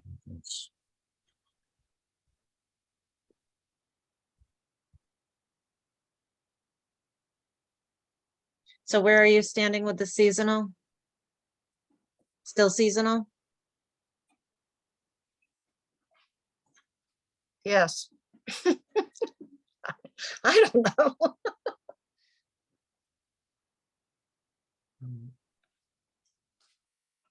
It probably naturally is seasonal anyways, right? I mean, If we're going to allow other vessels to be sold on site from the farm store, it might not be, strange to at least extend it through the holiday season so that people can buy beer from the store during December. This is all intermixed with, it's not our role to support businesses, but we are supportive of agriculture. So if they are producing an agricultural product on site and we've allowed a farm store, it seems strange to not allow them to sell probably their primary moneymaker during the holiday season. And it's only an extra month tacked on. But why couldn't we restrict the time of the farm store as well? Well, I thought that's what you said. You were going to run concurrently with what was allowed for the tastings and everything else, the hours of operation and this. I thought that's what I heard. Yeah. Was that you wanted the store to be exactly like everything else. So that's why I asked that question. I'm glad you asked it to be sure we're all on the same page about it.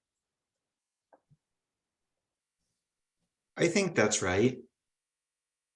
Hours of Can operation. somebody put it in a sentence for me, because I'm confused.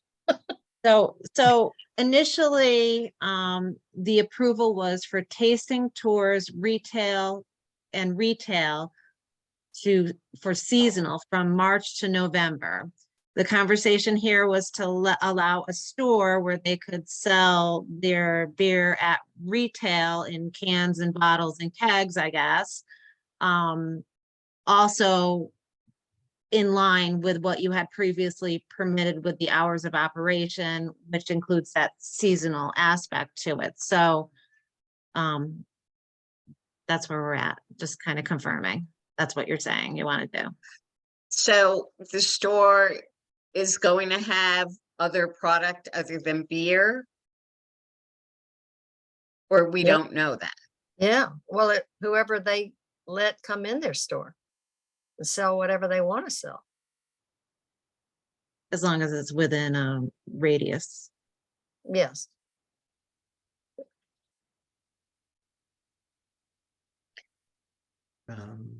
So, go ahead, Amy.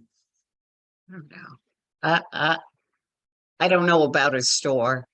That's not in the commercial district.